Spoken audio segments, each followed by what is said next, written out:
Mm. Maybe this time it'll work. I don't know what's going on with my internet. It's probably the snowstorm. Um, we've got about 3 inches of snow, maybe 5, and it's still snowing. So it may be that.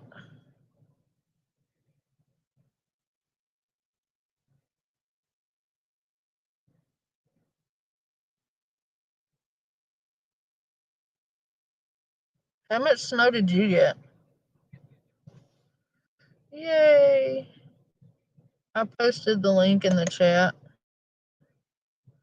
See if you can hop up here now. It should let you because the internet's acting a little bit better, but I don't know. I don't know, Tammy. I think it's the snow. But you guys can try to pop up here now and see if it lets you. Because I'm not seeing anybody back here.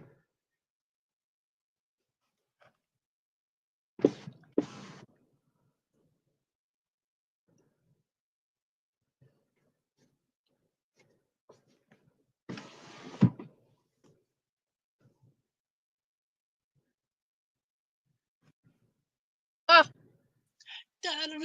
there we go. Yeah. Yay! I snuck it.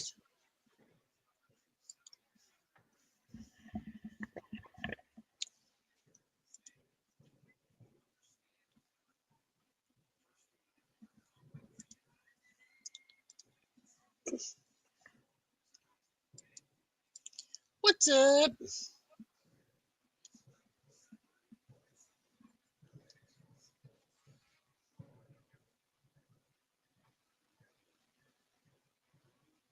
What are you talking about, April? I'm confused. Tammy. Hi, Did the guys. stream? Hey, Tammy. Hi, Tammy. Hi. Hi, you're so pretty. Oh, shit, shut up. It's just my hair, girl. That's all it is. Easy street. Nothing says I'm not welcome like unshoveled steps keeps the Jehovah's away. Hey, that's true. That is true, yes. I love Easy Street. What's going on, April? Hello, hello. There's one. Hey. What's I'm confused. Is April okay? I stay confused. I can't see the chat, so is April okay? Something about let me read the comment. Says, while I know we all have a past, I for one myself have a record, but I couldn't have been more saddened by seeing what the awareness channel posted, and I'm all for hearing both sides of the story, so I'm just curious following what happened. I love you guys, but I gotta know. I don't know what I'm the not fuck. sure what she's talking about either. Okay, Fallen's playing game with hubby, so Fallen's Oh, excused. Is April talking about Boss Lady and what they posted? They accused Fallen of being a SO. That's not Who true. did? who Some did? awareness channel. Look, I'm a part of every awareness panel. I did not see that.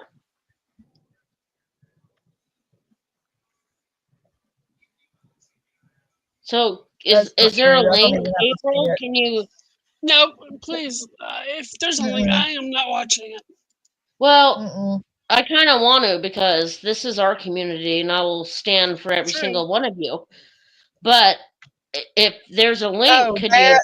Oh my God. That's the same person that says that my kids aren't my kids. Don't listen to them, April. Oh shit! They fabricate shit. They.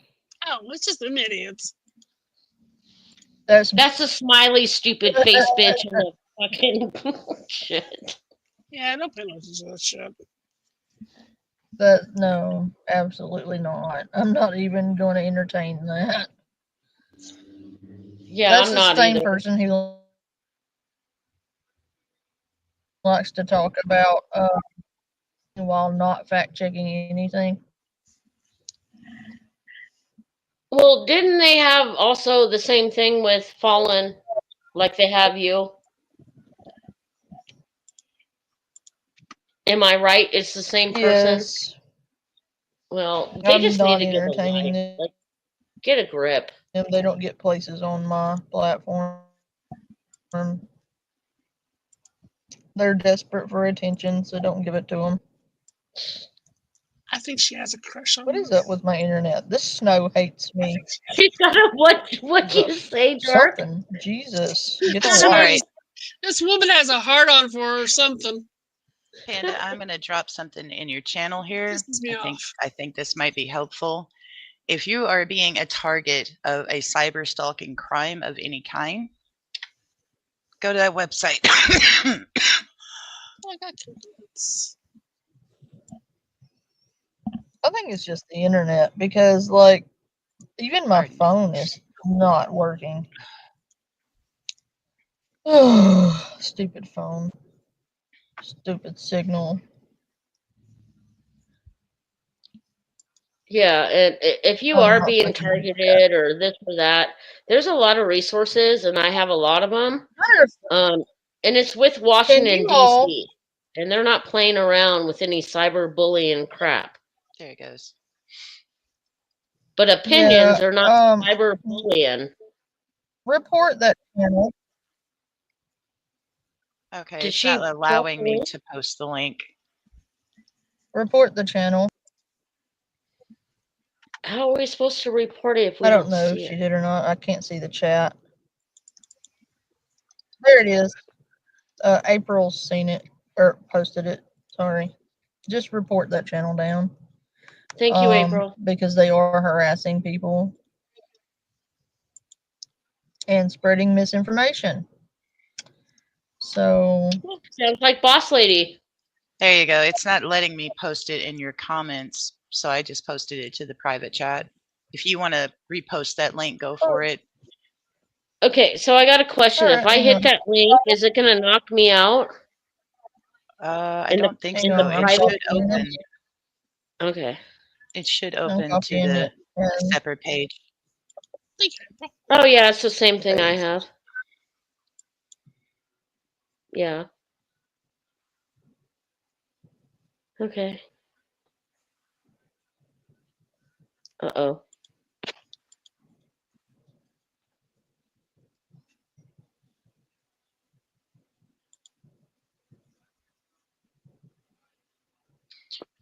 Well, Brittany, the cybercrime website also has an area for sextortion, and I'm sure any kind of child criminal activity they would be glad to be privy of.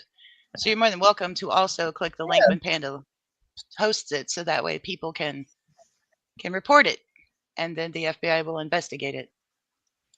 Did you know that maligning someone and spreading gossip and lies is also against the law? Did you know that that's called defamation and slander and Yeah. harassment? You can also So add extortion on there as well. yeah. So But I think a lot of people on the internet just take it as, oh, people are just talking because it's the internet. And that's what they do. or If they you're on don't a like public somebody. platform, you've got to have some kind of scrutiny to what you're doing.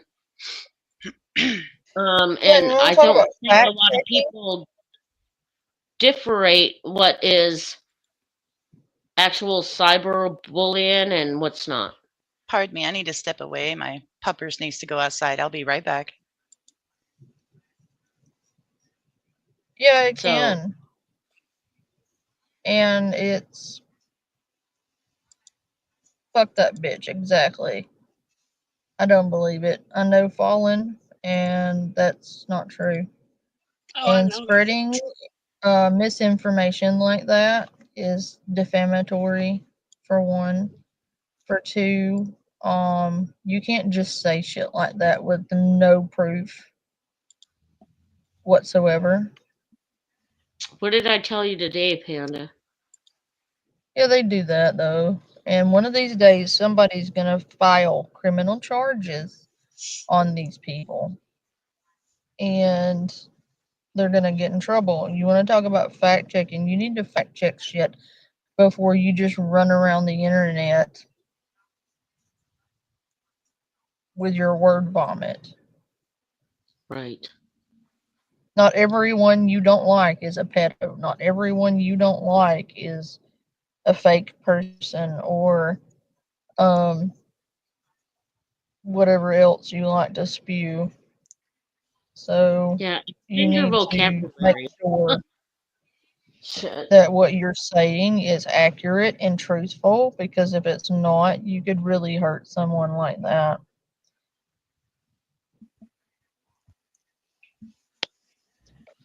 And you can be held Well, liable for that. So, I'll tell you this. She's part of our community, and I'll be damned if I'm going to stand back and let you guys hurt her any more than you have.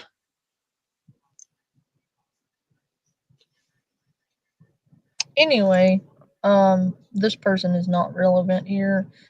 If you see that channel tags you, report them for harassment who's this Brittany? and block them. Brittany. So we're going to be looking at Zach Bagans, and or that awareness channel needs to be. Yeah, Scam Slam is a hypocrite. Scam Slam's But a we're not talking slave. about that one either. We're talking about Zach Bagans today.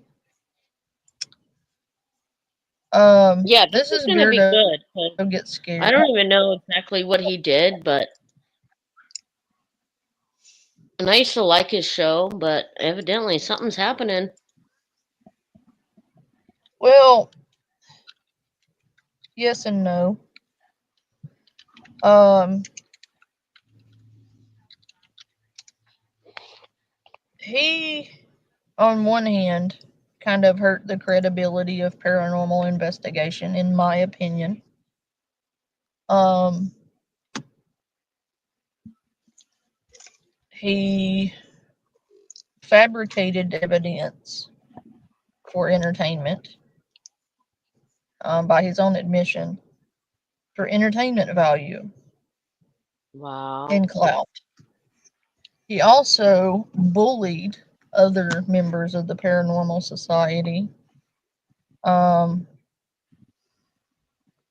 if they ever got any traction or he felt threatened by them, um, he's a real skis ball, in my opinion, So, and I'm saying in my opinion for a reason, because that is okay, just so my. here's a question, Panda. If he did this by his own admission and he's admitted it, with all the money he's made from like A&E and all that, or whatever channel he was on, The Travel Channel. are they gonna sue him for that back? No, they. No, because it's for entertainment purposes only. Yeah. Every episode normally has some kind of really quick disclaimer. Oh yeah, they definitely do. So do you think the TLC was in on it too? Or the history, whatever? Well, if I they think, weren't in on No, it, they knew about it. to be honest with you, it's like I was telling Panda earlier when I spoke with her. To make a paranormal show a 30-minute long episode, you're going into a location and you're taping for hours, hoping that you're going to catch some kind of activity, and there's no guarantee that you will. Right. So I think maybe Zach might have been under pressure at first to produce something, even if it was fabricated, for entertainment purposes, and to have people watching, because if nobody's watching, then their ratings go down. But I do think he started out on the right path. If you ever watched the actual first documentary, Yeah. that was definitely not fabricated. And that man screamed like a little girl running out of that building. He even took Yeah. the scaffold to get out because they had been locked in. But I think over time, the popularity and the money has definitely Something to gone do. to his Yeah. head. Okay. That's what But I I wanted do to. I do think some of it also could be Nick Groff being a bit salty because Yes. he wanted things a certain way. Zach said no, we're staying with what we got. It was definitely a conflict of interest. I think Nick kind of wanted the opportunity to have another show and whatnot, and he went on his own way. And I do know that that falling out happened around the time that it took him 2 years to get the Demon House movie done. But some things that had happened during that, Nick walked away from it. And mostly it was to protect himself and his family because of the kind of things that were happening with that haunting. Of But course. some of it was a conflict of interest. Now, as far as the younger boy, I can't remember his name, is like Fear Paranormal or something. I Yeah. do think that he was riding on the clout of Ghost Adventures, and it just was Right. not getting enough ratings. And I think he blames Zach for it. Now, I don't know if Zach is the mafia king of the paranormal, but he may have said a few negative things, and it might have gave somebody that opinion. But at the end of the day, the ratings speak for itself. And if your show doesn't have good enough ratings, then it's going to get cut. Yeah, it is. And that's true. Like, I've had people get mad at me for not being a failure, much like the people who just come in here and just make up a bunch of shit. And I can definitely see your point there. And you're right. Earlier on, I would really need to clarify this. Earlier on in his career, when he first started, I was a really big fan. Oh, so was I. I It's hot. watched all of it. I really enjoyed watching those shows. Yeah, they're cool. And I felt really let down in a way when all of that come out. But also, I kind of understand too where you're coming from, like when you say for entertainment purposes. But I feel like if you're going to do that, then you should be honest about it and say,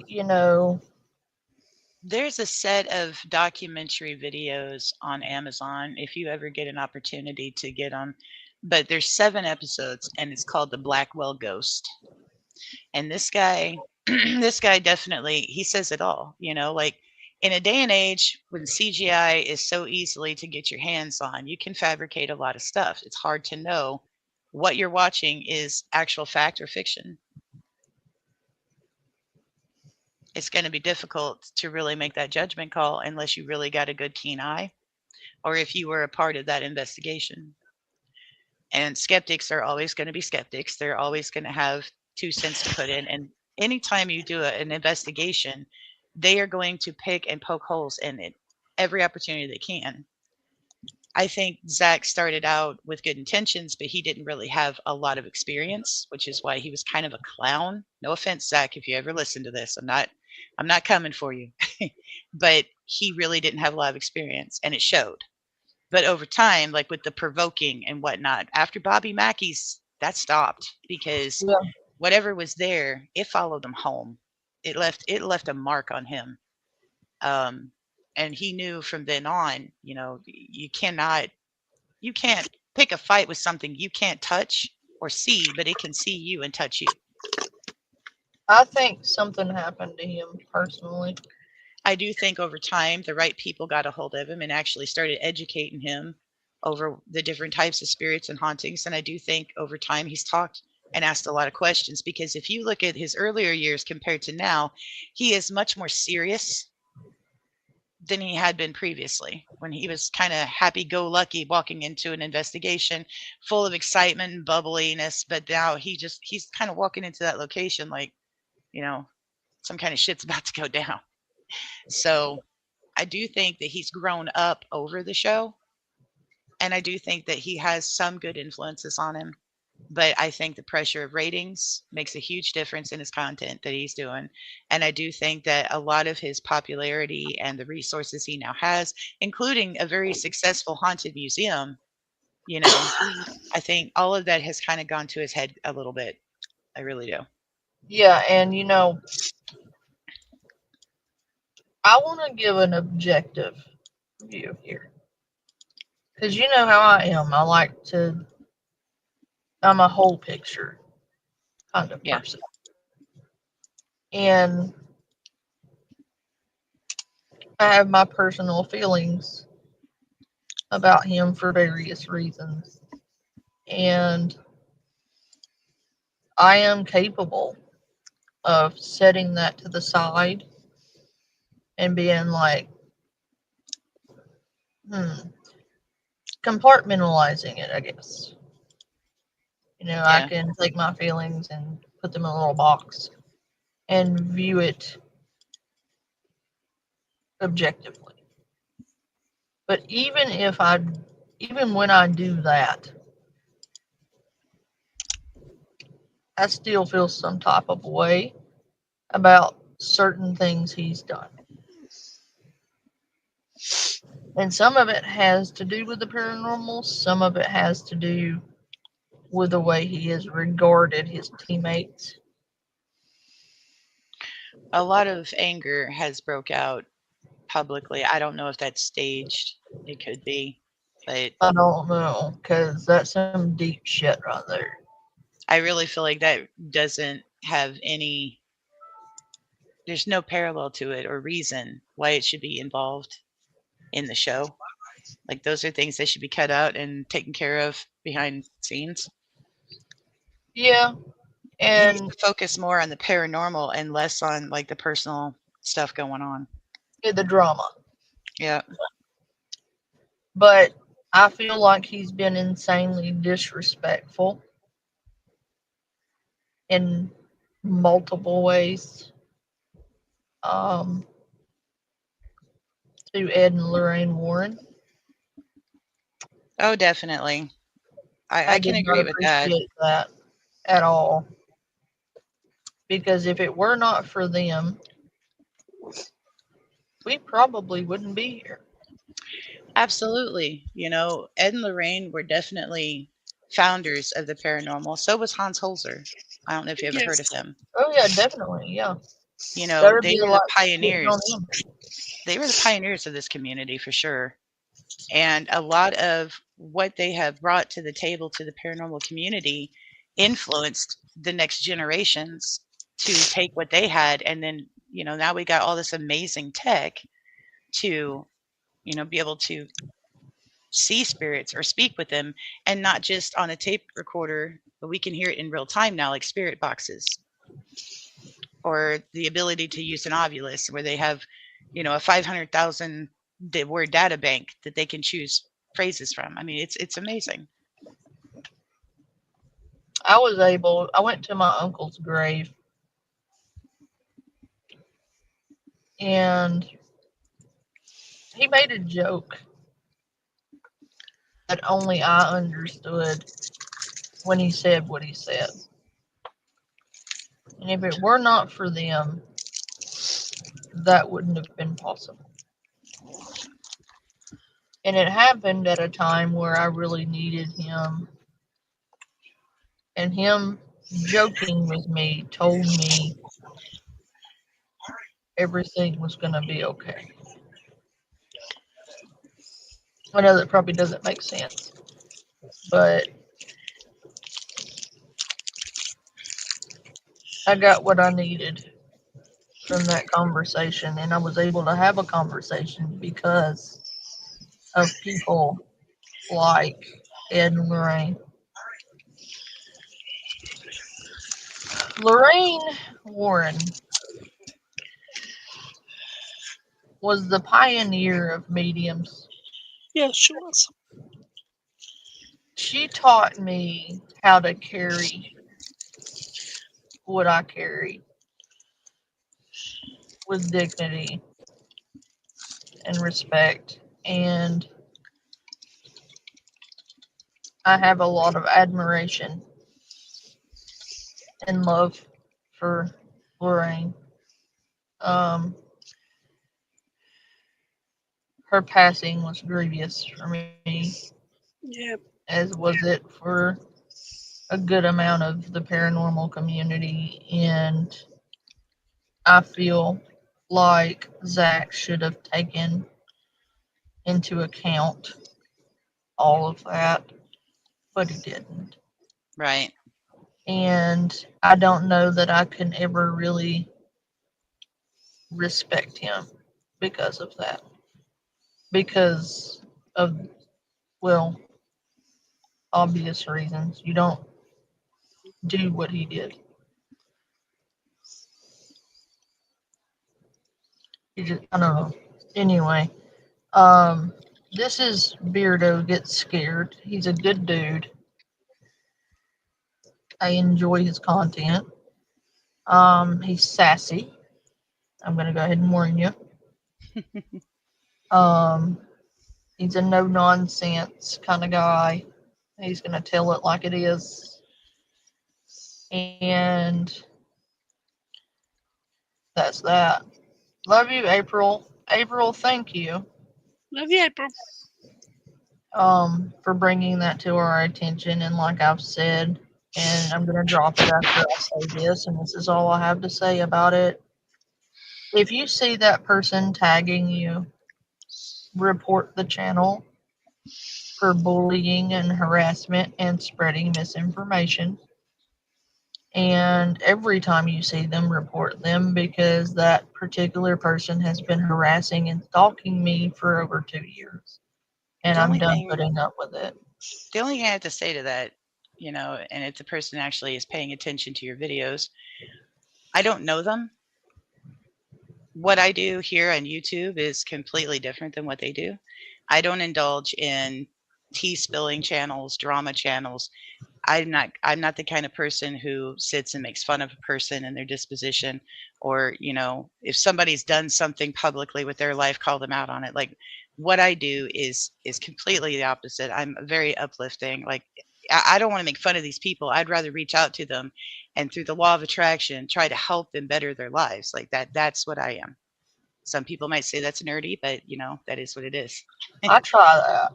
But I have no qualms with these people.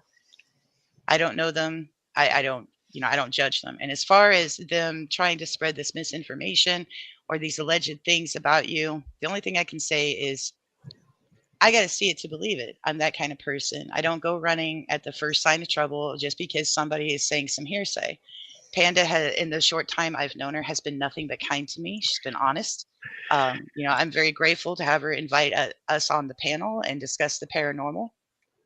And I thoroughly enjoy her channel. So, if the whole point in this is to try and persuade us not to want to do that, then they failed miserably, because I don't judge a book just because of, what someone's remarks on it might be. I'm going to read it from beginning to end.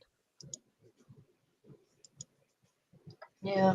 Talk about fact checking. Well, um, thank you, Easy Street.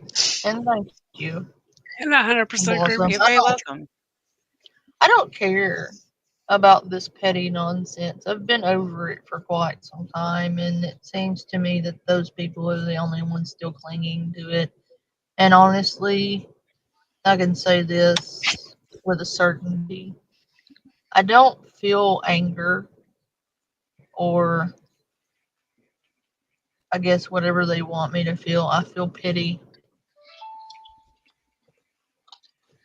Well, I think what it is they're expecting a reaction and some kind of retaliation and an ongoing effort to continue to add fuel to this. And as long as you give them all that headspace that they're renting from you, and you show the videos and you retaliate or whatever, it only shows you're giving them the entertainment that they're wanting. With Right. this person coming in here and targeting Fallen the way they did, it was ridiculous and childish. Last I seen, most of these people are adults. They just don't seem to have that kind of mentality. And that's unfortunate. But, there are trolls on the internet, and it comes with the territory. So to Mhm. me, the fact that you have managed to attract this kind of attention shows you're on the right path. You're doing something right. Because whether you have haters or whether you have fans, you're still getting a response. And that's something. But I don't want their attention. I haven't responded to them, no matter how nasty they've been. I I'm find that just, that would your best approach is to give them the silence. Just keep reporting and blocking it. Eventually, they'll have no choice but to move on because you're not giving them anything to fan the flames. yeah, and I'm not going to. I feel sorry for them. I feel pity. Honestly, it makes me sad, and not for the reasons they think. I feel sad for them. You can have empathy for people like that, and it definitely shows how kind-hearted you are. But if it doesn't serve you, you have to let it go, severing those cords, cutting those ties, because all it's doing is producing more negativity in you, and that's what you're going to attract. You are on that frequency with it, and you're a much better person than that, Banda, for sure. Just in the short time of talking to you, I would definitely not be giving these people your headspace. And same thing with you, Fallen Black. Report that stuff. You have more important things to focus on in your life. I don't know you that well, but I can guarantee you it. And it doesn't take a psychic to know that if you have to compare everyday importances in your life versus some troll who's spreading misinformation, the important things in your life is going to always outweigh that. Oh, So definitely. as long as you are not feeding into it, you're the better person, number one. And two, it shows that you're being victimized. So I just definitely don't. don't let it rend your headspace. It is not worth It it. doesn't. It comes up when it comes up, and all I have for it is pity, and then I move on. And Aries, I appreciate you taking the screenshot, but I don't need it. Um, To be accused of something that disgusting, it's definitely going to heckle you. It's definitely going to raise your blood pressure and upset you. And that's exactly what they want. The best thing to do would be report that. That is a crime because it is slanderizing, and it's extorting you with misinformation for sure. And that will put them on the radar, and it raises an eyebrow. So if it continues, then they'll step in and start doing something about it. Because I guarantee you, YouTube is not going to want the FBI to get involved. especially not to the lengths that they have gone with me. So I'm just gonna keep doing what I'm doing. That's the best thing to do. Do the content that makes you happy. And I must say, you know what I had just a minute ago? I Hmm. know I'm changing the subject, but on my way home from work, I stopped by Hannaford's, which is a grocery store, and they have these fruit cups. Okay, bear Yeah. with me. And there's this certain kind of whipped cream that doesn't melt like regular whipped cream. It's like a thicker consistency. Yeah. And it was strawberries, blackberries, and blueberries, and a little shortcake crumbled up on top of the whipped cream. Hmm. And oh my God, I am a fat raccoon right now. But it felt good, right? Oh God, yes. I It love brought you my joy. fruit. And therefore, it raised your frequency and your vibration. And that's what you need to focus on. It could be something as easy as your favorite coffee first thing in the morning to put your mindset in the right frame of mind for abundance. You know what makes me happy? Yes. What is it? Loving my family, driving my Mustang, hunting ghosts, and fruit. I like fruit. And working. I like working. I'm tired, of course, but like I get fulfillment out of work. I was on disability for 3 years because I could not work. That was very, very, very beginning of my diagnosis with MS. They couldn't figure out what it was at first. Yeah. I had to retrain myself how to walk. because I collapsed one day in my parents' yard and I couldn't walk. I had to have a stick.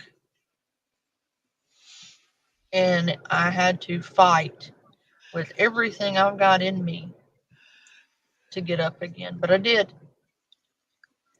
Did. And it took me 3 years to really get to where I could sustain moving around and getting around on my legs with the spasms and stuff, Yeah. to where I could manage what was wrong with me to the point I could work again. And the minute that doctor says, okay, we can try it, my ass came off disability. Well, I will pass on some insight that has definitely affected my life in a very positive way. And it was from my old boss.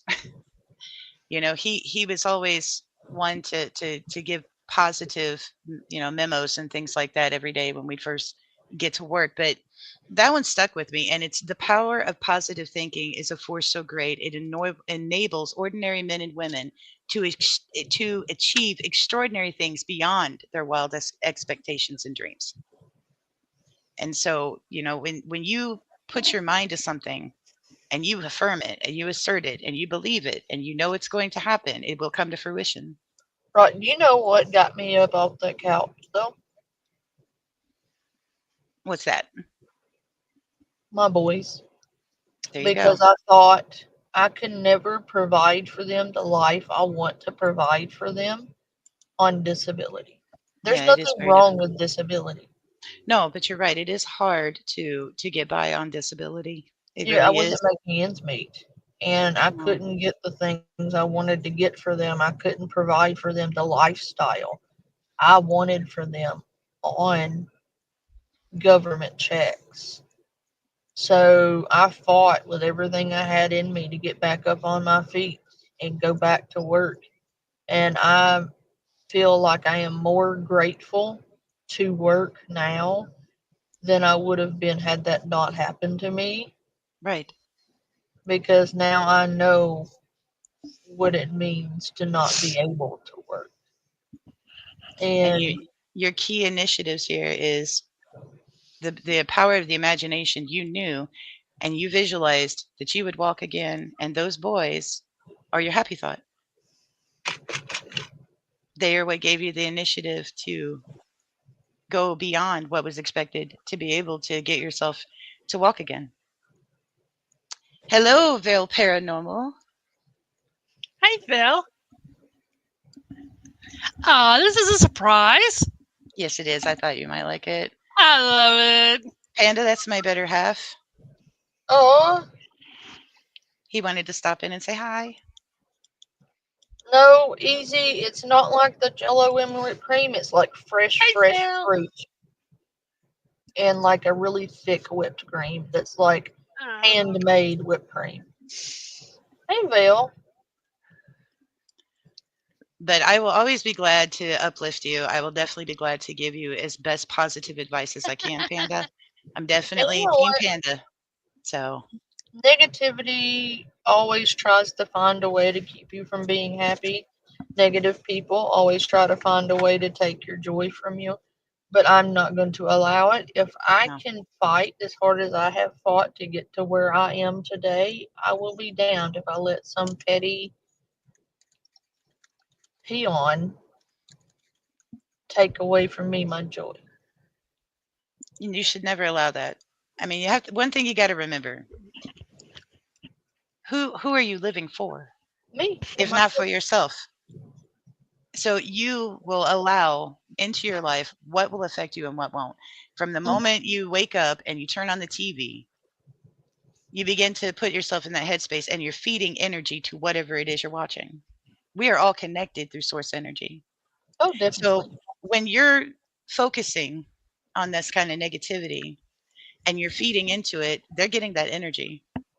Do they deserve that energy? No. You could be focusing that energy on things that are making you happy and bring you joy. and above all, peace.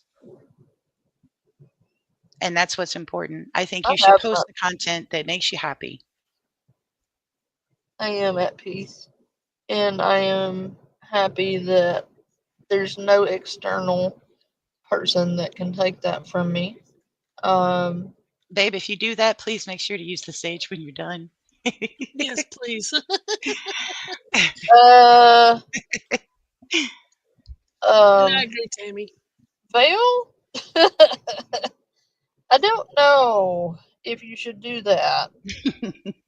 Why did you, Why did you look down, Lisa? Tammy? Don't be down. Sorry, Vale. Tammy accidentally pocket modded.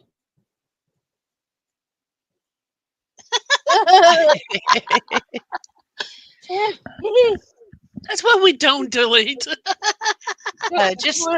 Just so everyone knows, Veil Paranormal is the channel that the better half here and I are wanting to start in 2025. We will be holding podcasts. I'm hoping at least once a day at some point, and whenever he is home, we plan to do some actual videos of going out and going to some really prominent places here in Indiana to start to do God. investigations and then post them. There's a house in Indiana that's pretty famous. It's a pretty scary house. What was it? It was it's pretty notorious. The something house. Is Was it it the the Hannah devil? House? It might be that, but I think it's the devil house or Is that the one that yeah. Zach? That house got tore down, but the location is still there. It's in Gary, Indiana, and it was a Yeah. big thing here in Indiana for quite some time. The gal and her 2 children and her mother ended up moving from that house to Indianapolis, and they got an apartment there. And they were supposed to try to do this documentary with Zach, but they got offered a better deal financially with Netflix, and that's how the that movie has came out on Netflix. So Oh, yeah, Beardo goes into that, by the way. yeah. And I mean, a lot of people still go to the foundation where the house was. Zach did take the stairwell and a lot of the dirt and the items that had been hidden in it, and it is in his museum there in, is it Las Vegas? Is that where he's yeah, at? it's in Las Okay. Vegas. So I mean, if you ever go through there, and one day, hopefully, Vale will entertain me and take me through there, and I'll actually get to see that haunted museum. He I does have a want to lot of go really to great artifacts there. the Warren Museum.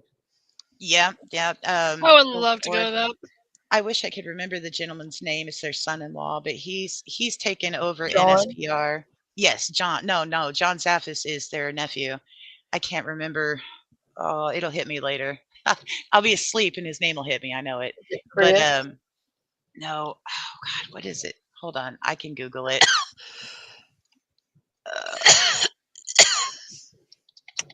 Who What happened is with their daughter? son-in-law? She helps with NSPR. Tony Spira, that's his name. Thank you. But he's Harry. taken over it. In fact, in case you're all interested in it about Tony Spira, there is a documentary on Netflix called 28 Days Haunted. And this was an experiment that Ed and Lorraine Warren had theorized, that it takes more than just a few days of an investigation to really get to the center of a haunting and what's causing it.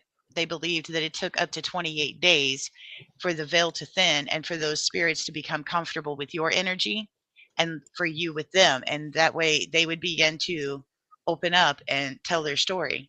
And so they Yeah. send 3 different paranormal groups into 3 different locations. And I won't go any further than that, but it was really interesting to watch. So the theory that Ed and Lorraine Warren had, it's definitely monumental. And I think that a lot of other paranormal investigators will try to, I mean, I don't know if they can afford 28 days. Some of these places might cost a lot of money, but the longer that they can stay there, the more familiar they'll get with that energy, and the more they might actually be able to solve what caused the haunting. And if they can find a resolution for that spirit to help them cross over so that they get their peace. You know what? I have a theory Okay. and some questions. Okay. I don't think some people understand that there are different types of hauntings. There are different types of demonic activity, different types of spirits. Um, and they vary in degrees.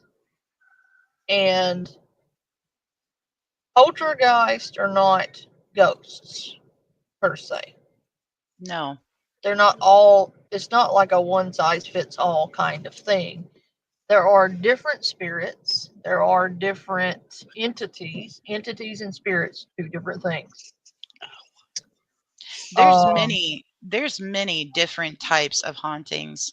I mean, everything from your then you classic get spiritual deities. haunting to, there's Native American spirits that, like elementals and Kakwajis. They're like little, I almost want to call them like yard gnomes. Okay, but they're a lot Basically, smaller yeah. and they will wreak havoc on your property. And then you have demonic hauntings, and those vary in different types too.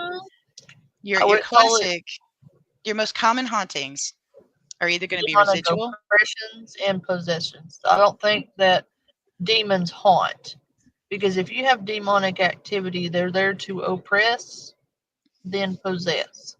There's a difference between a haunting and a demonic infestation for sure. Your Right, classic hauntings are going to be your residual hauntings, and those are spirits stuck in a loop. right. It's just a pattern like leading up to their death. Um, then you have the intelligent haunting, and that's a spirit that knows you're there, and they will try to interact with you to tell their story. You also have spirits who may have died extremely violently and or may not know they're dead, and they're quite confused. There's some that are in denial; they don't believe they're dead, and then you have some of them who know they're dead, and they're afraid to cross over because they're afraid of what's on the other side. They're afraid to be judged. Have You you know, ever seen the? I hate to say this because it sounds cliche. There's a show called Ghosts,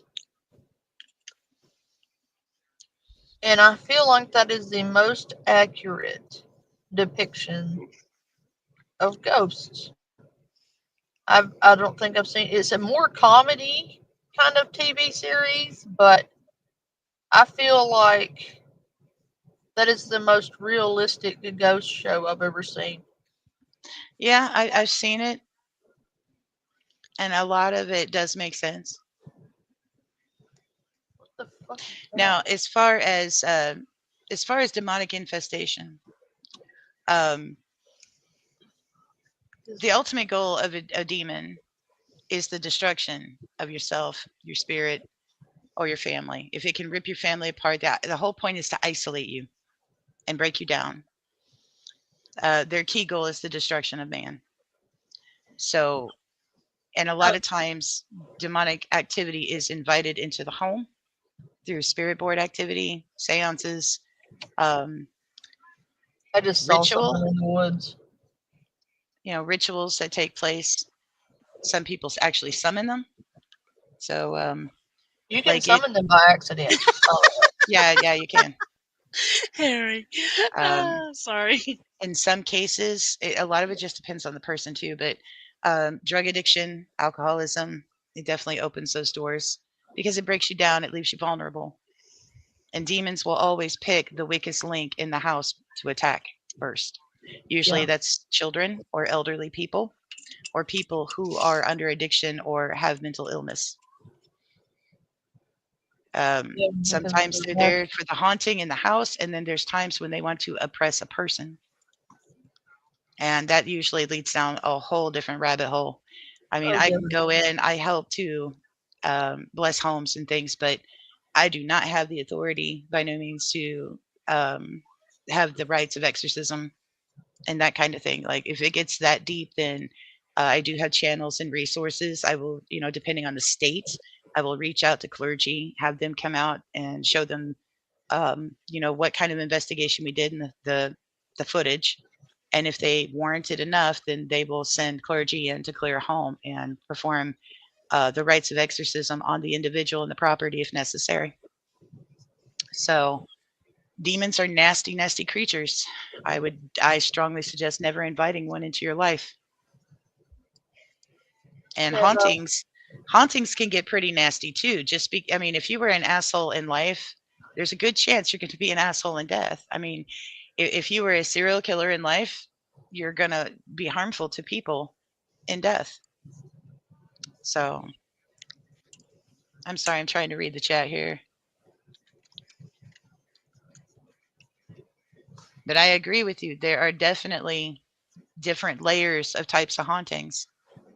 And they can even stem in different time periods too. Like something could have happened in the 1950s and then the 1970s, and then it comes into 2000. And so,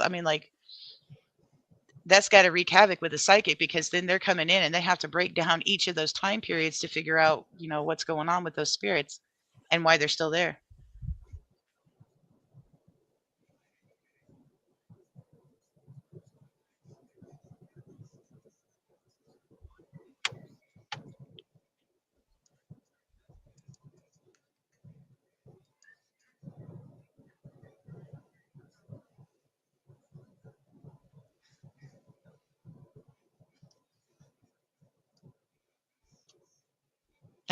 Harry. PayPal. Well, April, love you, but why don't you just ask? And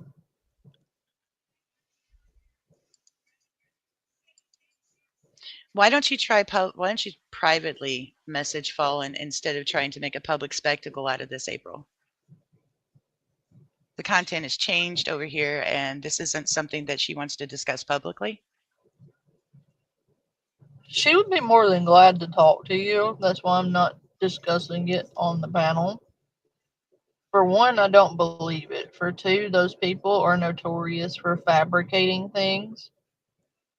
You And just can because shoot it's on on Google people. doesn't necessarily mean it's a legitimate website either. And do you have her legal name? I don't think you do.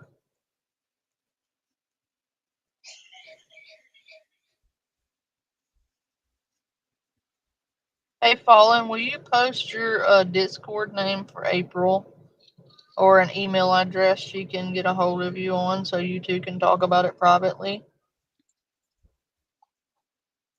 It's not being passed over, April, if that's what you think. It's just I'm not going to make a public spectacle of it.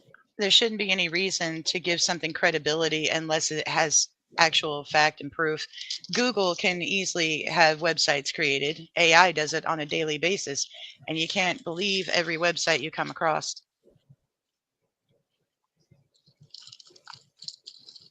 But how do you know that's accurate, April? Because I know there are at least 4 other people with my exact name. First off. Secondly, you'd have to have all her information to know whether or not that was accurate. I don't believe it. I've seen no evidence. Not to mention, even if it wasn't fabricated and it was true, that could be something that happened in someone's past. And last I checked, there's no children in this community watching these shows. So I think the children would be safe here.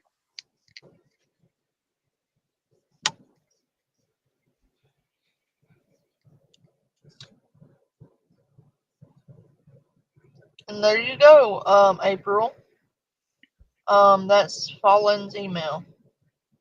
I would appreciate it if you would do the courtesy of talking to Fallen. I would definitely think that that wouldn't be something that needs to be publicly spoken about, because that's someone else's Right. private That's business. serious. And that's a serious allegation. Um, to make on someone.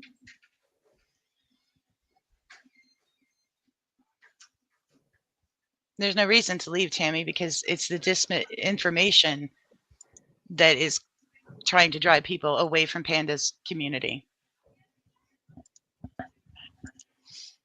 People want to spout little seeds of disinformation to defame certain people.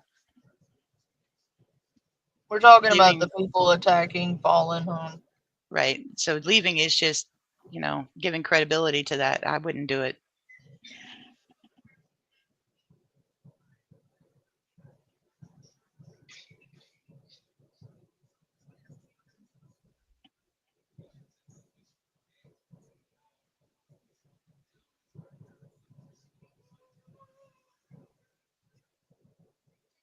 Right, Aries. What Aries says. Tammy, I think you're misunderstanding, hon. I think I'm Anyway, just get in touch with Fallen and talk about that off of the stream because this is not the place for that. So before we get to the Demon House, Zach Bagans, who is he? Zach Bagans was born on April 5th, 1977, Washington, D.C. in the United States. Raised in Glen Ellen, Illinois, he graduated from Glenbard West High School. In 2004, Baggins teamed up with Nick Groff and Aaron Goodwin to produce a documentary-style film called Ghost Adventures. The film then aired on the Sci-Fi Channel in 2007. So Ghost Adventures is an American paranormal reality television series that premiered on October 17th, 2008 on the Travel Channel before moving to Discovery Plus in 2021. The program originally followed Zach Bagans, Aaron Goodwin, and Nick Groff on their Ghost Adventures. I have a question. Did you see that little stick figure dude? Yeah.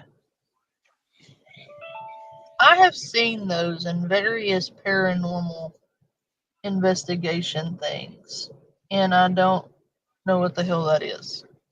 It's an Or what SLS it- camera.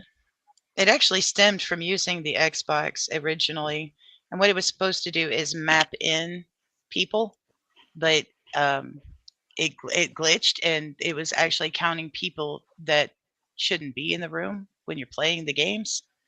Oh, hell And no. yeah, so once they realized this, then it has become a big tool. In fact, Dart caught something like that when she went to that hotel. yeah, I haven't told you that story yet. I'm sorry. Girl. I It would was weird. freak. It was wild. Like- I was like, "That's cool." And kind Of course, freaked out. you'd be like, that's cool. I'd be like, I'm deceased now. Nah. I thought it was pretty neat because he was sitting in it. Okay, okay, I'll tell the story. I didn't want to do this right tonight, but okay, I can tell the story. We stay in Arkansas, up at this hotel, and we stayed like 3-4 times now, and it's known to be really, really haunted. And let me find it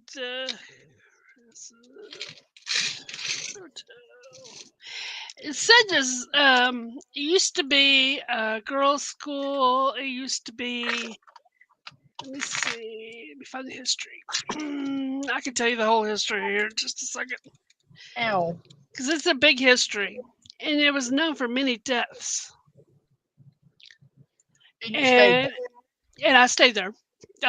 I know. And Of the your free will. guy's main room that he used to I think it was like an office or his room, to this doctor who wasn't really a doctor. He was a what do you call him back in the day? Like a Yeah, something carpetbagger. Yeah, well, kind of like a carpetbagger.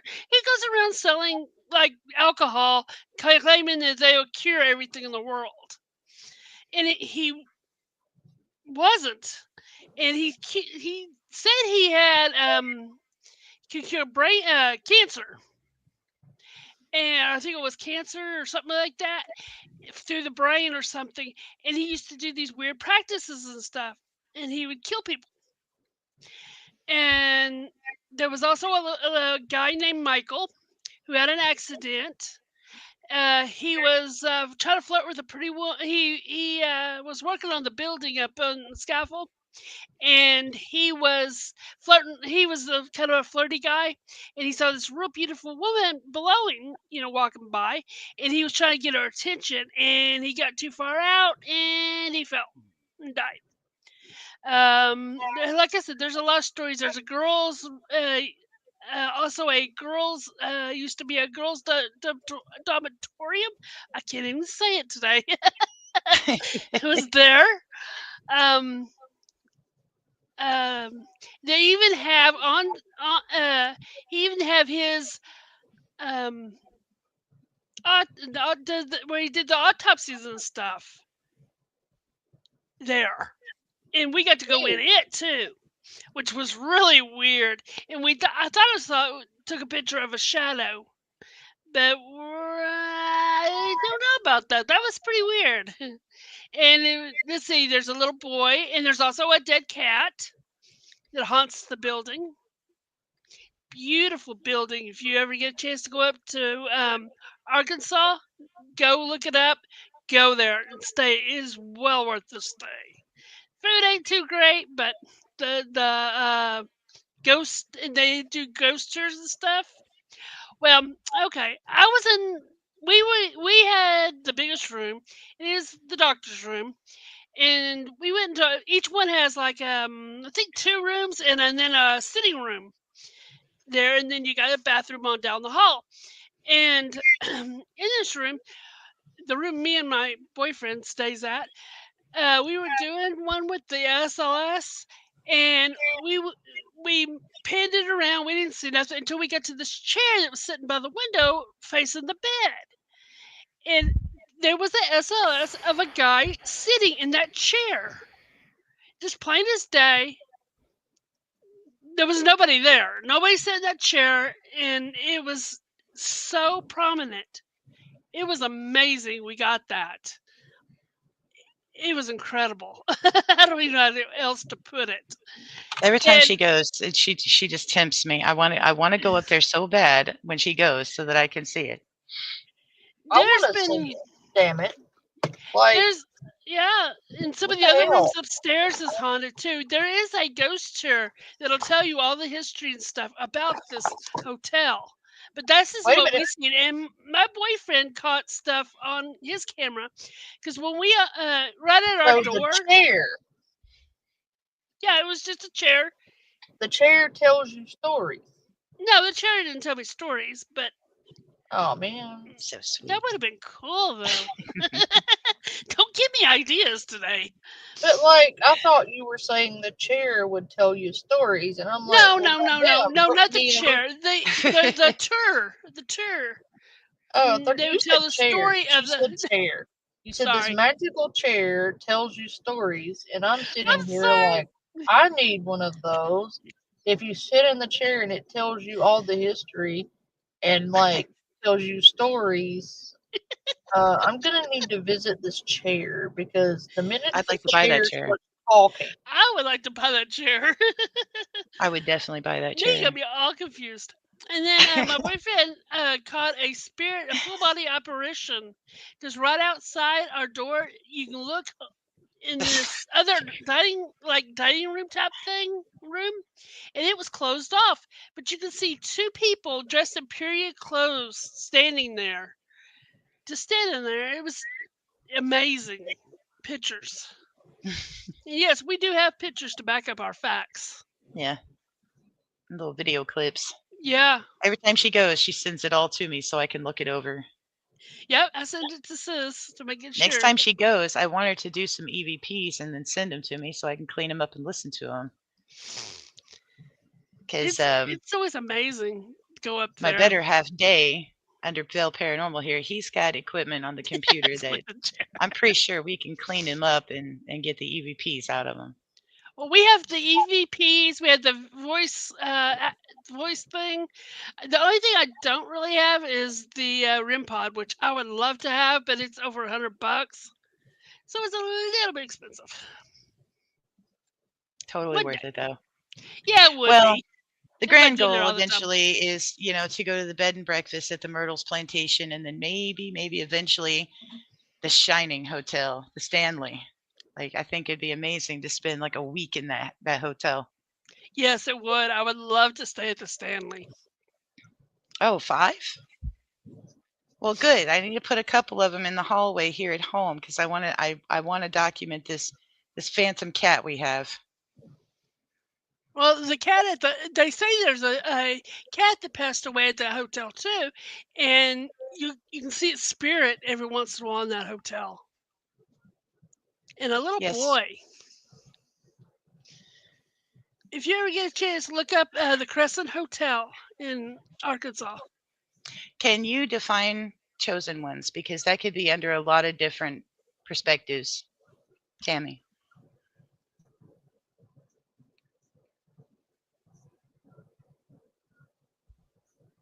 I don't know. I think indigo children.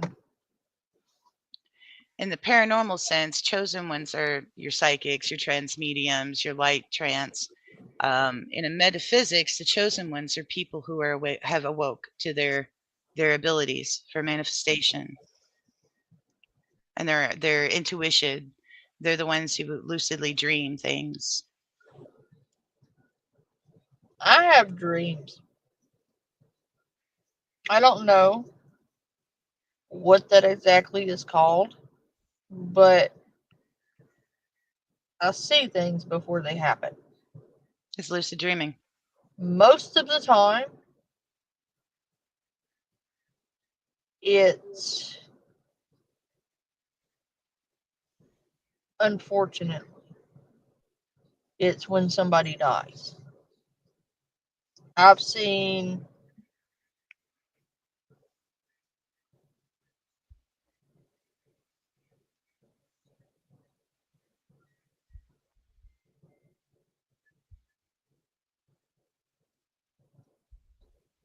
Precognition, definitely.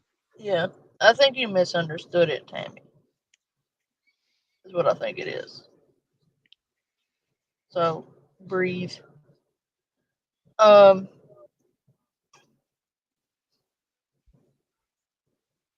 Yeah, precognites definitely it falls in with lucid dreaming. A lot of people have had those experiences where they dream of a loved one being in a car accident and dying and, not saying something to that person and the next day it happened. well, I saw my brother's death when I was, I want to say, 13, 14. And after that, I would not let him get in the car for like a month because he, in my dream, that brother passed away in a car accident. And he did, but it was many years later. Um, in his 40s. At the time, I didn't understand that. I just knew he got killed in a car. I saw my grandmother's passing, and she didn't pass until, the last year. Well, 2 now.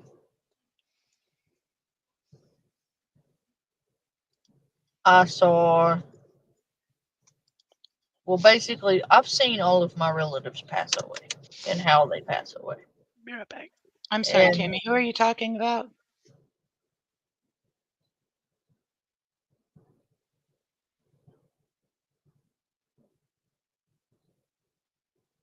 Tammy, quit being rude. Calm down. I think she misunderstood you when you said not make a spectacle. I think thought you said that people were making a spectacle of Fallen. No, absolutely No. not. No, no, no, you No, got it because wrong. Fallen and Blossom are friends. I'm still getting to know everyone, but I have absolutely no ill will towards anyone here. What I meant by that is the person kept posting this over and over, and it's just feeding information to it, and it could grow into something bigger. and it's something that should be talked about privately, Yeah. especially the type of topic it was. So no, Had no place. I was not speaking ill of anyone here, and as far as I know, I'm being invited here, and I'm humbled to be here. I'm not looking for any kind of likes or views. I've never posted my link here.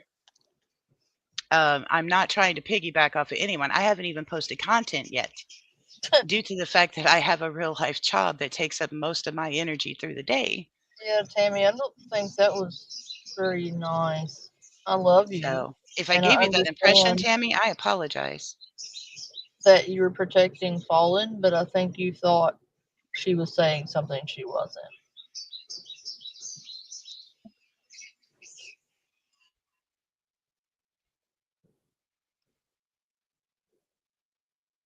Tammy's insanely protective. I can imagine. And I think she felt like you were saying something bad about Fallen.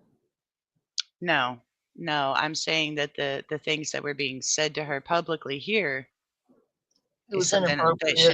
should be discussed in private. Yeah, it wasn't the appropriate time or place for Yes, that. Like, Aries. if they were if they were legitimately concerned about that, they would have reported it versus coming into a live chat pretending to be concerned about it for attention. It If was you're having done with the sole purpose of hurting fallen. right, Um, that was kind of the vibe I was getting. it was just cross wires.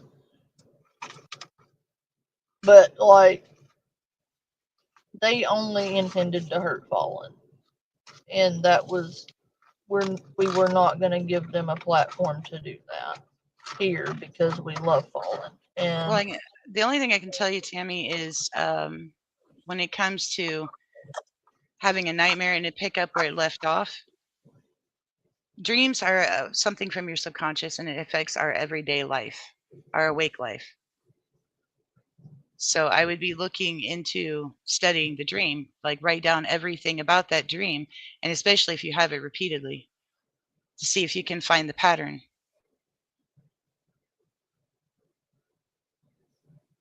right, easy street. And you might could maybe ask her a little more respectfully. I love you, but just that comes off a little bit harshly, hun.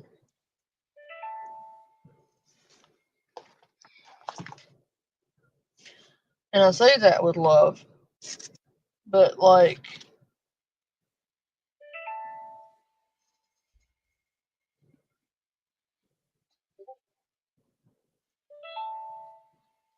exactly, Aries.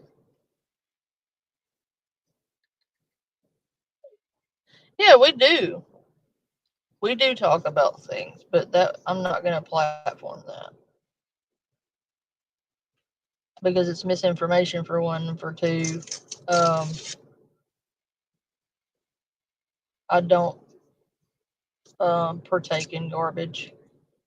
Um, Anywho, if you're having reoccurring dreams, I for one um also have them. Um, I don't know what you can do about it. I never get warnings. I just have the dream against my will. Because I can guarantee you that I don't want to see those things. And when I do, it really upsets me because I know that in the end, there's nothing I can do to change it because there was nothing I could do um, to help my brother. There was nothing I could do to help my grandmother or any of the other family members I lost, but knew they were going to die. And I felt like telling them, oh, I know when you die, um, that wouldn't be helpful. I'm not really sure what happened last night, Tammy, but I'll definitely send up prayers for you.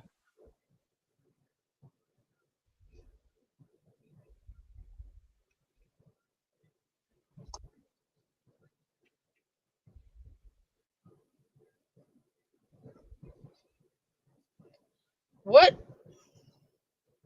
Okay. If you have one of those, can you do anything about it or no? What, night terrors? No.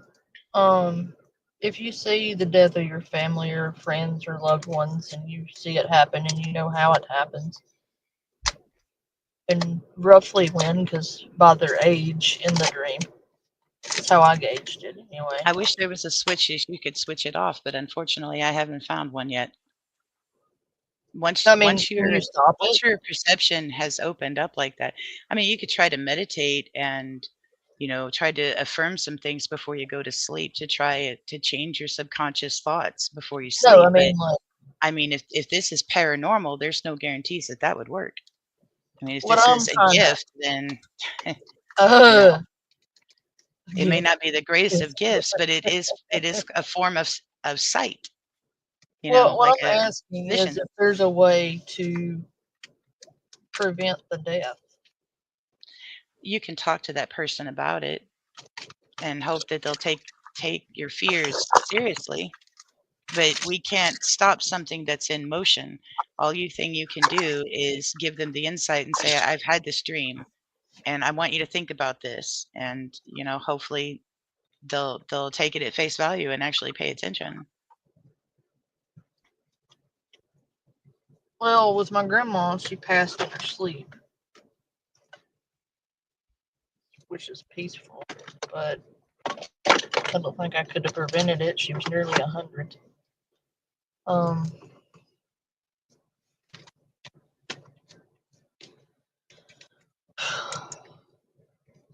Night terrors are no fun. no. And you know there's a thing called sleep paralysis. Yes. Um, some people also refer to it as the hag attack. Yeah, I hear growling in my ears and shit with mine.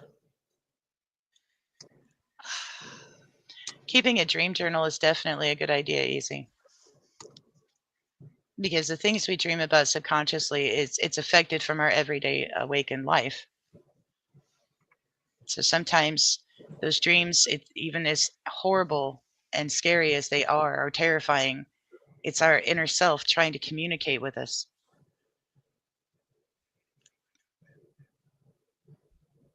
Except in those cases, Panda, I really believe that that's very paranormal. I don't really think that that's just a subconscious thing. When you're actually dreaming, of people, you're having premonitions. That's what they're called, Right. But and it is still a gift, even though it's one that sucks. I don't like it. I don't I want know. it. I just- I can't say I've actually dreamt of somebody dying and it happened, but I I have felt talked to it. people in instances that have had that happen, those kind of occurrences. I wish I had better insight for that, but unfortunately, I don't think it's something you can stop. I think it's something guiding you and giving you some forewarning or a foreboding of something, and it's something to be taken seriously. I would talk to the people and let them know that you've had that dream, because you might be able to change the timeline if you inform them of it, and that way they'll be thinking about it when they get in that car. Or maybe it'll trigger a spidey sense or a tingling or a deja vu feeling that they'll remember. It'll be triggered from the conversation with you, and it could save their life. There's always that chance.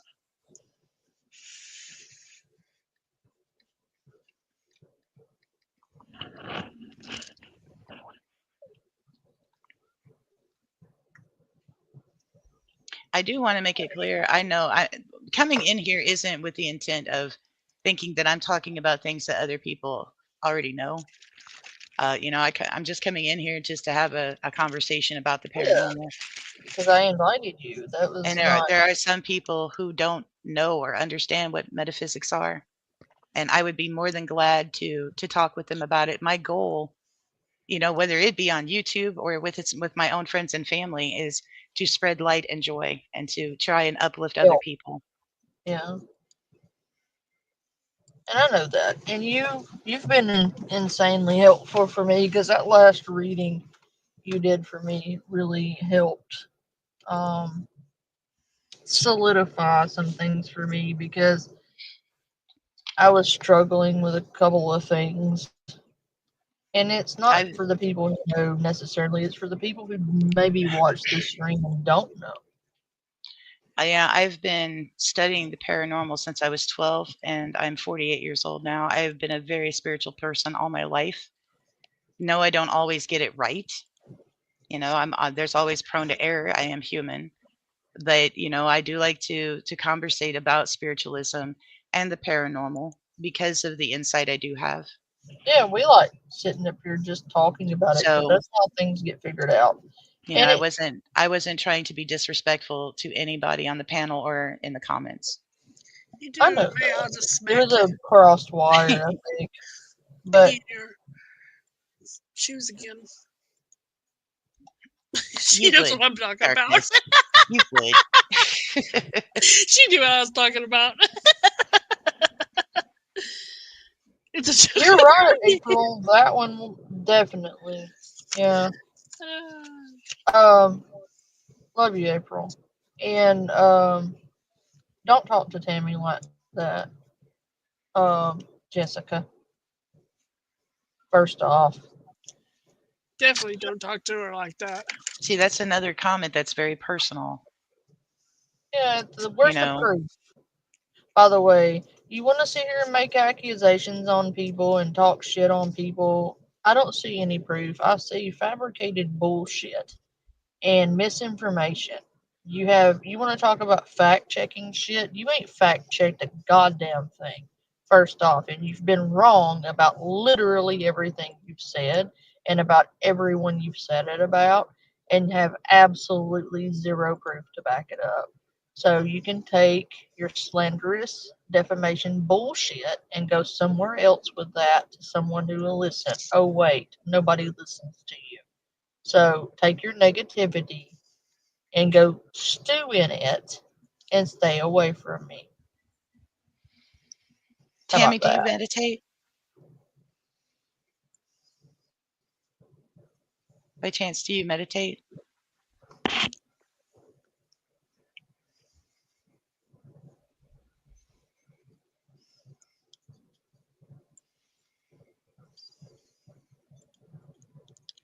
Right, Aries? So They're awesome.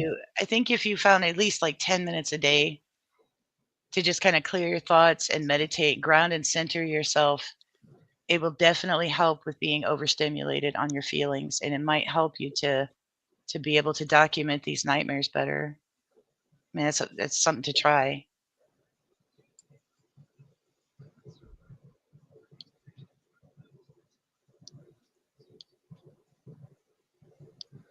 Right, Easy Street, and I have no time nor space nor energy for it.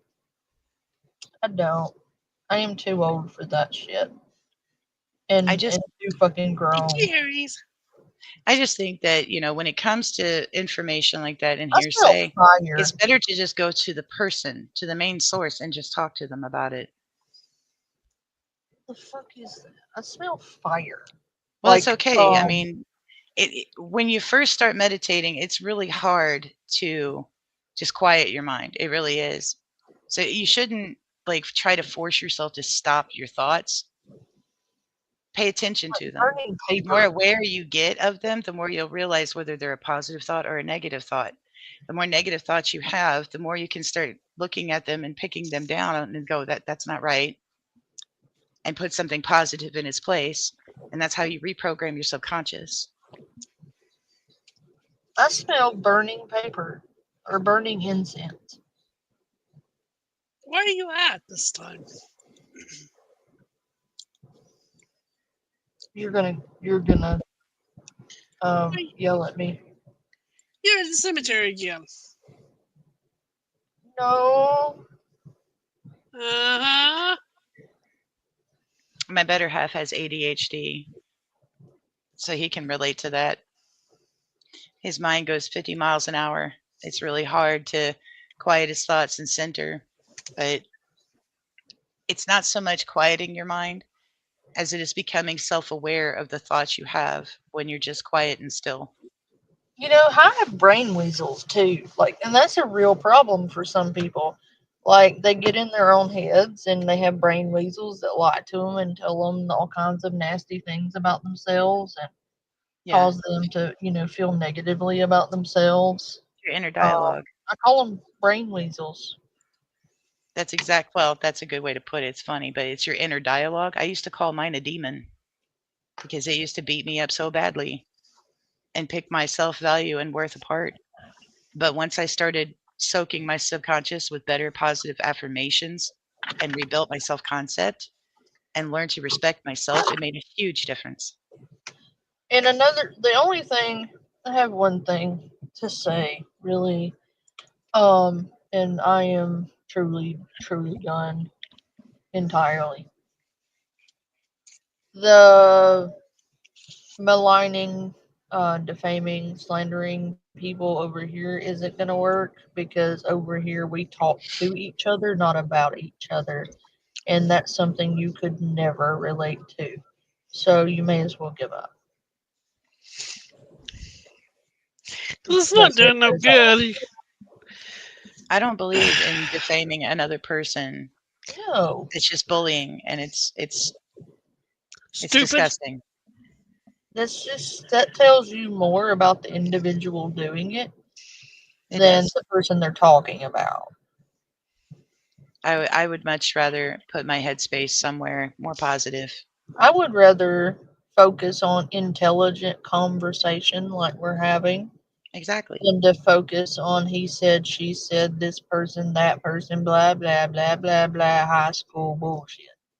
I am 37 years old. I am too old and too tired and too grumpy to be dealing with that. Sorry.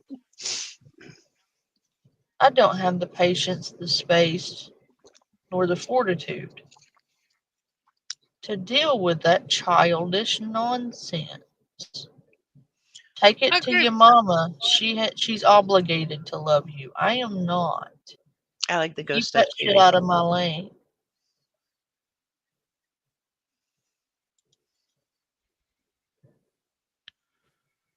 Boobies. Yes, boobies. I like intelligent conversations about boobies. Okay. We can intellectually talk about how some are lopsided, Mine's a little saggy. some are like tube socks with little golf balls in them. Some are perky, some are porky, some are big, some are small. Some of them look like little teardrop. Some of them look like they're pointing at the sky. Sorry. I'm sorry. Some are bent, That's a some are moment. wonky.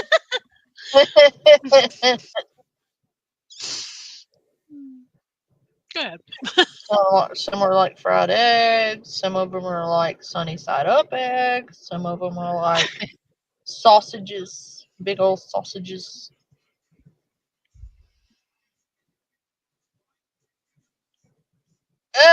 Any volunteers that want to show boobies, you have my email. Harry, you scoundrel, you. I am smelling burning paper. What the fuck? And that wonky light over there is doing the wonky blinky thing again.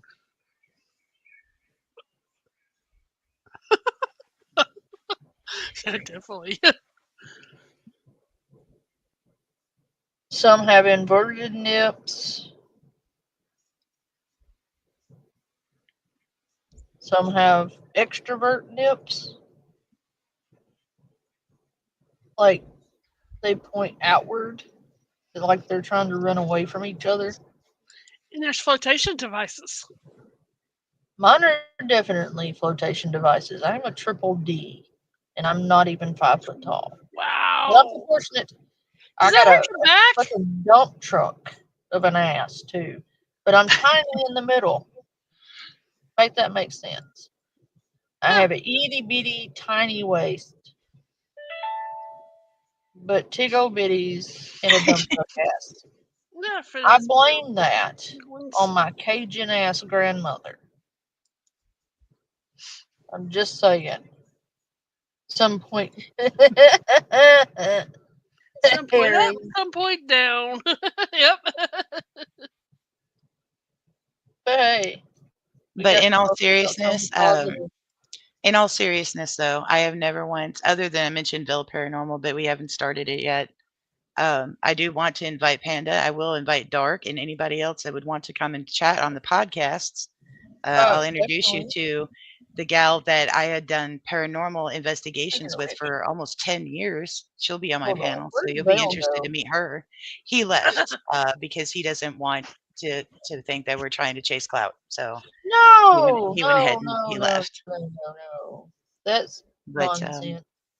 I'm Hold not here on. for views or to find followers or anything like that. I'm I here to knew support that. Panda. That was a little bit much right there because you never asked for anything. No, I was You, invited. no, you were invited. And there's the channel for Veiled.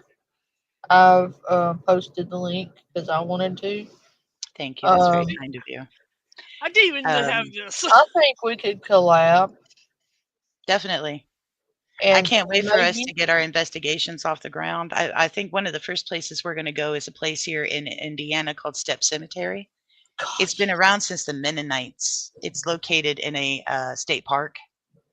The girl. story is there had been a baby. He was a toddler, somewhere between 2 and 5, who had passed away, and he was buried there in Step. His mother grieved herself for her son and had a tree stump fashioned into a chair and sat at that boy's grave every Oh, day until she passed from grief.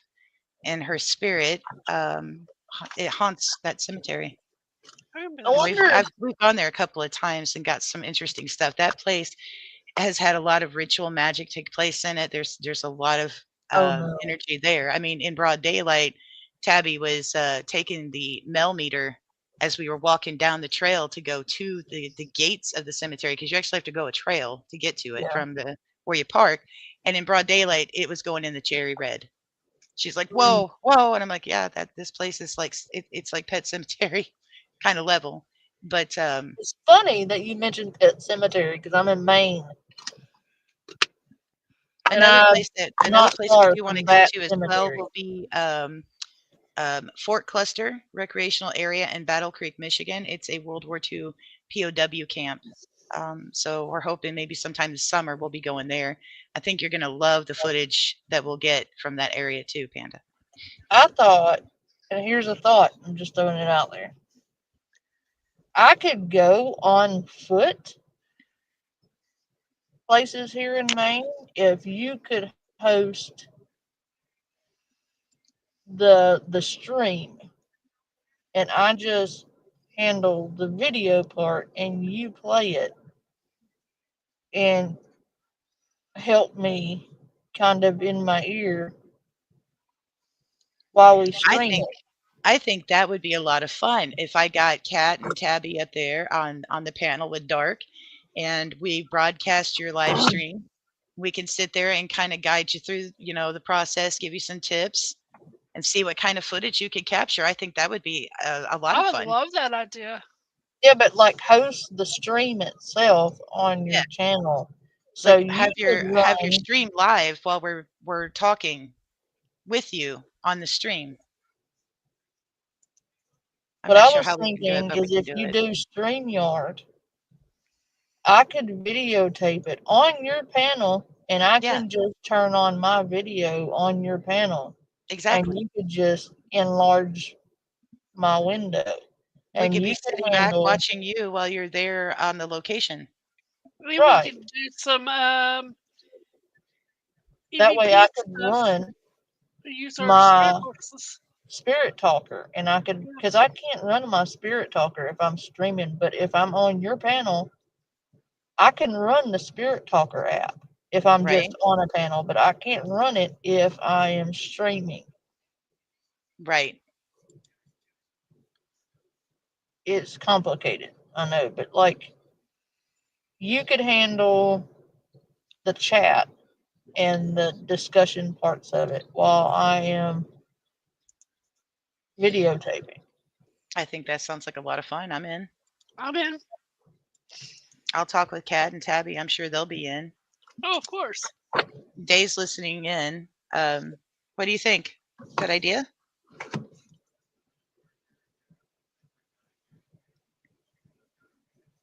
He's And I typing.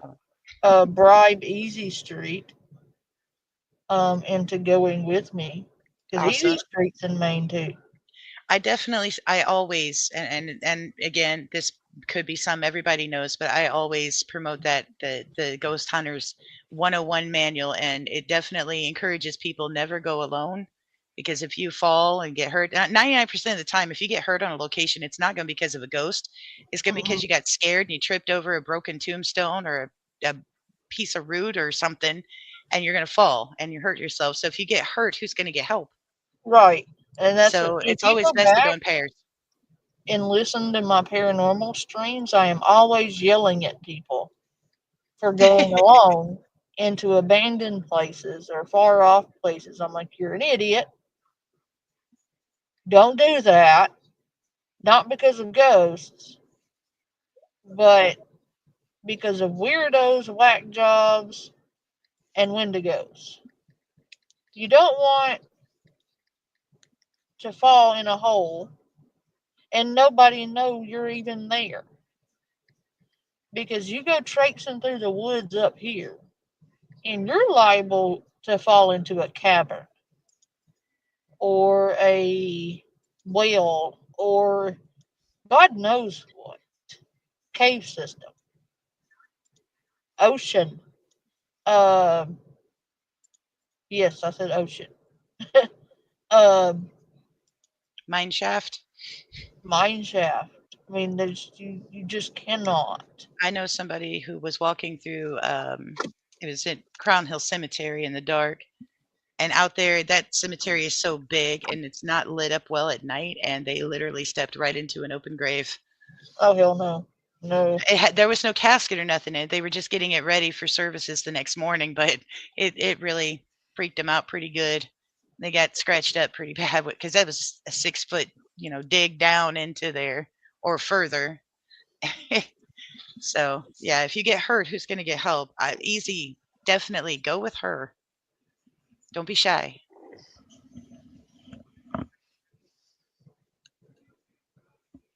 Yep, old well.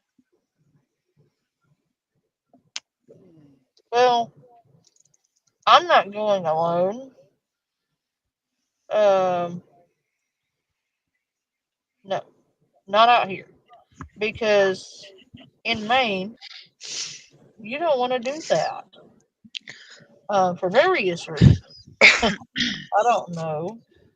Moose, bear. Um, did I mention wendigos? I feel like I feel like I've mentioned wendigos. Um, weirdos. Yeah. Um, Well, there's that too. You never know. You might not be the only person in that location. Like there could be a drifter, a squatter. That person may there's a have lot of mental that out. issues, or they could be hopped up on something and attack you. There's a lot of that out here. Ask Easy. Easy will tell you. There's a lot of that out here in abandoned houses and shit. But it definitely, like, if you get any kind of EVP work, I want to, like, I'll have Dave figure out how we can kind of get it in sound bites and clean it up and see what else we can find in there, because sometimes it's really loud, sometimes it's not. He's got a Like program that that he uses when scream. he's on the road. And one of those EVPs he got when he was in Bismarck, North Dakota, is it literally said he's alone. Mm-hmm. That creeped Did him you out hear pretty that good. scream that night? And it just Yeah. kept getting closer and closer. Oh, and Easy Street said, "Oh, sure, Panda. Now that you've done summoned a Wendigo, a lot of meth heads. These ain't like your California methers. These camp out year round outside. Yeah, There's always a possibility she may come into an abandoned location or something and find a dead body. Somebody Yeah, OD that or happened freeze to here. death, been murdered. Like, you never know exactly what you're walking into as a ghost hunter. That's No. very true. You don't. But I'm gonna push play on this. This one talks a little bit about that house and what happened and the story behind it. I Um, encourage all of you to go sub to Beardo Gets Scared because he's legit. if I can find the YouTube link, the priest who did the exorcism, I think his name is Father Menaggio or something like that. I'll find it. Bellagio, Yeah, and I'll send you that so that if you want to watch the interview, it is I do. pretty deep. I've had some interactions with those entities. Um, I've had some interesting stories we may talk about on Discord sometime. The fuck is that? I'm seeing eyeballs. Reflection of eyeballs. I'm not happy about this. The fuck is that?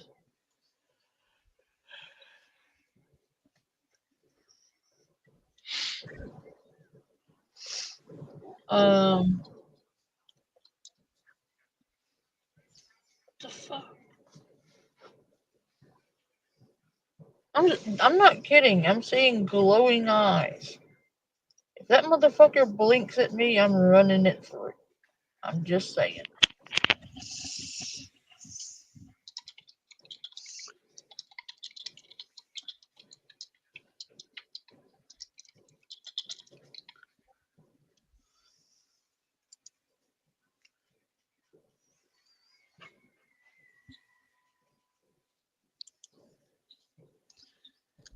I'm a big fan of cats, so if you ever see that cat again and you can get a picture of it, I'd love to see it. Oh, I have a Maine Coon,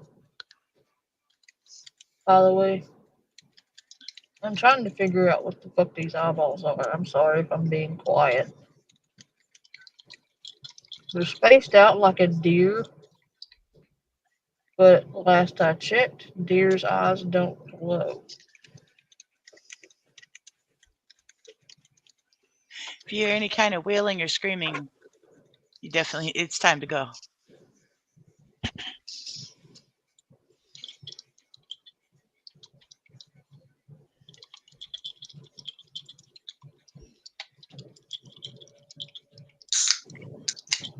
I'm waiting for the fucker to move.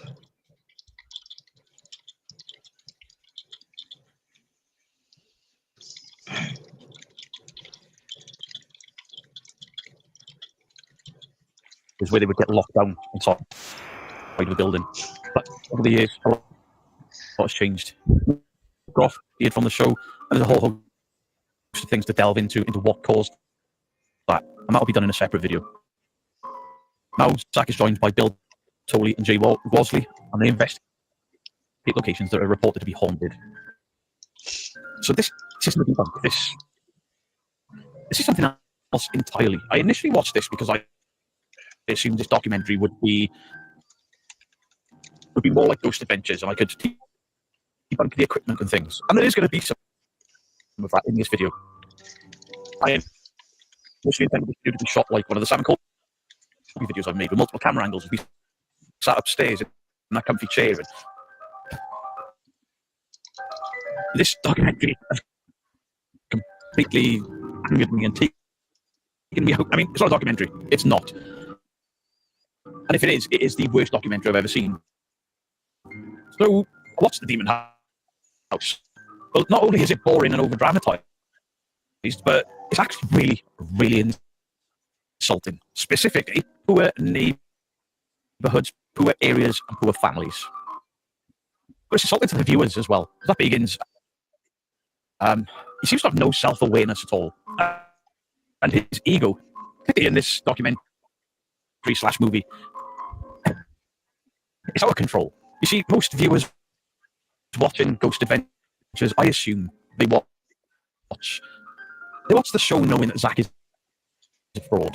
and I assume they watch the show as a guilty pleasure or as a what's this? This is fun. My impressions of Zach have never been great. I don't think the man has any integrity as a paranormal investigator. He's a ghost hunting show frontman. I don't think he cares about the paranormal in the way he says. He cares about the paranormal dollar. And what this documentary does is takes the showman out of The paranormal dollar. I mean, I don't feel like he's wrong in a sense. Like, not all the way. Like, I feel Well, I mean, like Zach. the man is trying to make a living from it too. Well, yeah. You know, And to here's fabricate the things thing. is wrong, but I've got to argue this point.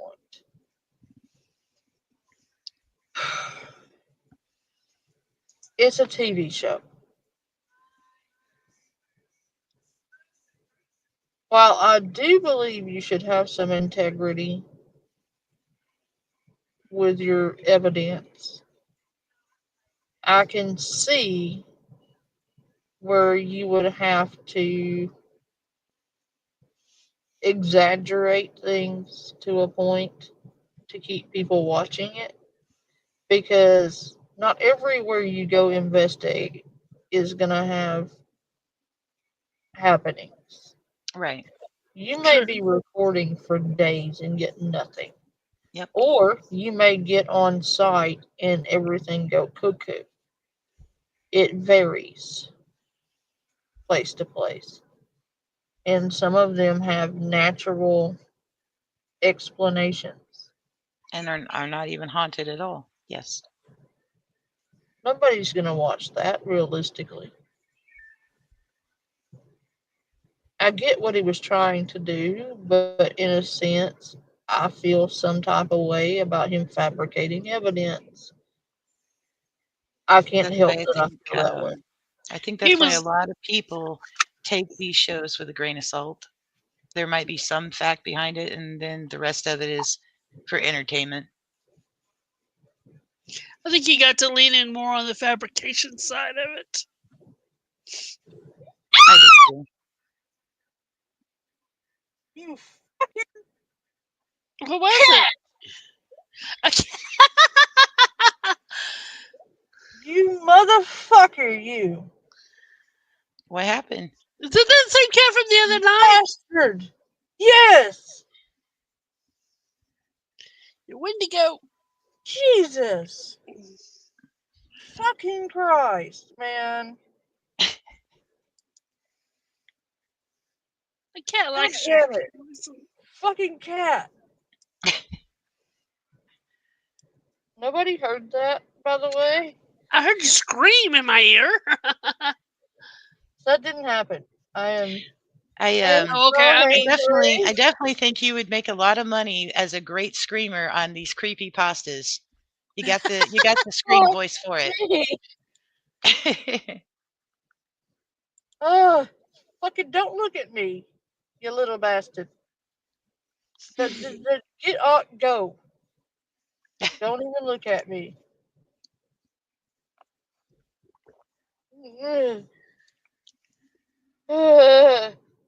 Just a reminder and a fun fact, when it comes to the Wendigo, the more you talk about it, the more you say its name, the more you draw attraction and attention to yourself.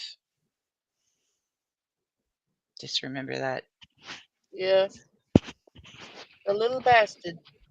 But Just then when it comes to anything negative or a demonic, I don't think a Wendigo is demonic, but anything negative, when you start entertaining the idea of it, you're opening yourself up to it. So just fun fact out there.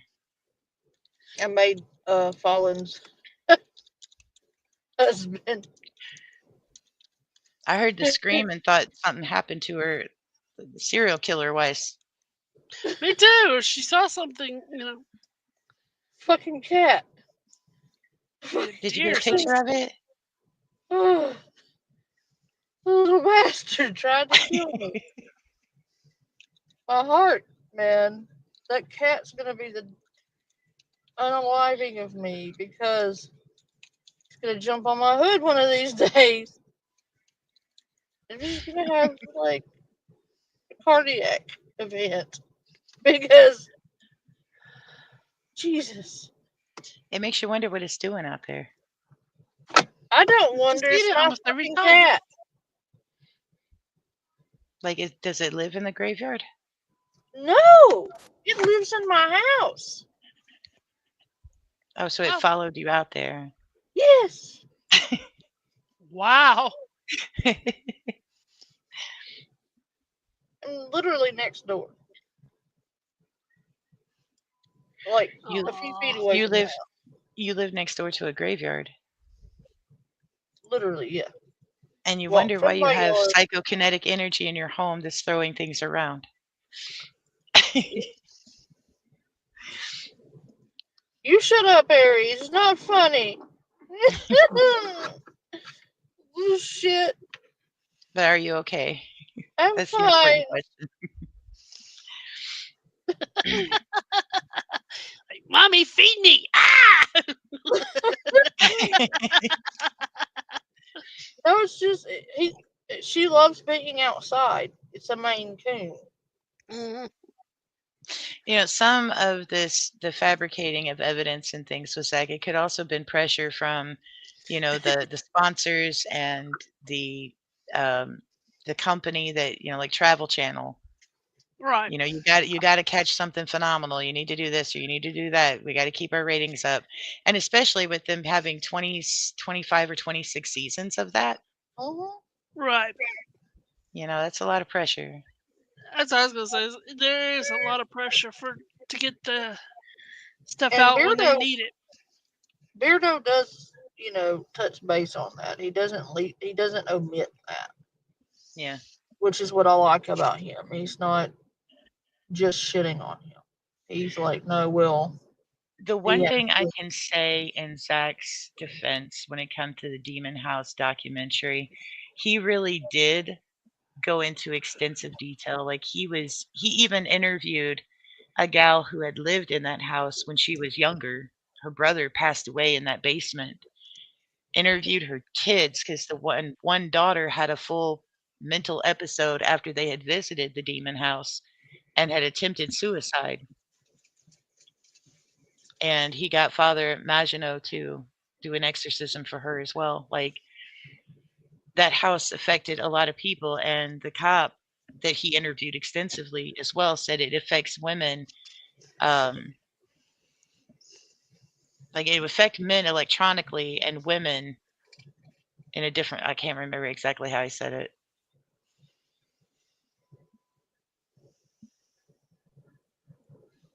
I'm gonna have to go back and watch that documentary now. psychokinetically. I think he was saying something like it affects women emotionally.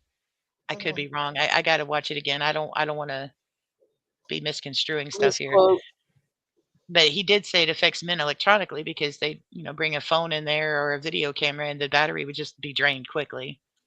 Barry Taft, he's another founder of the paranormal community like Ed and Lorraine. He was only in that house just for a couple of hours, but he got so sick from being in that house that he ended up in the hospital and all of his internal organs systematically began to shut down and they couldn't find an explanation for it. So yeah, and he'll never step foot on that property again after that either. But like the house itself, it had different ways that it would affect people. The one gal who seen the kid climb up the wall at the hospital had, been in that house and she was having nightmares, the trauma from what she witnessed at the hospital. I think she even got sick. She had to see a psychiatrist, ended up leaving, moving out of town because she was a child service protector. Like there was a lot that anyone who came in contact with that house, they were affected by it. Even Zach himself, he stupidly locked himself into that house, had them barricade him in it overnight. And while he was in it, he was demonically attacked by that thing. it caused headaches so bad that it made his eyes cross, and he has to wear a special type of like spectrum type glasses for the rest of his life, because if they try to do the surgery, it could cause him to go blind. That's why he wears the glasses now. Yeah. I mean, after he had that whole incident, that's why he decided to destroy the house, because he didn't want to take the risk of anyone else possibly being affected by it. I feel like Zach had some kind of life changing experience. If I had to go by watching these episodes, I would say it happened around the first time they went to Bobby Mackey's. Yeah. That Aaron, really one of his changes team people. members, it destroyed his marriage. And he didn't even want to step foot in that place the second time they went back. And Bobby Mackey's is probably no more now. They were sadly going to tear it down. They did. They did? Okay. Mhm. Good. I always wanted to go there, Me too. but I That's could what I never get in. didn't. And I'm not far from it. I'm only in Indiana. Like, it would have just been a short road trip, but I could never get anyone with the cojones to go with me. Wonder if the grounds are haunted. probably. Did they build Because something it in was its that place? well. I don't I think think they've that, put anything there yet. but I think they're going to. I wonder if they are aware enough to know that taking the building itself down isn't going to do any good in that specific case. Absolutely. I agree. We have a mental state prison here in Indiana called Central State. It had the main dorms for men, the main dorms for women. There was um, a small area where they did lectures on the science of the brain, and they had a sick hospital. And over the years, I mean, after they had it shut down, over the years, those buildings would start dilapidating, and they tore down the sick hospital, and they ended up putting just left it there as a soccer field where kids go and play.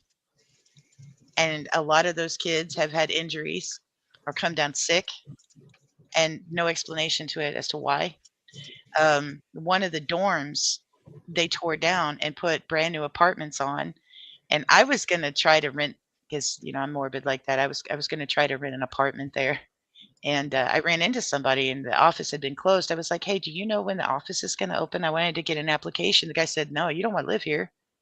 And I said, "Why?" And most people would be complaining about neighbors or something. He's like, "The fucking place is haunted. You don't want to live here."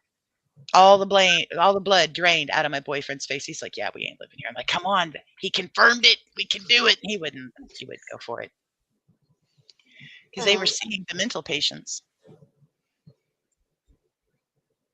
Oh, Yeah.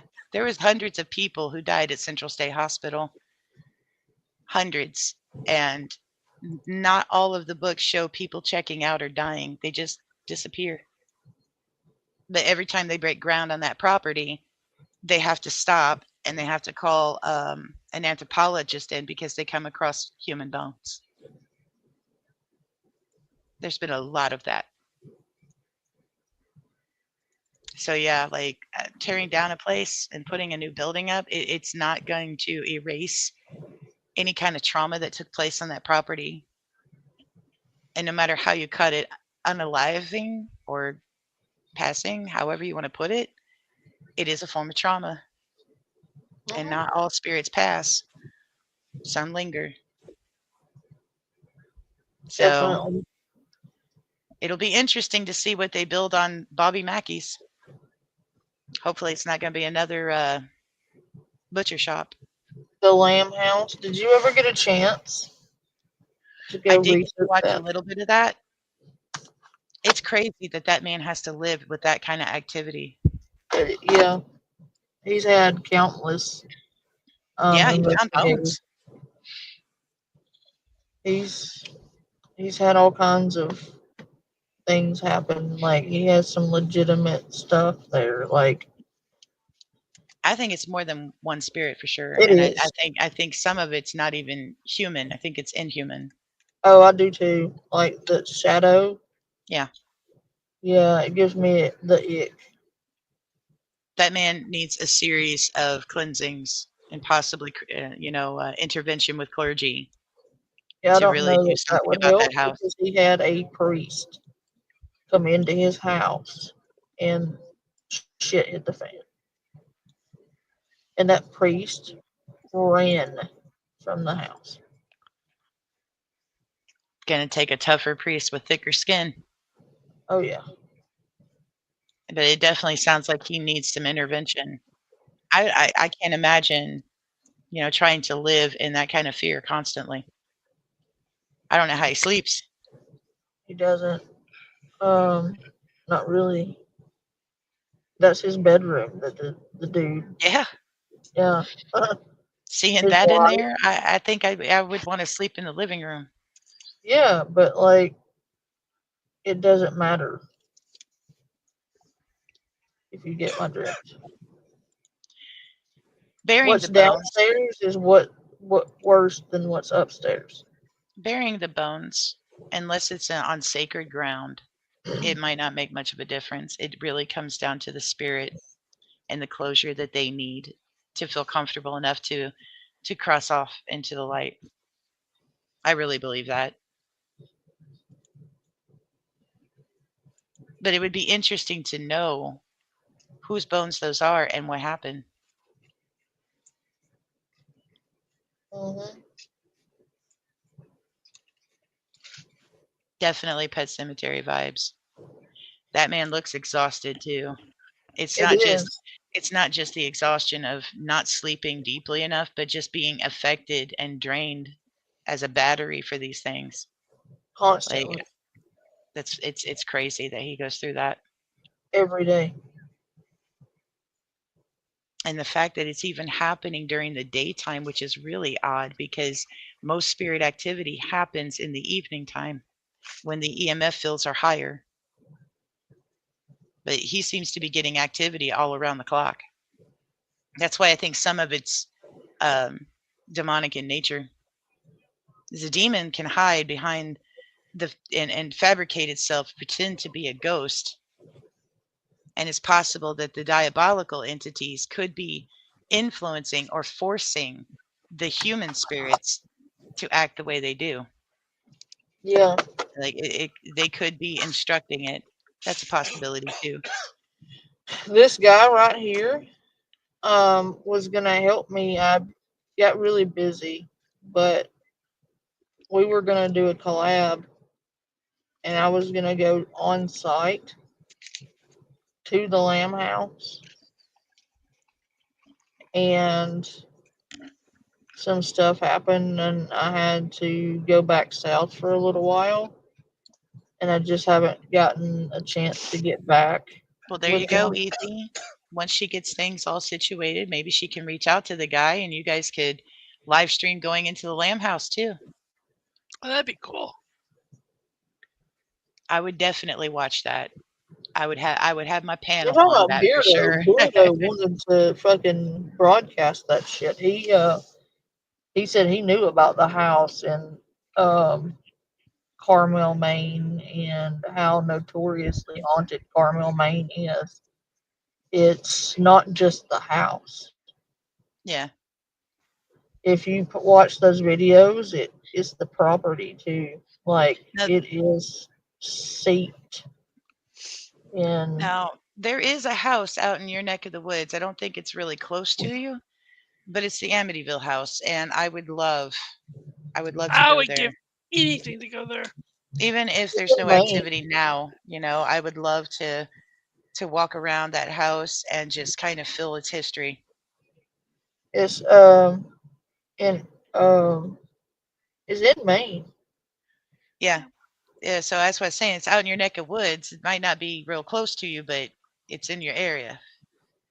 Hang on, I can Google it and tell you exactly how far away it is. Hey, I mean, classic. I was always intrigued by Ed and Lorraine's investigations, but when Lorraine said that that is the only investigation they did, and she had told someone who was I think it was a Channel 6 news broadcaster who had came in that night, she said, "This is as close to hell as I ever want to get." Yeah, he still lives there, Aries. To this day, that's his name's Kent. Um,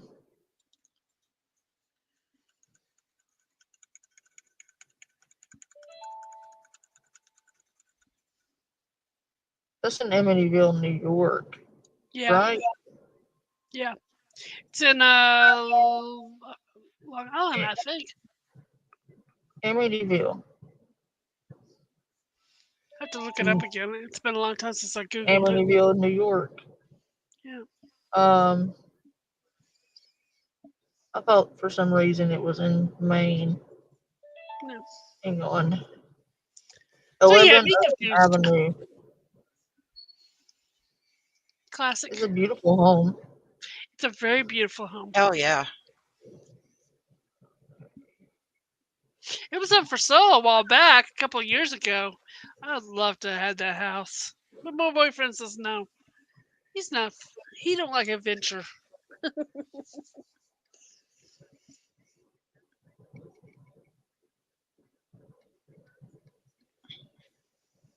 I'm getting how far or how long it would take.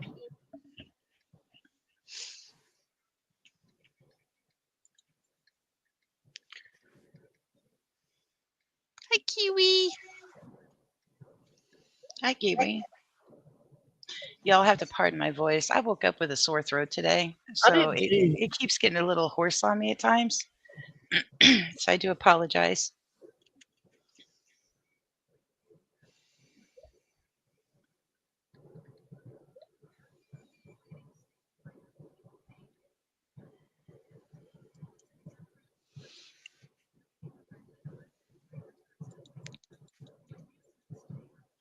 Oh wow.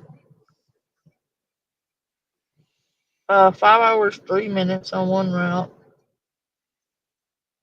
That's Five not bad. hours. Yeah, a little over 5 hours. I may, when I get a break, I may take up or post my Cash App and PayPal stuff and take up donations to for gas and shit. That would be awesome. Just so you Yeah. know, Day is doing some stuff behind the scenes, getting a StreamYard and things like that set up for us, so that we can make this happen. Oh yeah, So he while I'm said it talking was with you, built I'm in. taking care of it. But I mean, there's so many stories behind the Amityville. You know, was there originally a demon that influenced Ronnie DeFeo? We don't know. But something definitely happened to the Lutz family after those murders. Yeah, Maine is not a small state, despite what a lot of people think. Maine is massive, and most And of Maine is spiritually connected. Like somehow, there's not really one piece of Maine that isn't haunted. It's no, you live in a hotbed of paranormal activity. There's been so much trauma. it would be a shame if I didn't go out on adventures and stuff. Like, There is another documentary on Netflix. If you haven't seen it yet, you might be interested. It is one of the Lutz boys. He's grown now, and it's called My Amityville Story. And he literally talks That's it. about the things that happened. And he's the oh first shit, of the Lutz children who is actually came out and confirmed the things that his stepdad and his mother, Kathy Lutz, had talked about. And he even goes and meets with Lorraine, and they talk about it. And it's a really interesting documentary. holy shit. It's called My Amityville Horror. Right, but what I'm saying is there's a place called the Devil's Footprint. It's a historical landmark. It's in Manchester, Maine. Oh, And it's in within a 20-minute drive. Well, that would be Um, interesting to know some facts about that. If you have any links, I'd love to read them. look up Devil's Footprint in Manchester, Maine. There's also Wicked. It's called Wicked. It's in Mexico, Maine, 44.2 miles away. Um, that's insane looking. I don't know that I want to do that. Grandview Manor. The Night House is haunted as shit. It's a museum. 10 point. Oh god, that's close. I could go there like this week. Providence Ghost Tour.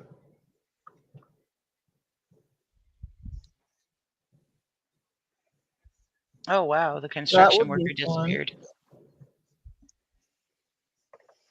There's Ghost Hunting Team. It's a Providence Ghost Tour. Let's read about it.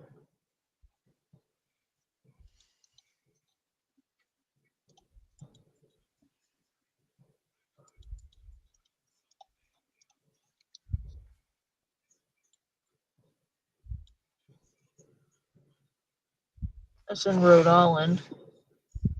But Personsfield Seminary.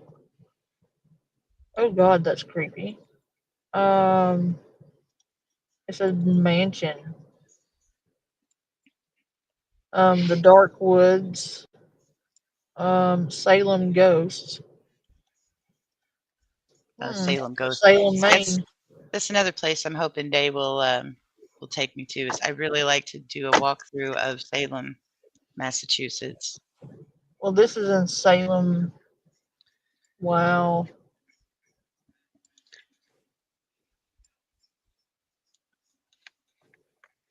Night Terrors Haunted Woods Walk.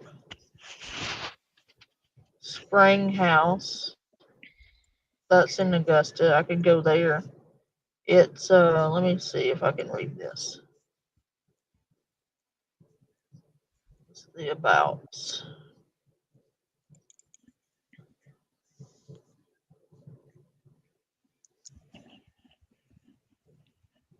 Oh wow. Alright. Hysterical landmark. I'm gonna Google it. Um SERANG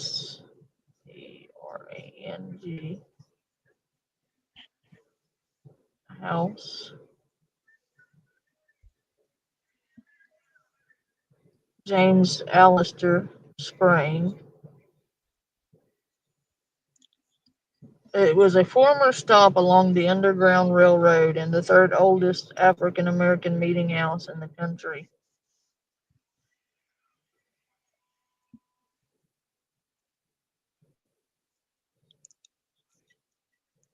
It's an 18th century house, and wow,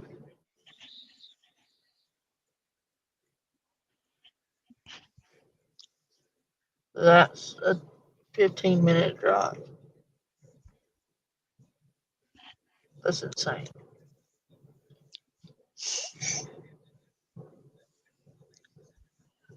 Fort Knox. Yeah, I've been there.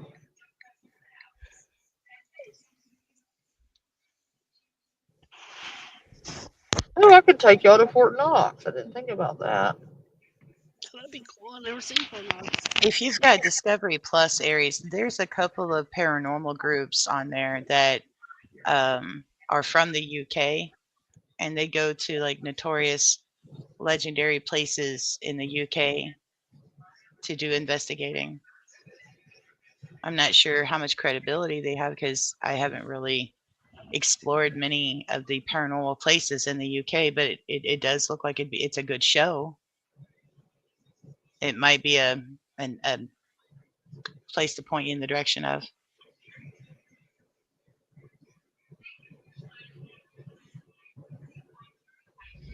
Hmm. Fort Knox is a beautiful place. And it's rich in history too. Um, wow.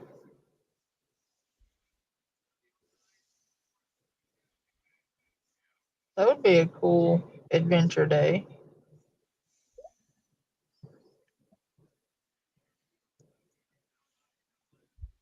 If I come across anything, Aries, I'll point it in your direction. Yeah, I will too. See if I'm it's always looking anything for British you stuff. haven't already explored. It's open May 1st through June 30th, 9 to 5 p.m. is the closest one, and the um, entry fee is $4.50.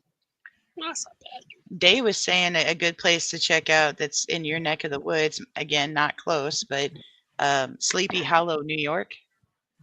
I like to go there. Sleepy Hollow. Mhm. Yeah. I'd definitely do that because, like, the Headless Horseman is one of my favorite. Oh, mine Um, too. Mine too, definitely. Well, I guess that's where all of the story stems from. Is Sleepy Hollow, New York. That is one of my favorite stories of all time. Guess that I kind of would got love me into to. the paranormal. I would love to take some of the ghost tours in Louisiana and no, like you visit won't. Marie Laveau's grave. And No, Yeah, I would too. you do know she's not actually. Never mind. I mean, it's just the urban legends I haven't explored. Um, You do I'd know like. she's not actually buried there. No, I didn't. I'd She like to see was Madame Lalaurie house. initially, but her family or her descendants moved her to an undisclosed location. Look it up.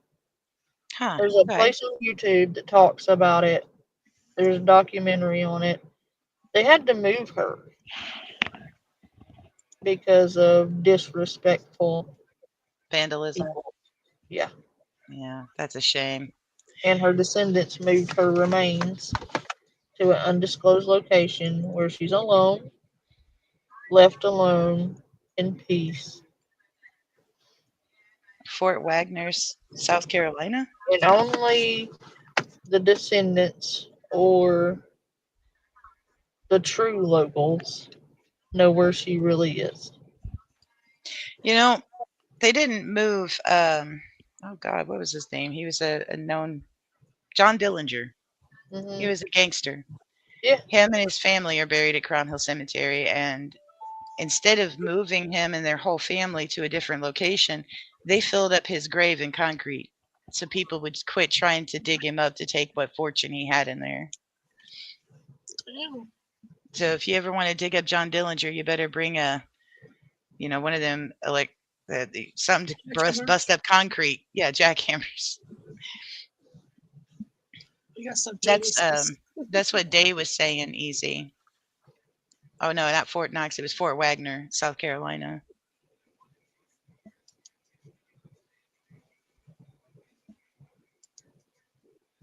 There's a Fort Morgan that's a lot like that. Hmm. In Gulf Breeze down south, and it's extremely haunted. There's some videos up on my channel on the shorts or just in videos. Um, some of my first videos, and you can hear very clearly voices, things being thrown, whispering, murmuring, chains.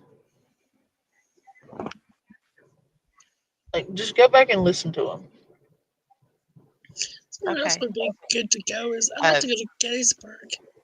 yeah, Gettysburg. They say That's that's somewhere very I don't know haunted. that I want to go It's definitely a because I'm an hotbed. empath. And Yeah, I know. I am too.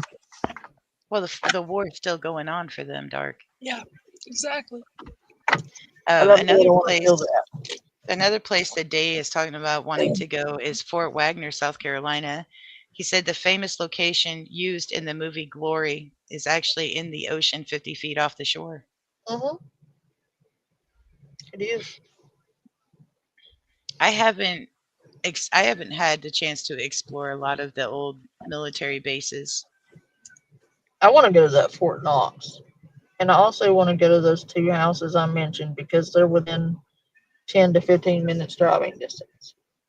Yeah. And He said Marys Hill in Fredericksburg, and a VA and the Civil War battle site Grace Mill, which is it Mechanicsburg, Virginia?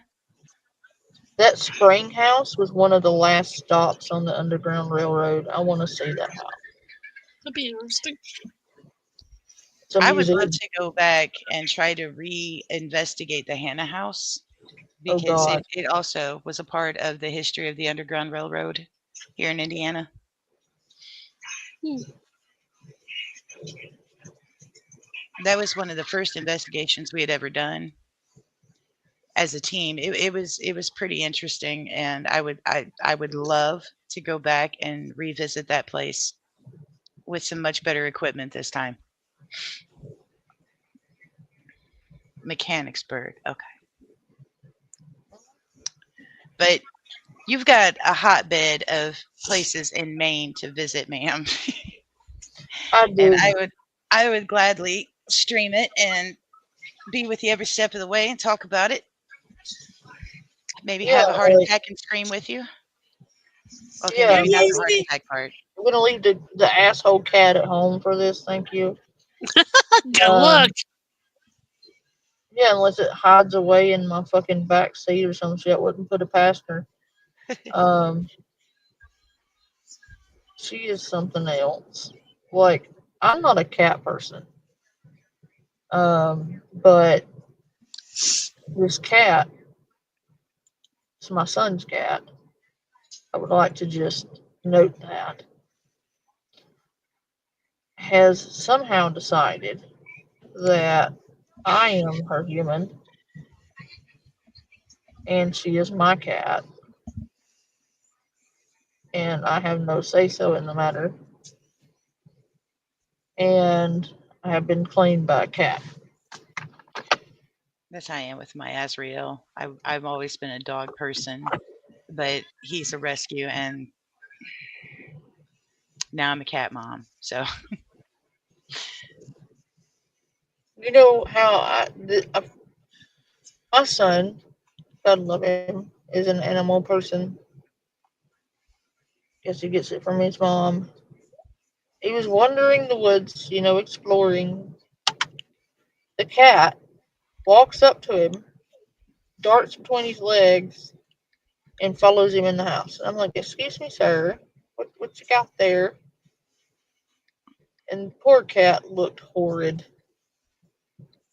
like it was all matted up and not in good shape.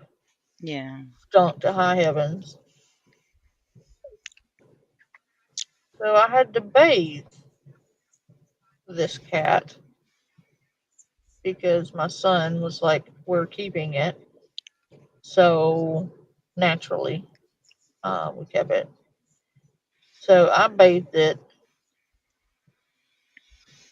That was fun.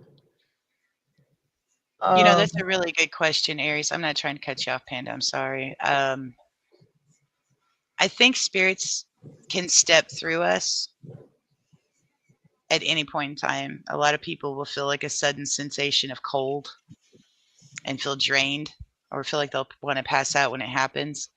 Um, it's the people who are extremely sensitive to it, whether that spirit actually slides into their body or they're picking up the energy off of them to connect with them and be able to communicate with them one on one. I think that's a little different, but I do think that because spirits are, well, they don't have a body, they're just energy, and electricity, it can go into our body. So I wouldn't think that spirit energy couldn't either. So I would think that anyone could possibly be affected by that.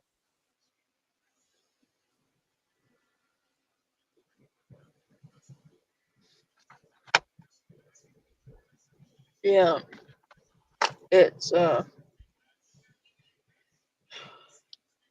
fun sometimes because you feel what they feel. A lot of times that happens to people Like if the spirit is frightened and they pass through you, you're going to experience that. Or if they're extremely sad, you're going to pick up on that energy.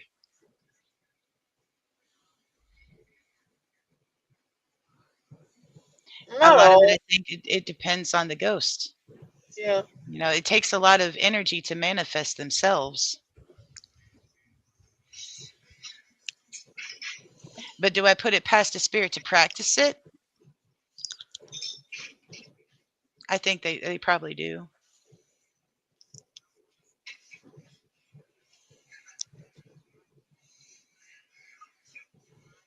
Again, and until we pass away, there is no solid answers. And unfortunately, we don't get to come back and say yes or no.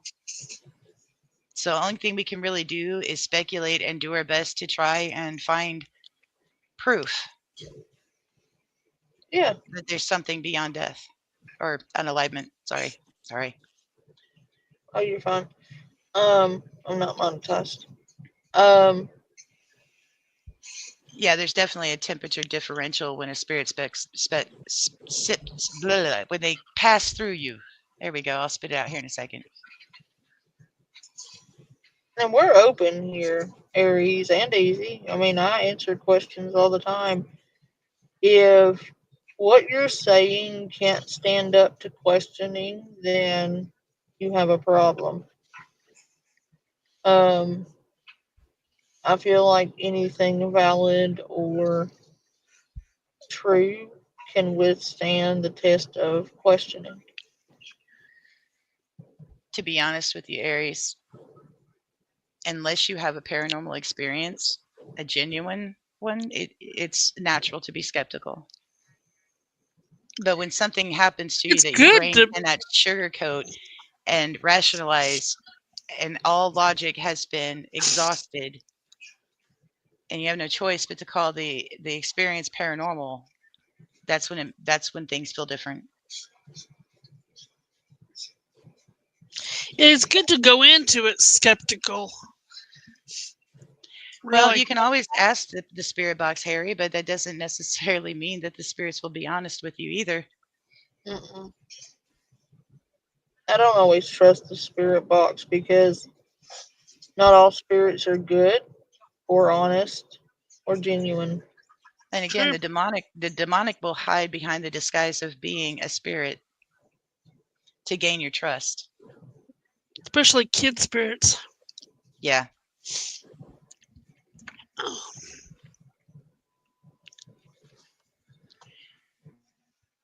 If you're going to use the Ouija, I Zach. definitely recommend that you make sure you do it and use it properly, and especially don't do it alone. Yes. And you want to No. make sure you close that board properly when you're done, so that you're not leaving a portal open and inviting things into your home that you don't want there. Sorry, I didn't mean to interrupt you, Panda. go ahead, No, Panda. you're good. I don't do Ouija boards for There very have good been reason. there have been instances where the demonic will appear as a child to gain your trust or your Yes. sympathy. Or That's even a how it family bonds member. you. Yeah, even a family member. So you gotta be very careful.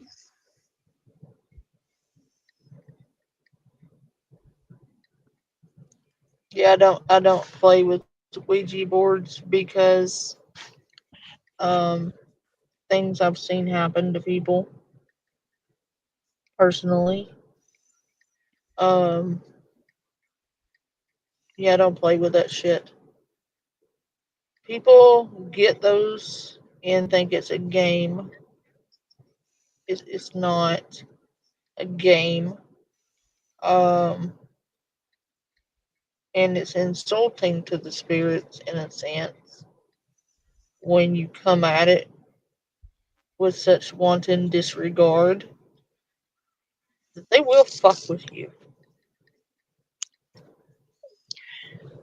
Well, there And seems to be this trend that there's this one specific entity that is linked with all these Ouija boards, and it goes by Zozo.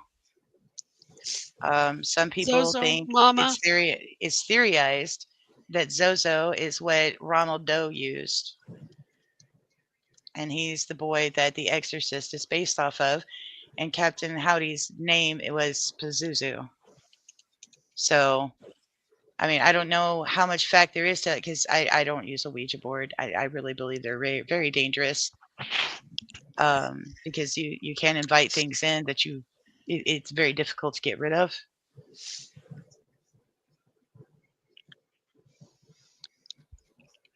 Or hurt you. Yes, Aries. Yeah. Yeah, Panda.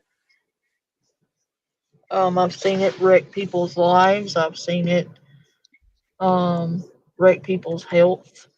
I've heard of It people is, throwing away a Ouija board and it showed back up in their home a couple of days later. yep. I've heard of boards that don't burn, or if they do burn, they scream. Mm. Like I've heard a lot of tales. I haven't experienced them myself, but these people seem genuinely scared out of their mind from the experiences they had with it when it showed up in their house or tried to burn it, couldn't get it to burn, and heard it screaming when they tried to burn it. Yeah, I will not. I won't have one in my house or in my presence. I go to somebody else's house and they pull one of those bastards out. I'm leaving Spirit immediately. boxes, EVPs, Ovilus, all of those things are a lot like the Ouija, though. So, I mean, you have to be very careful when you use them.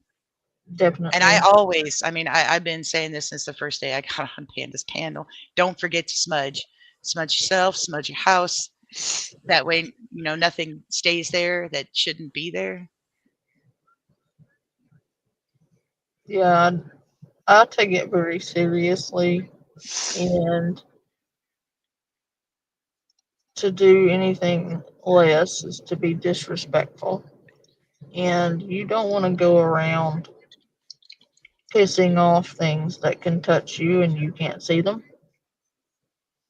I think it's good.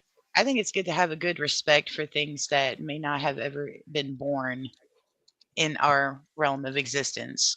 It's not good to poke a bear. No, because those aren't just going to spook you. Those things are powerful.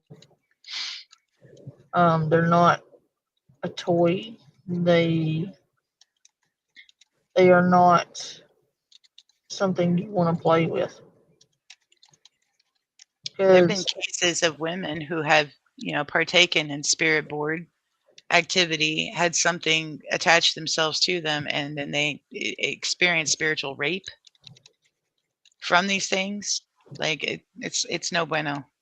It's no good. You just gotta well, be really careful. it's driven people mad. Um,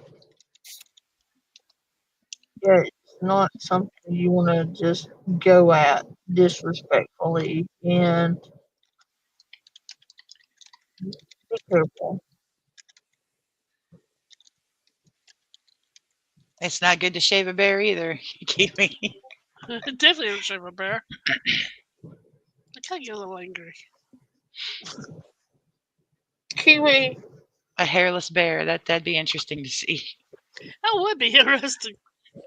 the shaving process would be the interesting Yeah, to see if the part. bear would actually let you shave it.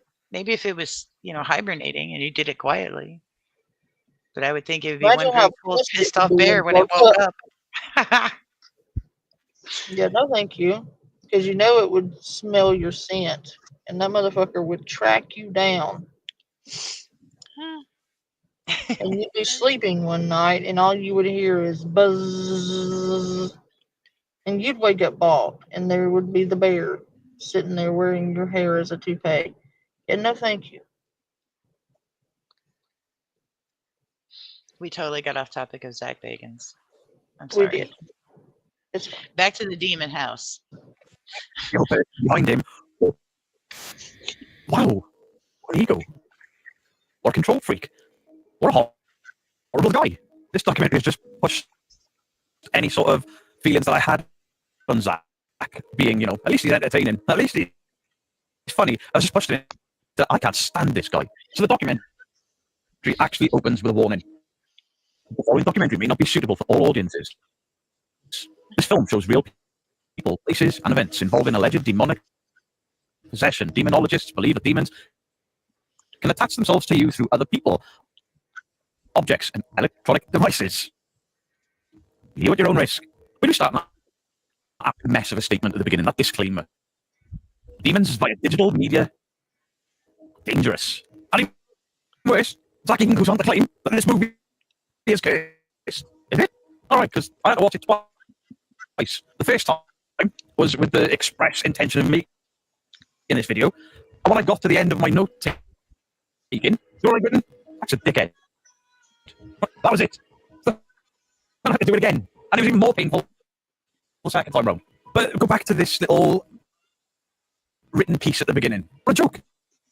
Do you know how many hours of haunted footage I consume weekly for debunking, for enjoyment? Do you know how many photographs of Robert the Doll I have looked directly at? Do you know how many videos of Robert the Doll I have looked directly at? The rumour is, if you look at a photo or a video of Robert the Doll, you die. I've seen loads of him. How many demonic videos I've watched where they say a demon can attack you or attach to you through this video? Loads. How many times it's happened? None. How many millions of people watch those videos and how many of them have actually had an attachment? None. You know how many people have actually died from a paranormal experience? Unrecorded. Do you know how many people have died from demonic possession? None recorded. If you've died from exorcism attempts, so I'm not playing into this a little bit later. Nobody died. He's actually wrong. When he says that there have been no documented recordings of people who have died from demonic possession, he's wrong. Annalise Michaels was deemed a saint because she agreed to let those demons stay possessed and it destroyed her body.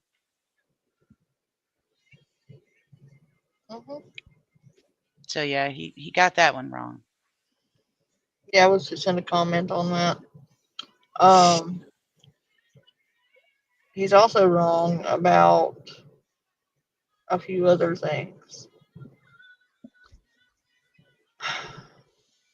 Yes, spirits and i.e. demons, whatever, can absolutely travel through electronic devices.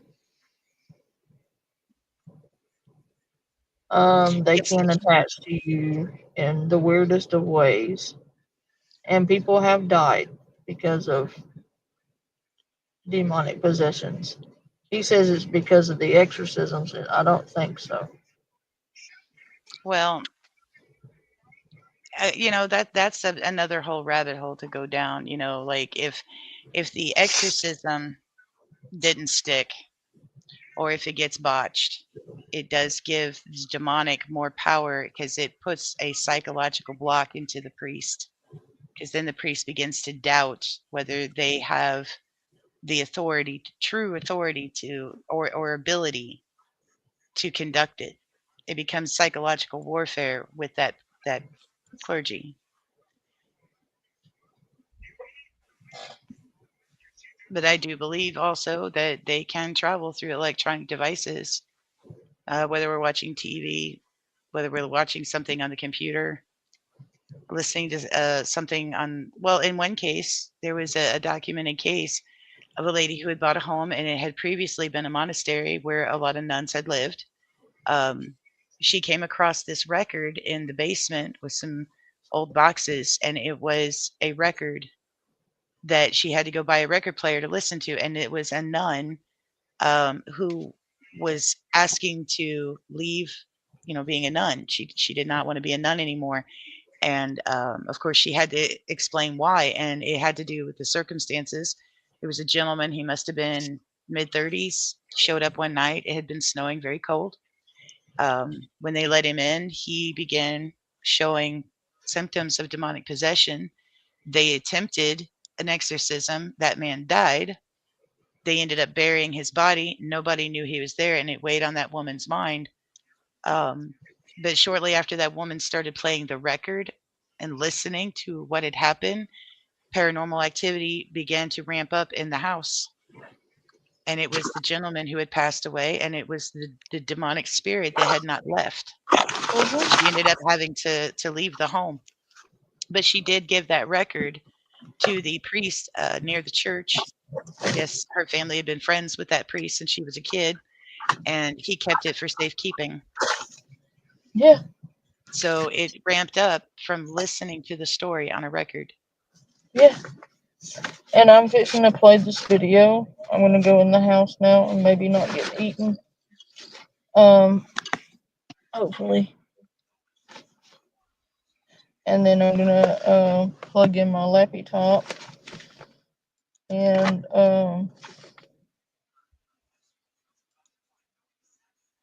we'll finish our pajama party All right. with the Yeah, I think ghosts. go to bed I'm just soon. gonna push play and mute, Okay. and you guys can talk amongst yourselves or all that. Okay. I'll be, I'll be y'all.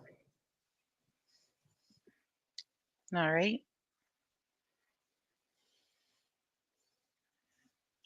When you add to this documentary, if you watch this, you could get a demonic attachment. I have been in a number of locations in the last couple of years, rumored to house demonic activity, and I have shit talked for hours on end. Demons. I've gone at it. Come on, poke me, take me over, throw something, hurt me, kill me, do whatever you want. I call out for hours and hours. I provoke demons, and then I try to speak to spirits. Nothing ever talks back, but demons are also powerful. Why do they seem to be scared of human beings and don't want to show up? Absolute bullshit. In fact, all I've got for my troubles, a bit of black mold up my nose, suffering from lack of sleep when they're travelling, and the realization that all of these reports, not demons attacking people through media, are a load of shit. So this documentary proper kicks off with how Zach found the That's a good question, house. Aries. The news report. There have been And instances where, a person has a phone unplugged, but it still rings. for a while that this family move out, Zach buys the house. Very little time in between. Yet there are reports of squatters in there, and I think even Zach mentioned squatters at one point. What he fails to mention is But I would after the think Poyers that a family moved plugged-in electronic out, device has more electromagnetic energy in than that house, something that paranormal isn't plugged up. nothing ever happened. In fact, the wife of that family states nothing paranormal has ever happened in this house. The only thing is the paranormal enthusiasts keep turning up and pestering us. And That's that's why they fascinating, moved Harry. out. Well, that was the Did that story. person So die Zach in the house Baggins by turns up, chance? pocket full of cash, and Zach offers husband money because, if you're going to try and buy somebody off, buy the bloke. We have less moral values than women. I'm gonna go with it And a most deal was likely if it's struck. And unplugged, suddenly there it's was not as paranormal likely. activity. I would think that if It's paranormal almost like the activity money happens and conjured up a something's not demon. plugged And the up, father they're of probably this already there family, at that location. It's like there's been instances where somebody, like in the Smurl haunting, when they were sitting in the kitchen one morning and the mother was fixing breakfast, getting the kids ready, packing their lunch, and getting them off to school, the toaster caught fire and it wasn't even plugged up.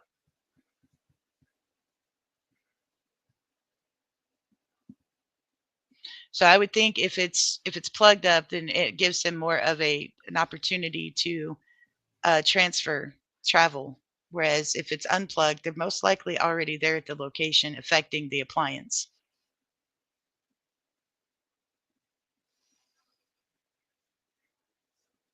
That would have been a very tall individual in life, Harry.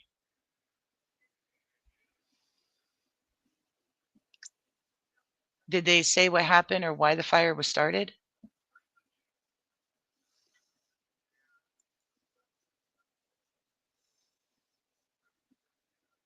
Yes, old ghosts can be dormant in a location. A lot of times, renovations will wake them up because it's a change in their environment. Certain energies from people, especially children, because they're chock full of energy, can awaken dormant spirits as well.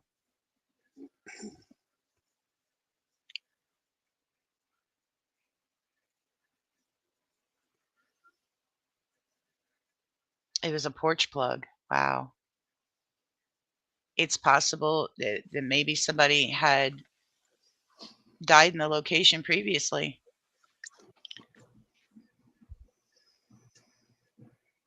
Yeah. It's really hard to tell without knowing the property's previous history. See, I'm skeptical until proven something paranormal. I don't walk into a place and go, "Yep, my hair's standing up. This place is haunted." I rule out every possibility before calling it paranormal.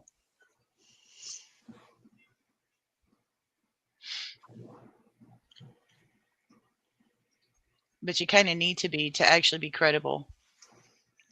You do.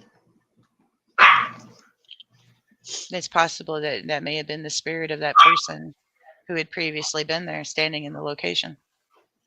The fire itself could have been enough change in the environment to have brought it out of dormancy if they had been, settled and quiet. It also could have been stirred up by something else too. That's true too. Or the trauma of the fire may have been enough energy to feed something nearby and it decided to take up residence at that location. I mean, there's that possibility too. But I would most likely think that if there had already been someone who passed in the house, their spirit is probably still attached to the property for whatever their reasons for staying and lingering. I just Battle. turned on my spirit talker. So it said battle, and we were talking about. When you say bye, what do you mean? It said battle, Oh, battle? and we were talking about, Gettysburg earlier. Yeah, Yes. because they're still in the war. Yeah, they are. What do you mean by buyer energy too?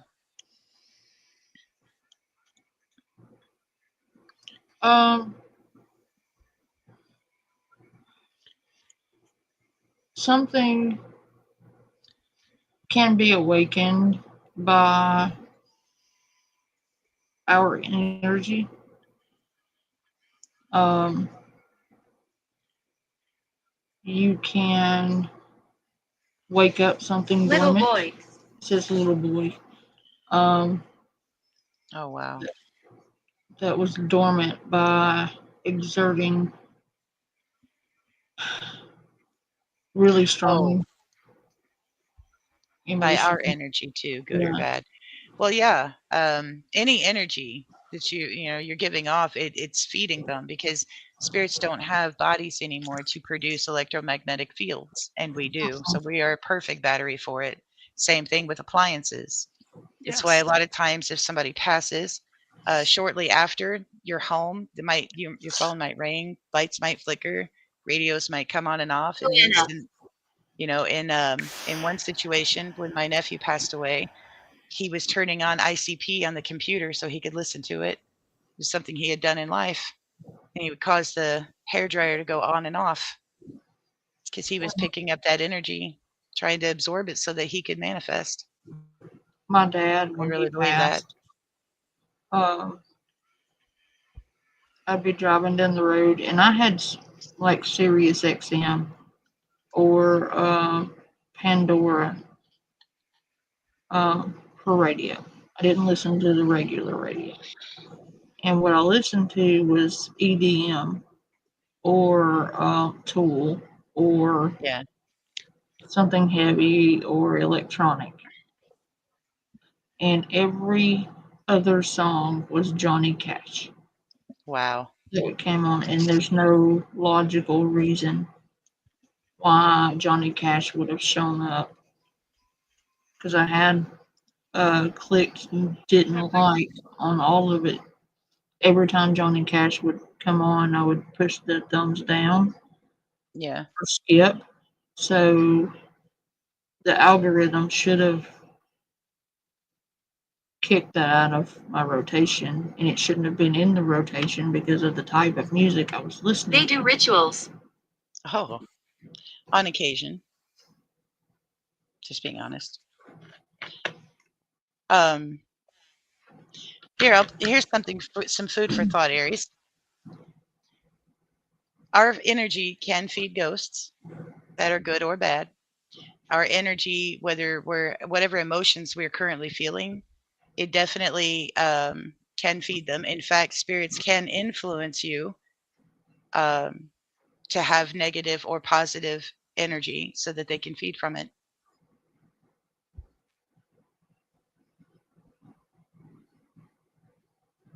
Well, think of it this way. If you had lived in a house and you passed away and then, you loved your house and you were, very comfortable in it. And then let's say a family moves in that is completely tacky and decides to decorate this house in the colors that you absolutely hate and they constantly cause noise and chaos. Would you want them to live there? Uh-uh.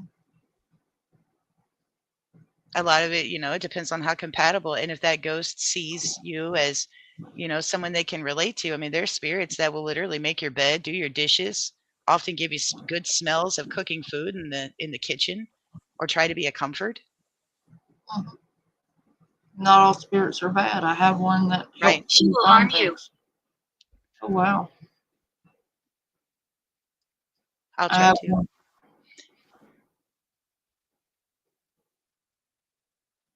It says she will harm you. That's weird. Oh, I thought Um, it says she will warn you. oh no. It helps me find things because the part of my brain that is affected when I get lesions pertains to memory, Yeah. and I'll lose things. And I'll be frantically searching for something, and it'll just show up.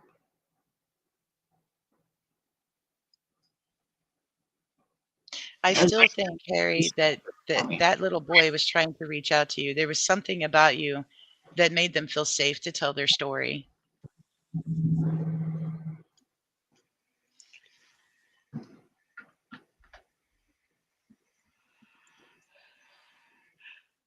I'm gonna push a play on this one because this is I don't know that I agree with everything this guy's saying, but he has some valid points. But then again, I do not agree with him on how demons can or cannot travel. I don't think that he's educated enough to make that statement. Be Right. wary of Because how does he know for a fact? Just because it didn't happen to him doesn't mean it can't happen. Well, he also talks about how he's gone into locations and deliberately tried to taunt demons that are supposed to be there and got nothing happen. Yeah, because that's So what he he's is it right. He has a very skeptical mind. Just because you want to pick a fight with a demon doesn't mean they find you worthy enough to fight. Okay, I'm going to bed, guys. I hope you have a good night. Okay. Everyone have a good night. Night, night, Harry, Aries, Kiwi, everyone who's in the room. I'm sorry, I'm just getting really sleepy. It is almost 1 a.m. for me too. Is there any way we might be able to do like a part 2 to this, Panda? Yeah, Yes, hi, Harry. I'm gonna probably play some ghost videos, and we can Okay. pick the Zach Bagans part up, or I could finish this one up, and we can just watch ghost videos tomorrow. Okay. Okay, I'm down for either one. sounds good. Yay! I'll be Good night, around. guys. Bye. All right. Thanks Night, again for Harry. having me. I hope you all have a great evening. Well, thank you for Night, coming. I Kiwi. thoroughly enjoy it. Nice Bye, to see you. guys. Bye. Bye. Bye, Panda.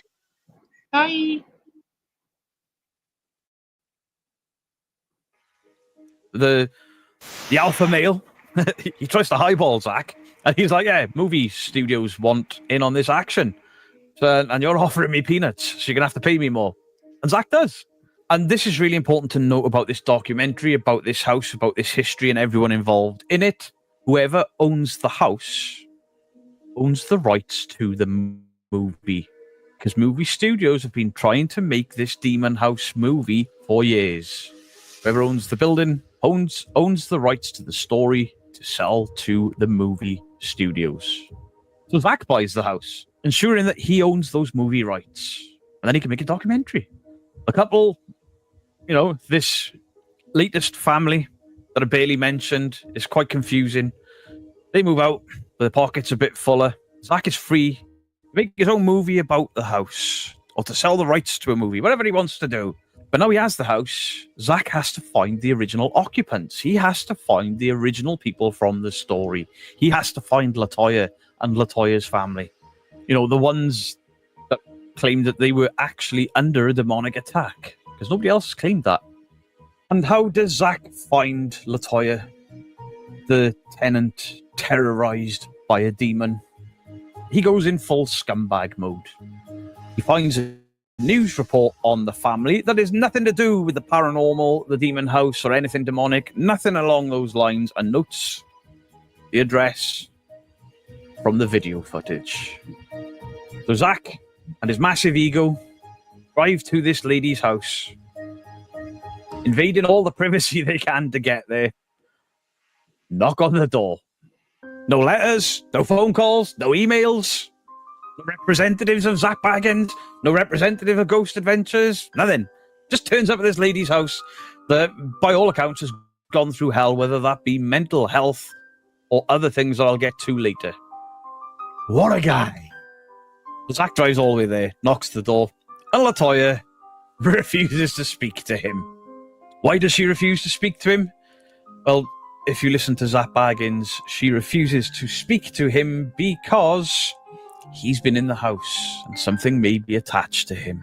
Or at least that's the narrative Zach is spinning. It could be legitimate, but the truth is a far more simple explanation. You see, LaToya has already spoken to a movie studio about her story at the house. And in with speaking to a movie studio about her story in the house, she is not allowed to speak to competitors.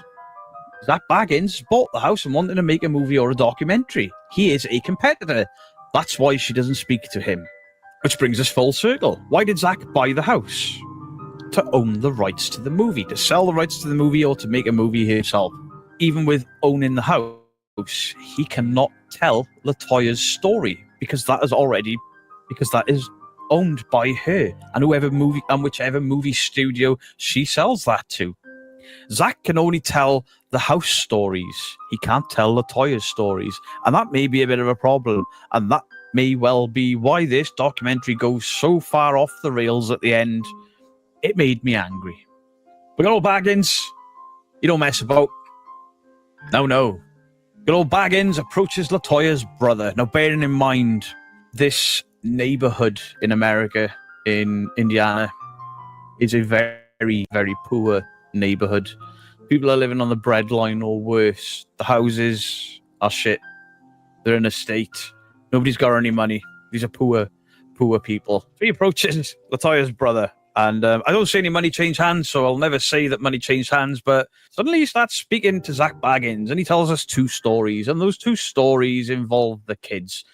One of the stories is that the child was speaking in tongues. We don't get what tongues he was speaking in, what language, nothing paraphrased, no even dialect, nothing. No language, doesn't even tell us if it's Latin, if it's something else, nothing. Just whimsically passed by Baggins and crew.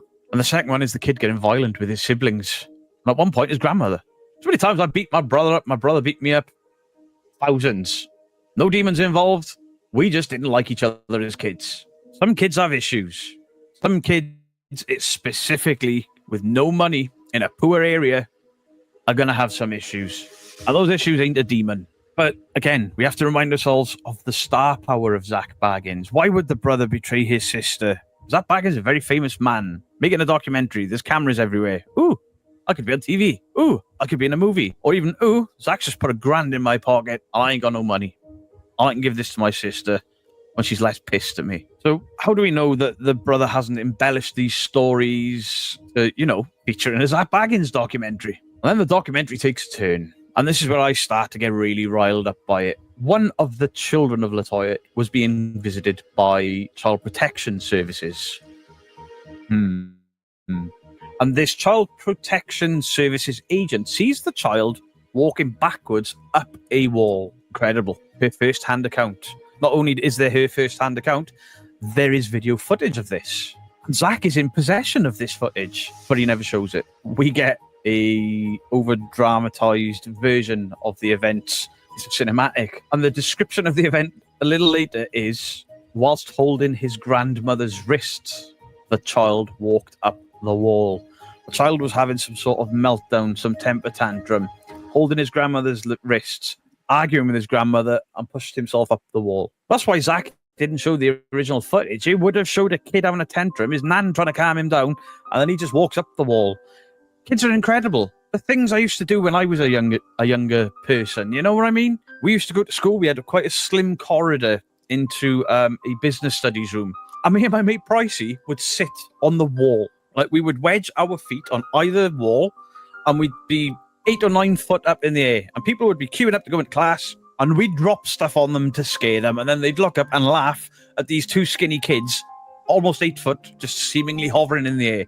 It was just our feet and a bit of leverage. You have to question, why were child services there? Were the child services there because of a demonic possession or something much more real? And we'll work our way back around to this in a little while. And the lady from the Child Protection Services, even she is an issue in this documentary. They claim that this CPS woman, doctors, nurses, police, and family members witnessed this child walk backwards up the wall. This Child Protective Services lady saw this event. We don't get any other input other than the grandmother and this CPS worker. And how does the CPS worker deal with what has just unfolded in front of her?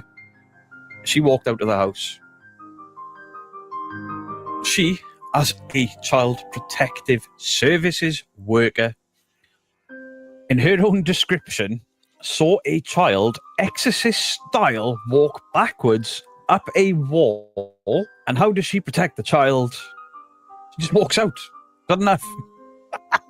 How does she protect this child that's in danger of either neglect or demons? She walks out. Great job. I can't remember the lady's name. You'll have seen images of her while I'm reading the story out.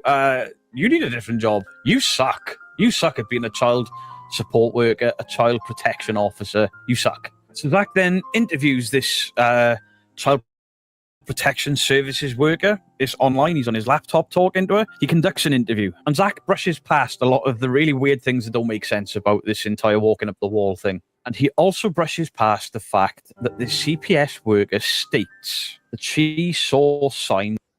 I don't really.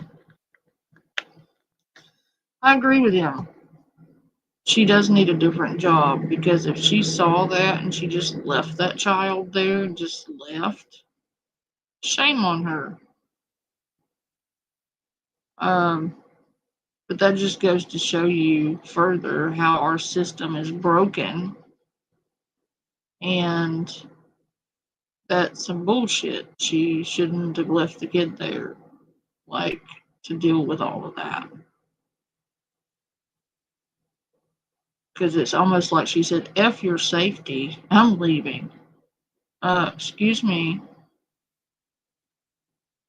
Also, I felt like it was a bit intrusive of Zach to just hunt this woman down, given everything she had been through, by her own words, with this house, that for publicity, he went and hunted her down, and found her via some unrelated issue.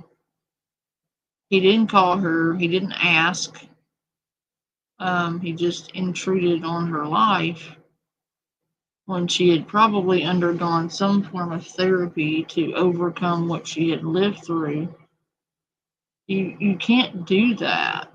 Like, people need to understand that, yeah, I get it, publicity, clicks, views, whatever, but you have to start drawing a line somewhere where you respect people's privacy and the right to a private life.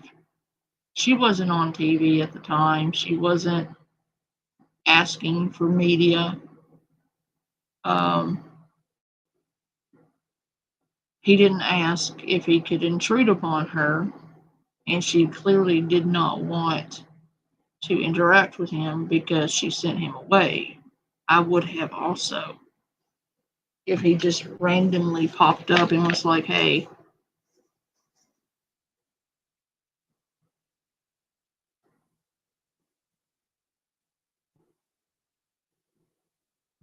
Yeah, she didn't even care enough to take the kid with her out of the house until they figured out what had caused the incident, especially if the child clearly was in distress. If he's walking up the wall, there's clearly some distress there. They should have de-escalated the situation to cut down on the trauma of the kid, and she shouldn't have just left the kid there after such a distressing event.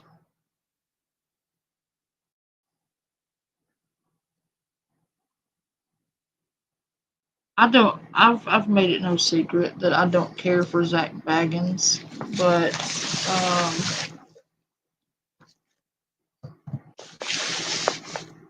it's like Blossom had said earlier, he did what he did to keep the show going, and I can understand that. But at what point do you acknowledge that your shit is fabricated? Like,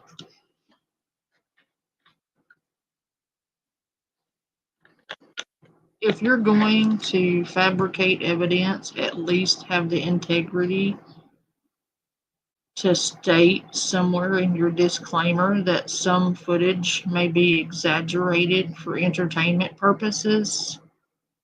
At least include in there that some of these events are staged for entertainment purposes. Don't claim that staged and planned evidence is shown, and claim it as real and factual evidence. At least acknowledge that some of that was framed and staged and set up. At least acknowledge that in some kind of disclaimer if you're going to stage evidence, and have some kind of integrity enough to do so.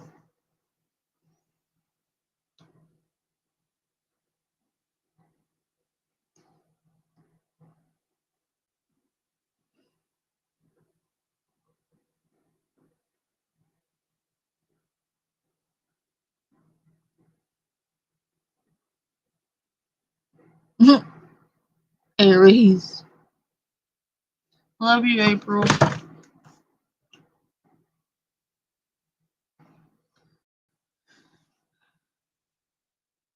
I love you. Good night, sweetheart. Rest well. And get in touch with me. Off of stream, and I'll talk to you if you would like. I'm trying to, but I've got like several feet of snow here. I am off tomorrow, so I feel like we will do a pajama party with Panda. I may take you guys to the museum, or a different graveyard. Aries trying to be an adult.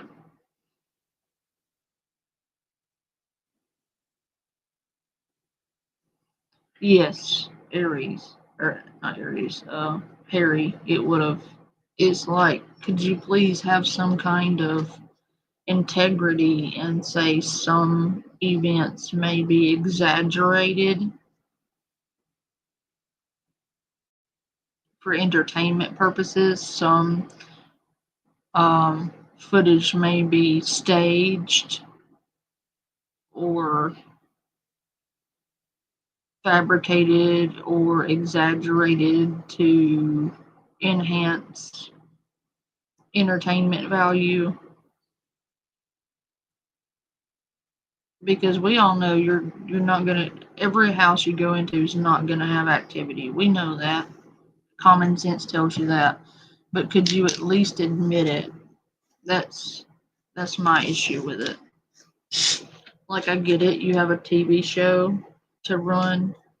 You've got to have something there. But could you please not just fabricate it and present it as fact? That's my issue with it. Yes, Aries, that's my point.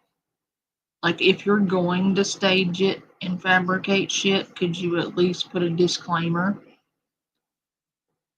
and admit it?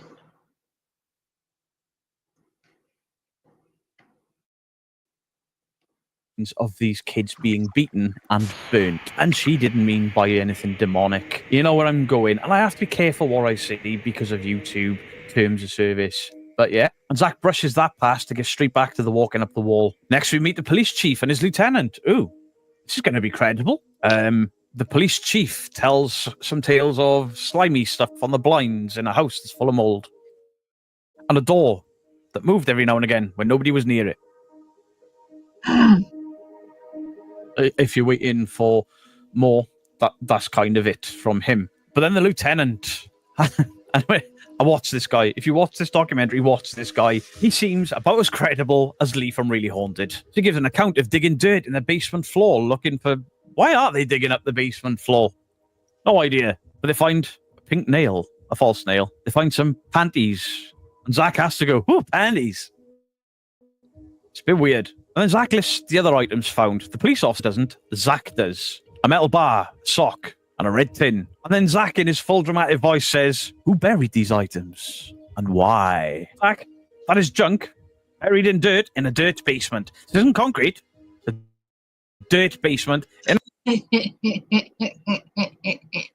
Zach, that is junk buried in a dirt basement, not a concrete basement, a dirt basement. This guy kills me. You have to love his comic relief. He's Zach, that is just junk buried in a dirt basement.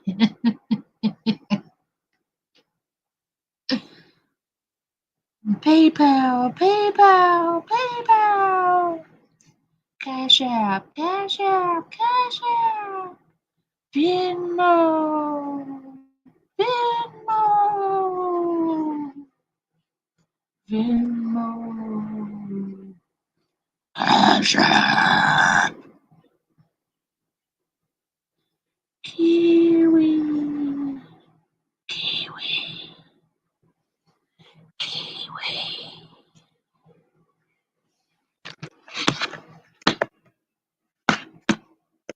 Kiwi.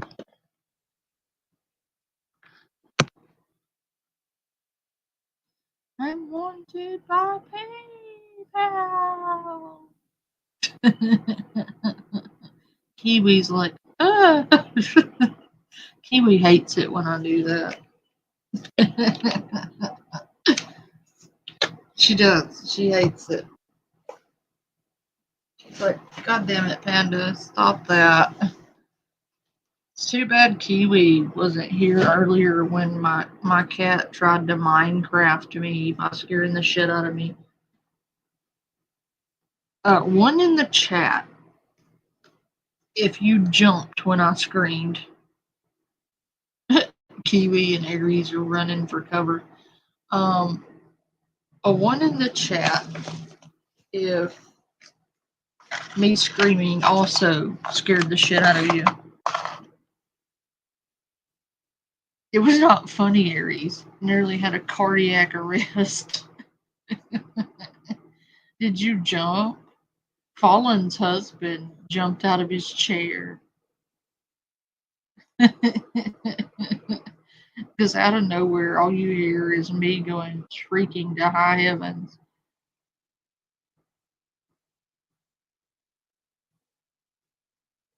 Kiwi's like, you asshole. It scared the shit out of everybody, it looks like.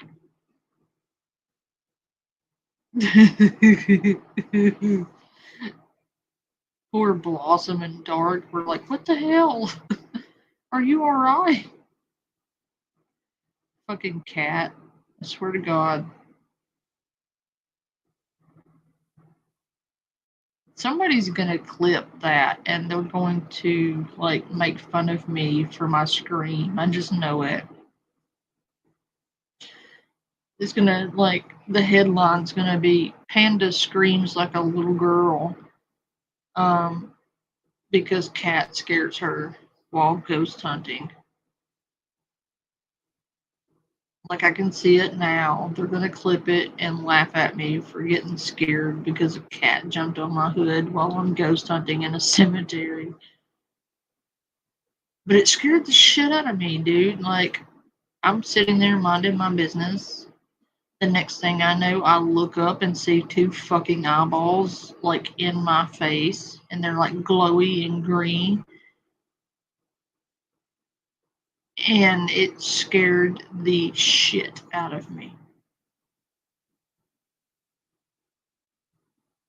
Like it was up on the windshield, like with its face pressed up against the windshield, with its big, giant, glowing eyeball orbs, like staring me right in the face. And I'm like, ah, you dick.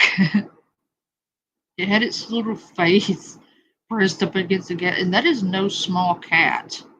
That cat weighs like 35 or 40 fucking pounds. That is a massive cat. And it looks like a little demon. Like it's got like a mane and its head is massive. Yeah, that someone, yeah, I know. Kiwi, y'all are giving me shit now. Um, I don't know if you've ever seen a Maine Coon, but those are not small cats. Those cats are huge, and their eyeballs are huge. And this cat had its face like hardcore pressed up against the fucking windshield, eyeballing me. And it's like, hello, cat food, please. Treat, please.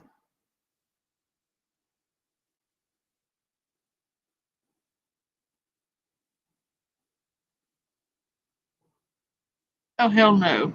Lisa presses her face up against my windshield, going, PayPal, PayPal, PayPal, please, please, please, please, please, please. Yeah, I would have.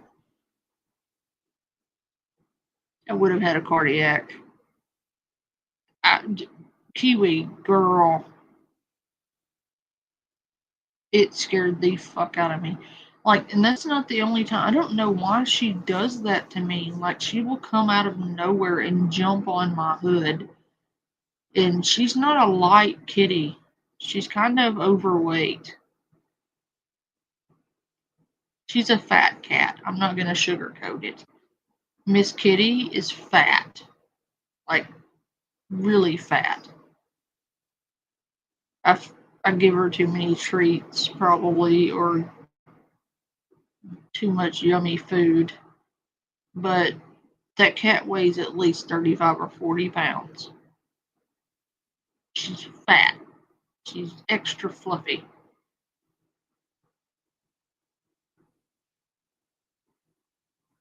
Ew, no. And just this massive head with big green glowing eyes just staring you like 8 inches from your face. Yeah, that's terrifying. She like jumps up on the hood and like smushes her face up against the windshield to look at me. And she looks so damn evil when she does that. It's terrifying. I hate it so much when she does that. And every single time it scares the shit out of me. I think she did one in the chat, if you all recall, the two separate occasions last week where she did that. She's an asshole. I love her, but she's an asshole.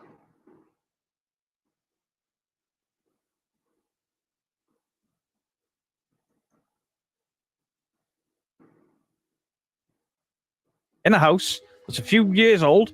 There's like kids in it. Kids bury shit. I used to bury shit. Dogs bury shit. But yeah, this Kids bury shit. I like this cat. Yeah. It is. We don't body shame here. I'm not body shaming.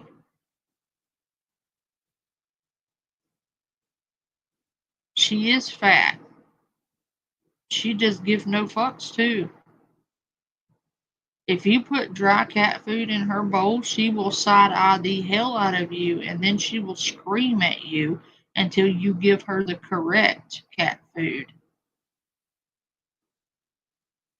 You had better not hold out on her wet food because she will scream to high heavens at you until you get up and go fix it. She will scream and walk at you and then walk back to her bowl, walk to you, walk back to her bowl, and scream until you put what she wants in her bowl in her bowl. She's a bully. She did. She jumped. Yeah.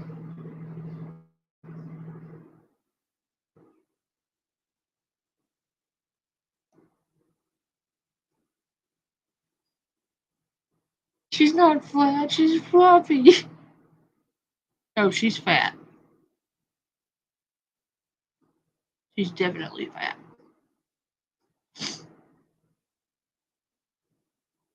But we love her. She's more than fluffy. She's a chunk. She's chunky. Chunky. She's robust. Chunky. She's a chunk.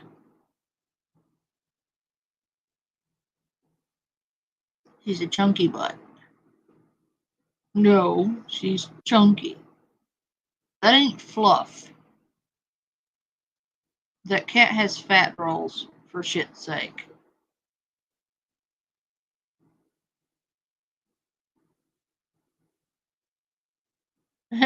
Aries is like, no, she's fluffy. Fluffy. No, fat.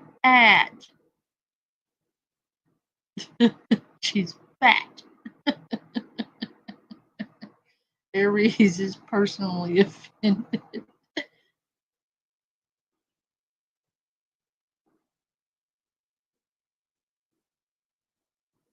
Yeah, she don't give no fucks.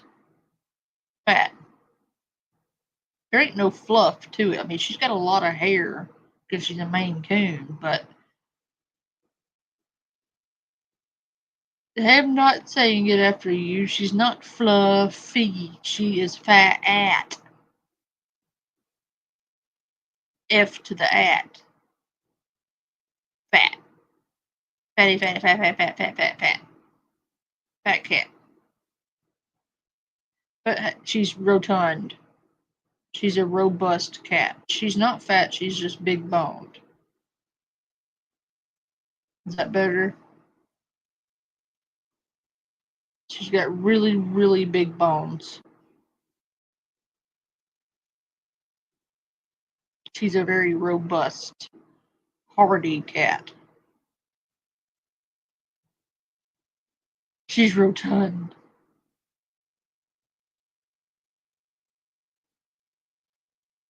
Last word, Fluffy. I'm deaf now. Aries. Miss Kitty, you have a fan here, Miss Kitty, that she is valiantly defending your fluffiness and says that you are not fat, you are fluffy. Yes, yes, ma'am. You have a number one fan here. Just valiantly defending your fluffiness.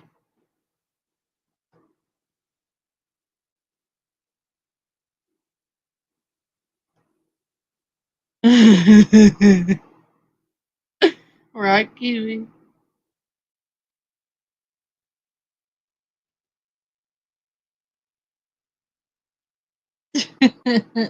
I love you guys. She's squishy. Yeah, she's very squishy. Lieutenant, the police officer, just watches interviews and he just comes across. Until she headbutts me. Like, I don't think she realizes that she is huge. And she takes her big melon head and, like, headbutts me. Like, in the face. Like, she's got some oomph stuff to her. Like, she, like, rears back her head and, like, just headbutts the shit out of me. And quite aggressively. Fluffy, cough, cough. Fine, she's extra, extra, extra, extra fluffy.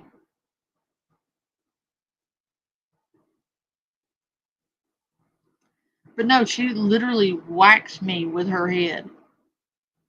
And that's how she shows her affection. By nearly breaking my face with her head.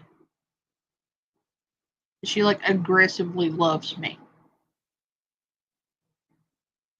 And if I'm standing anywhere near a chair, she will literally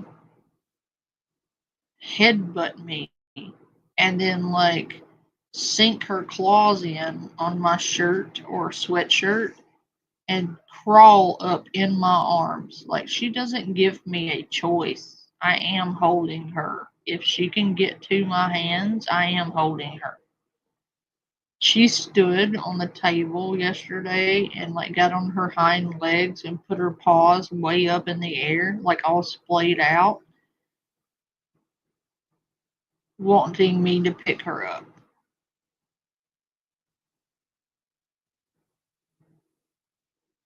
And when I wasn't close enough, she was, like, swatting at me and then puts her little paws back up in the air.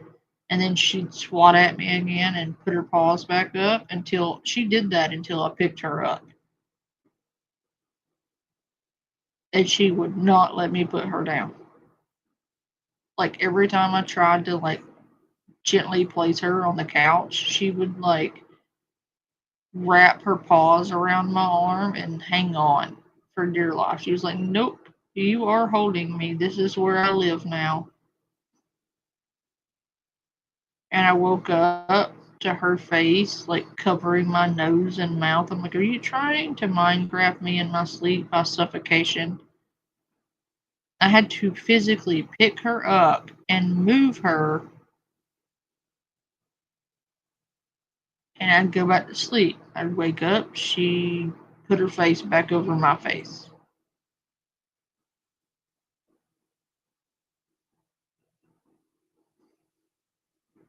But she won't sleep anywhere else.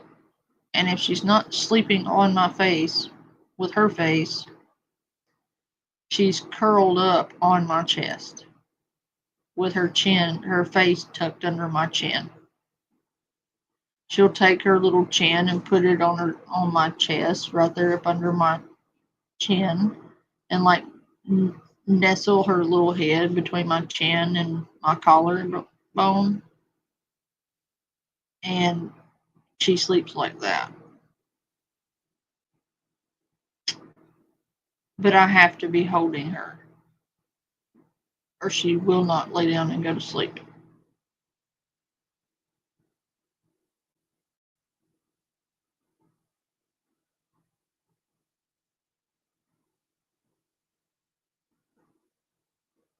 And I don't get it. She has made me her human, and I am her human now, and I had no say in the matter, and that's the end of it.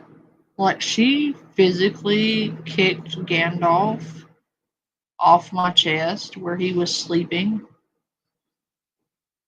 because she wanted to sleep on my chest. She, like, literally got behind him and shoved him off me in his sleep, and, like, she nuzzled up under my chin. She literally launched the poor guy across the bed. It's like, nope, my spot. She's a bully.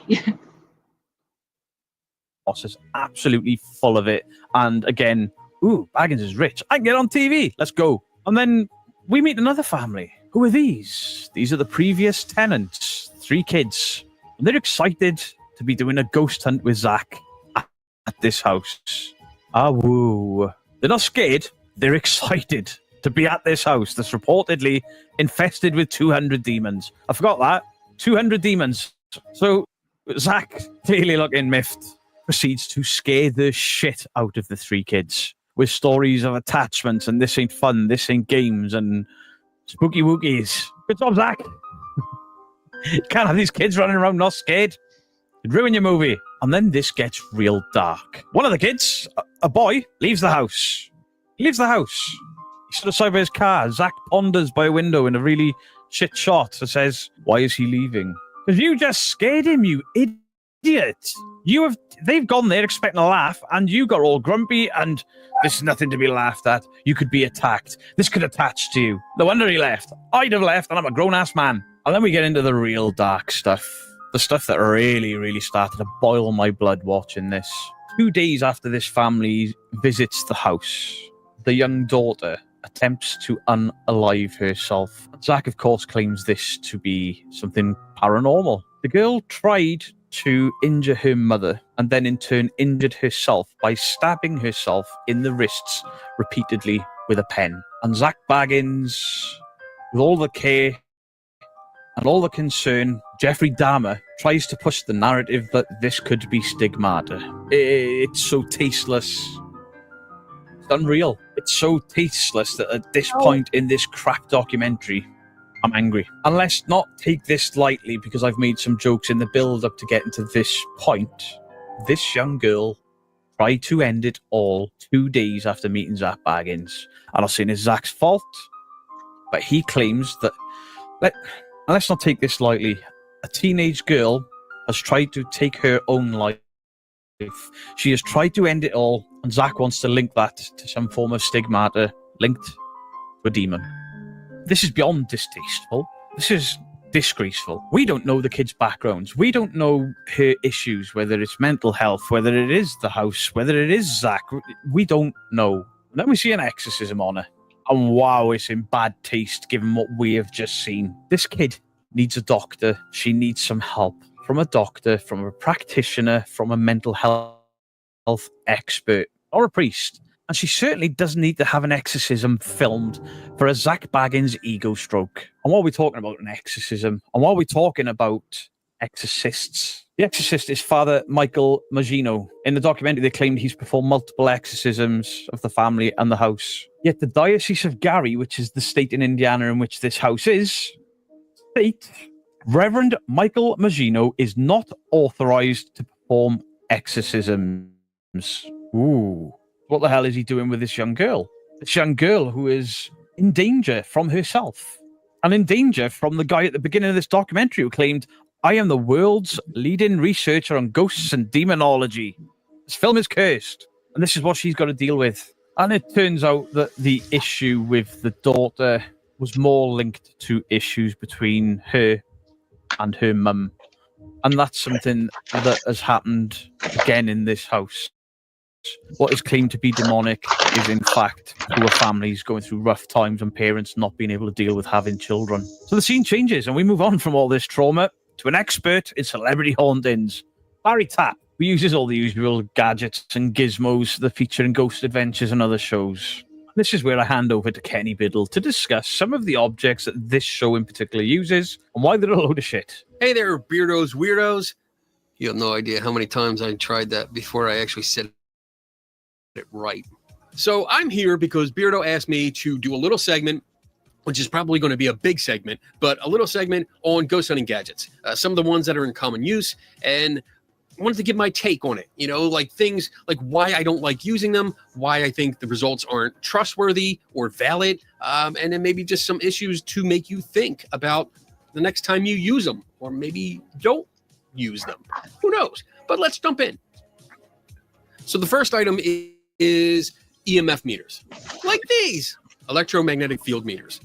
These meters measure the strength the strength of a field that surrounds like an electrical wire or appliances when they're on, when they're operating, or even magnets, because part of it is magnetic field. These meters come in two different types. There's single axis and tri-axis, and you're probably familiar with the tri-field meter, which is one of the more expensive but reliable meters, because they read the field strength from all three axes. So all three axes means there's an X, Y, and Z. You actually have to rotate something different axes like this in order to get an average reading, a good reading. The most common EMF meters that are in use are like K2, the Lutron, the Mel meter, stuff like that. These are all single axis meters, which means that you have to rotate them. You actually have to manually rotate them on all three axes in order to get a proper reading. For a demonstration, I have this thing. So I made this years ago. I put some metal rods in there, and this represents all three axes that you have to spin it on. So when you turn this on, you'd have to spin it this way, and this way in every point, or different points in each room, in order to get a good. I believe if you text the number 988, that it will get you in touch with help for sewer slide ideations. It's a toll-free number. The number is 988. If you or someone you know is having thoughts or feelings pertaining to sewer slide, please reach out for help. Don't go in alone. Reach out for the help. And of course, you are always free to message me or the various other people in our community, and we will do our best to help you in any way we can. We are a community here, and nobody fights alone. You are brave, you are strong, you are kind, you are important, you are valued, and you are loved. Please reach out. Don't ever feel like you can't say anything. My chat is always open.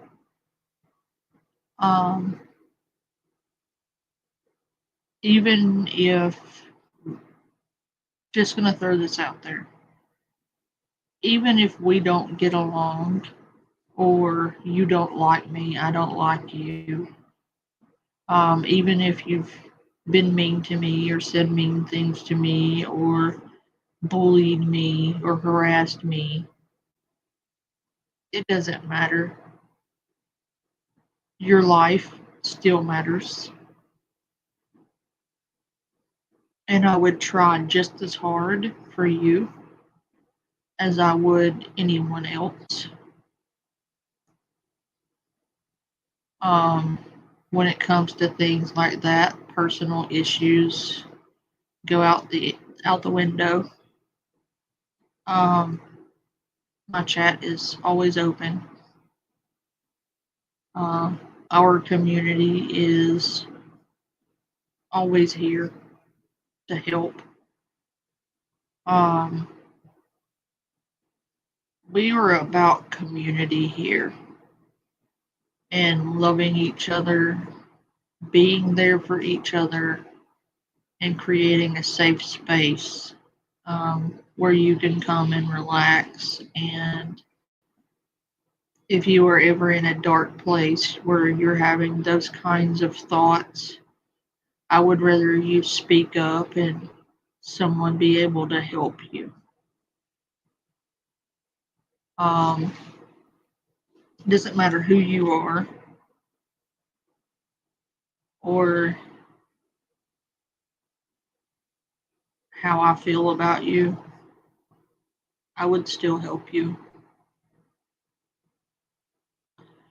Because nobody deserves to go through that alone. Nobody deserves to be alone with all of that. And I hope for you that you would say something. And if not to me, if not to my chat, at least keep that number handy and use it.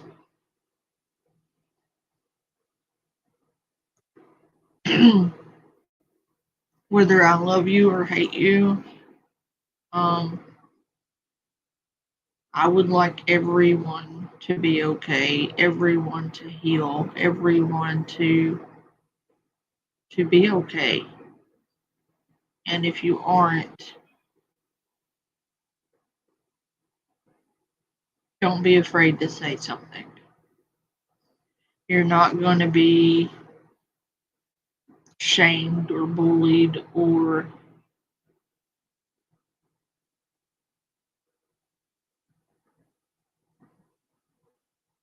harassed. Um, our community would rally around you and get you the help you needed because that's who we are.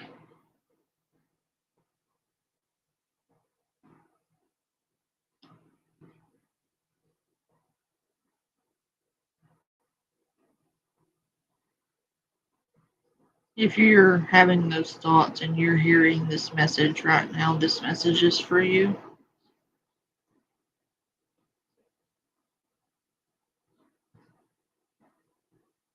Pick up the phone, call someone, reach out, say something.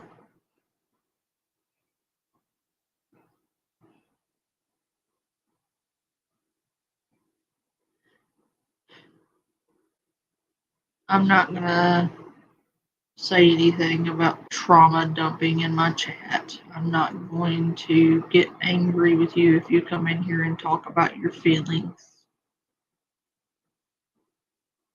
I would rather you do that than sit there alone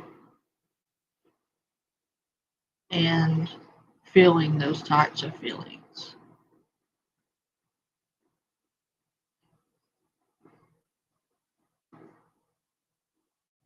Dial 988 for help and advice, and there's no need to be alone. You are worth it.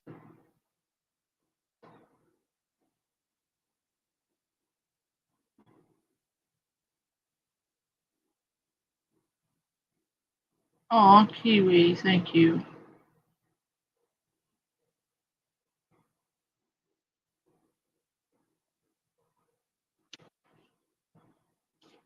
Good idea of the average reading in that room. You want to record the low, the high, and then the average to see what's going on in that area.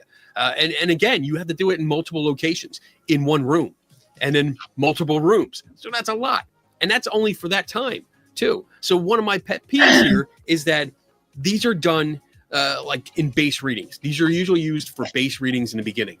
People spend like 20 minutes to a half hour. They walk through the house. They basically have it in front of them. They walk in one side, they go around, they come out the other side, and they think they have a base reading for that room, which is not true.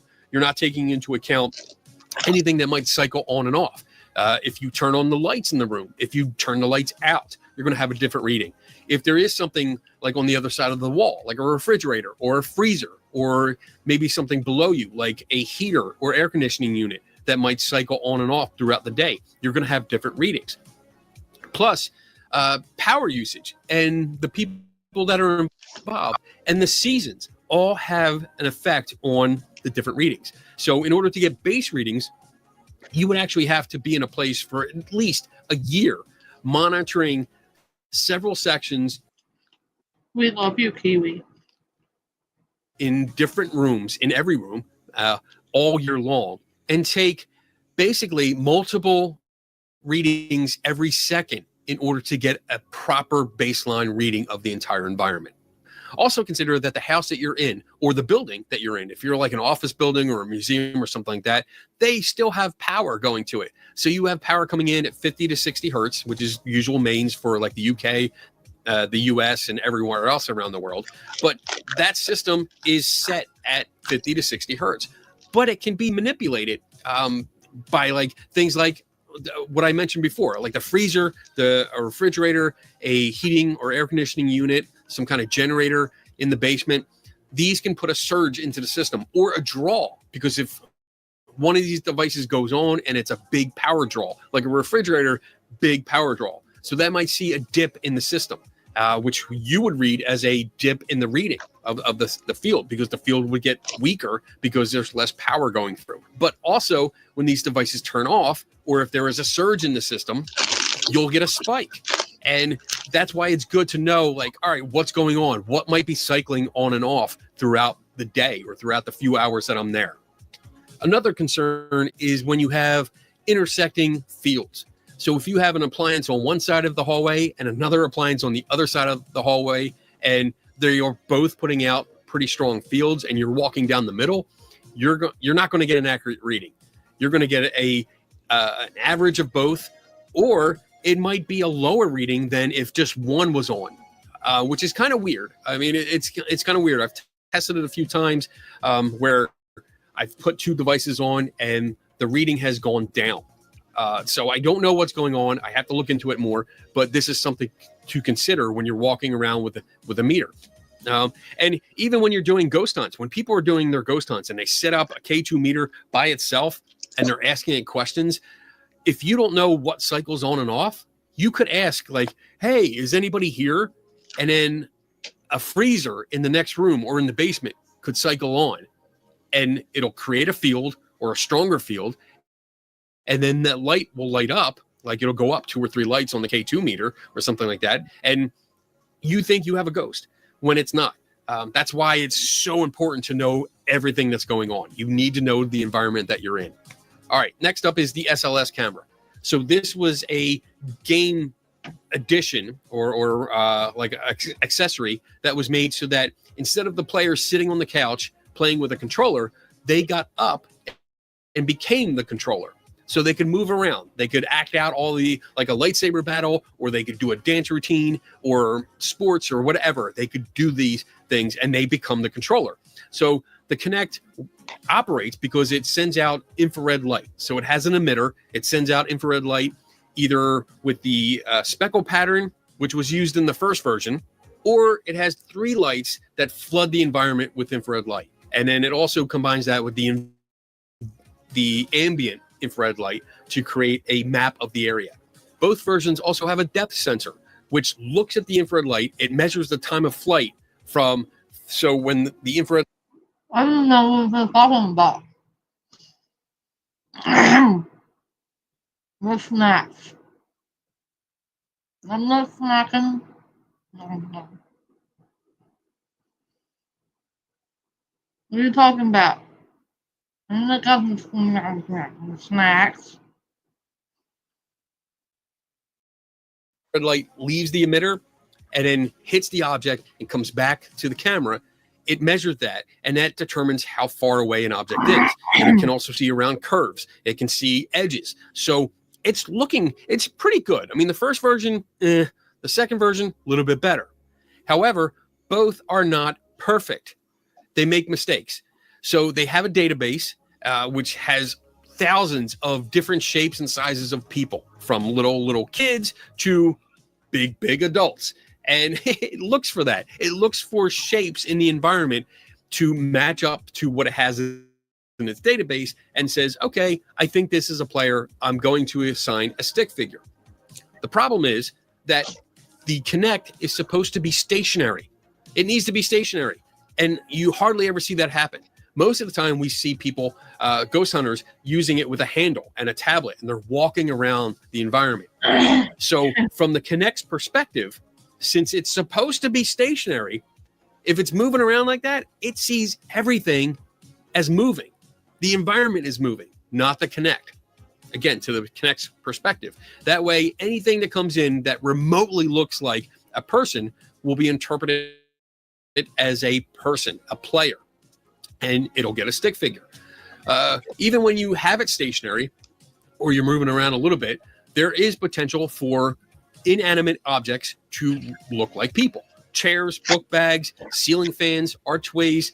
I've had a trash bag, like a big hefty trash bag that was filled with trash that was mistaken as a person because the Kinect put a stick figure on it. But in these cases, the stick figures are anchored to that spot. And that's something to look for. If it's anchored and it's not moving anywhere, it's just like, doing its freaky little dance but not moving from that area, like not getting up and walking around like that YouTube channel Really Haunted. That's bullshit. The anchoring is a red flag. It tells you that the Kinect is making a mistake. So for the stick figures that walk around and do stuff like that channel, that Really Haunted channel, like that's just an overlay. He's filming. I have a whole video on that where I recreate it and show you, like, you can actually film yourself with the Kinect and you turn the sensitivity all the way up. So there's nothing but a white background. Like everything is washed out, but it still sees you as a stick figure. And then you can do whatever you want. And then when you overlay that onto other footage, you can chroma key out the white and it disappears. It just leaves the stick figure. And you can basically just script out what you want to do, and it looks good. So hopefully I showed the little clip here, and you can see, like, I have a stick figure, which is me, but you don't see me. I knock off this doll off the table, and that's how easy it is.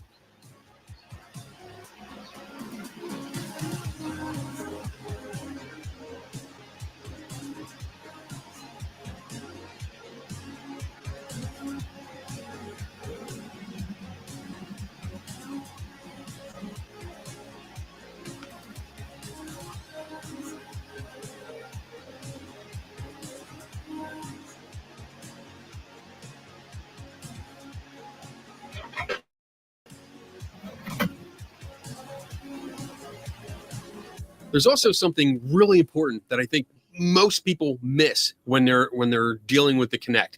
I did explain that it uses infrared light. It uses infrared light to see the environment, and it only assigns a stick figure to something that's reflecting that infrared light back at the camera, and the camera sees it, or the software sees it, as a figure. So if there is a stick figure in the environment and you think it's a ghost, you think it's a demon, then here's something to think about. Your camera, like the webcam, your phone camera, all of these also see infrared light. And if you point your camera at the Kinect, you'll see the emitter. You'll see the emitter, throwing out infrared light. So if there really was an entity somewhere in that room that was making this stick figure, you would be able to see it on your camera. Like, here's an example. This is a remote control. Your camera can see the infrared light. You see it? See it? See it? So if there's a little demon running around and it's like, rah, rah, rah, rah, rah, rah, you should be able to see the shape of that in your camera. So because you can, guess what? There's no ghost. There's no demon. There's nothing there. It's the Kinect making a mistake. There you go. One more thing to put in there is that the Kinect also has to compensate for people that turn sideways. So when you're facing the camera, you can see 2 arms, and when I'm standing up, 2 legs. Not a big deal. But when a player is doing like dance moves or like a lightsaber fight,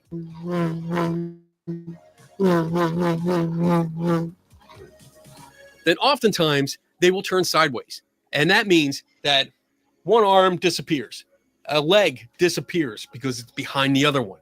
And the software has to compensate for that. So keep that in mind. It's not just looking for a person with a head, a body, 2 arms, 2 legs.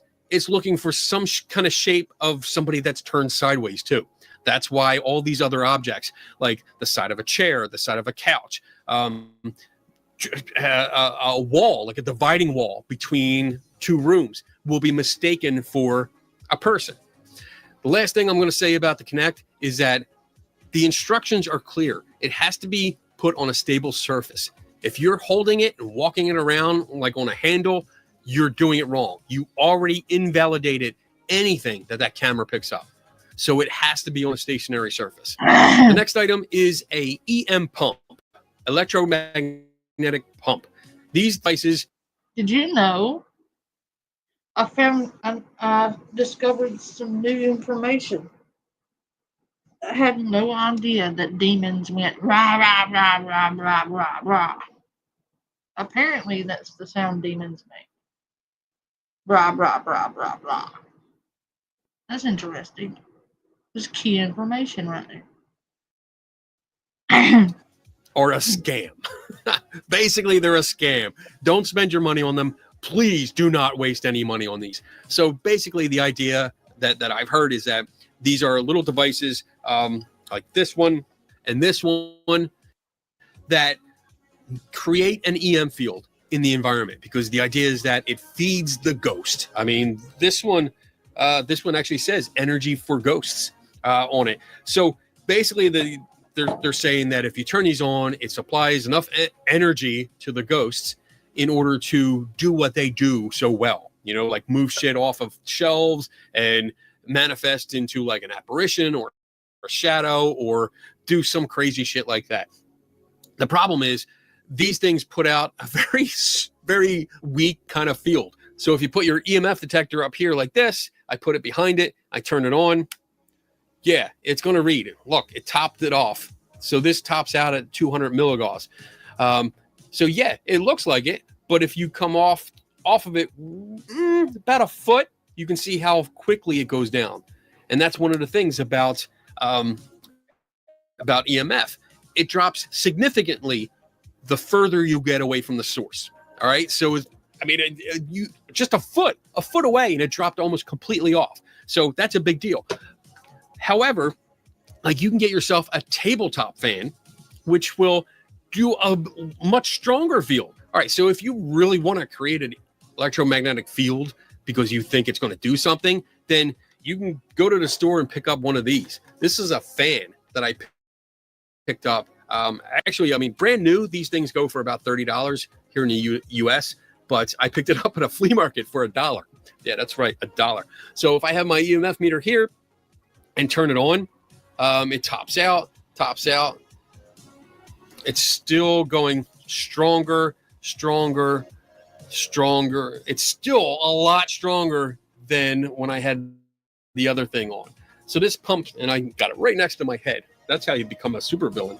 So the point is, you don't have to spend a whole bunch of money, because some of these things cost like they cost like $100 or around that. And when you open them up, there's not much to it. To be honest, this one over here, I added because it had two of these. And what this is a little toy electric motor. That is it. That's a little motor for an electric car. And then up here, this is a magnet that's hot glued onto it. And when I had the other one here, the other one was over here. I took it apart just to see what all the pieces were. And then I recreated it so that I had two. But this and this, same thing. This has the same kind of motor in it with a different kind of magnet. That's all it is. And it just spins it around. So I think it altogether, like one of these cost you about $10 to make. But they're being sold for like $60 to $100, and it's not worth it. It's really not worth it. Just go out and buy a fan, or any box fan, any kind of fan, electrical fan will do. I mean, if you really want to do it. But to be honest, the bottom line is there is absolutely no evidence to show that EMF has any effect on a ghost, or that a ghost creates EMF, or that it interacts with EMF, or that it uses EMF to do anything. There's just no evidence for it. So save your money. Another item I want to talk about is the DR60. Total piece of shit. Enough said. I'm just kidding. No, I'm not. seriously though, the DR60 is a horrible thing. It's a horrible recorder. That's why it was discontinued. It was not discontinued because like Panasonic found out that it could detect ghosts or communicate with ghosts. No, there no such thing. It was discontinued because it was a piece of shit. That's why. And people were complaining. Consumers were complaining about it. But basically, I did a real deep dive into it. I have a video on the Center for Inquiry channel about the DR60, and I go through all kinds of testing. But the Cliff Notes version is that the recording quality of the DR60 was terrible. I mean, it was less than the old wired telephone systems that we had, at least here in the United States. I mean, it was really, really bad. It just simply cannot reproduce the human voice the way we hear it. The way you're hearing me now, it could not do that. And the software, the firmware that was in it with the components also had a habit of reinterpreting some sounds because it could not reproduce all the sound frequencies that we can hear or that we can speak and hear. It couldn't do it. So it would interpret them internally, and when it played it out on that tiny cheap ass speaker, you're not hearing good sound quality whatsoever. It was not reproducing good sound quality. So with that, thank you, Kenny Biddle. Go and check out Kenny Biddle's channel. There will be a link in the description below. So while this expert is walking around the house trying to find proof of a demon and looks past struggling to get anything, that's where we see our first shadow figure in the documentary. Wow, that's the cameraman's hand. Let me get some bullshit expert that says he's worked for NASA. See, I don't know what that is, but it's definitely not the cameraman's hand. Yes, it is. And this is the same cameraman who later claims he feels ill and proceeds to run like a Scooby-Doo villain down into the basement. And about Adam, the cameraman, where did he come from? Ghost Adventures have their own crew. They've had them for years. Who's this Adam guy? Well, he's a friend of one of the guys that works for Zach, apparently.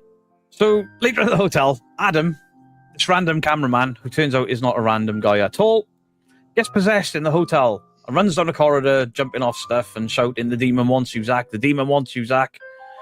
Why would the demon possess Adam that nobody's heard of in order to tell Zach that I'm going to possess you? Cut out the middleman. Just possess Zach. I mean, Zach's been crawling around in these shitholes, antagonizing the dead for years. Possess Zach. Easy pickings. Oh, Adam. And then how does Zach react to this guy potentially being possessed by this demon house? Zach fires him. You're fired. Get out of here. It is unreal. Zach fires the guy for being possessed and passing on possessed messages. And to bolster why Zach fired this guy, he shows that this man has got tattooed later in life and is now evil. This alluded to that he may have some substance abuse issues, etc. I found Adam on IMDb. He's a horror movie actor. Nothing big, but he's not a cameraman. He's an actor specifically in the horror movie genre, in the types of movies that you've never heard of. And in fact, the tattooed images that Zach shows you, they don't appear to be real. Those tattoos may have been for a movie role. This guy, since the documentary, because I've tried to find it more about him, see if the tattoos are real, etc., has privated his Instagram, privated his Facebook, all sorts. And I can see why he hid himself away from the world. He was made out to be some sort of cartoon villain by Zach Baggins and then fired for his troubles. Or was he just paid to act up until that point and act fired? And then we get to the real scares. Zach locks himself in the house. Alone. Oh. Zach has 3 cameras in this house. 3. Look at the amount of equipment the Ghost Adventures has in their arsenal at their disposal. He doesn't take in an EMF recorder. He doesn't take in a REM pod. He doesn't take in an SLS. He doesn't take in anything. No devices. No EVP recorders. Nothing. He just takes 3 cameras. Dun, dun, dun. A shadow figure actually charges Zach on camera. Incredible. There's 3 cameras in this house. They must all have captured it. No. Zach hears something, drops his camera, runs. The camera that he's dropped is out of focus. And just as it's out of focus, that's when the demon runs past it. And we see some black pixelated pass in the background. The other two cameras, and they're all sort of triangulating in where they're looking, don't capture nothing. It's a joke. And how does this event change Zach Baggins? You know, he's screamed, he's thrown something at this demon, it charges at him. How does this change Zach on a personal level? How does this make Zach feel about the way he works? He claims he has to wear glasses now because the demon knocked him cross-eyed. I'm sorry. I'm not laughing at being cross-eyed. It's the demon knocked him cross-eyed. I'm not even taking the piss. They were Zach's accounts. The demon made him cross-eyed, and he has to wear glasses for the rest of his life. And I remember a little bit earlier I said there was like sticky substances on the blinds, black mold, etc. One of the side effects of black mold is dun dun dun irritation to the eyes. Zach has been crawling around in mold infested shitholes for 18 seasons. 4 years. But it must have been the shadow that was only caught on one camera that caused his eye problems. Not all of these years around mold and dust and dank places. Speaking of, they then bring in an expert. And guess what the expert finds within the home? Black mold and carbon monoxide leaks. And a whole host of other horrible, nasty things that you would find in a rundown home that have some pretty gnarly, nasty, unhealthy side effects, both on your mind, your lungs, and your heart. Black mold. Just look up the effect of exposure, long-term exposure to black mold, and the same for carbon monoxide, even in small traces. And then you wonder why everyone in this house is acting possessed. They have no money. They probably eat very little. Not much in the way of prospects in life. They've got mold. They've got carbon monoxide leaking through the place. And all of these things that people are claiming are demons are all easily attributed to carbon monoxide and black mold. So let's loop back around to the kids who are already under the watchful eye of the Child Protection Services until she walked out when a kid walked up the wall backwards. Why were these kids under observation from the Child Protection Services? Was it a demon? Is that why they were involved? No. It was for truancy from school and bad behaviour.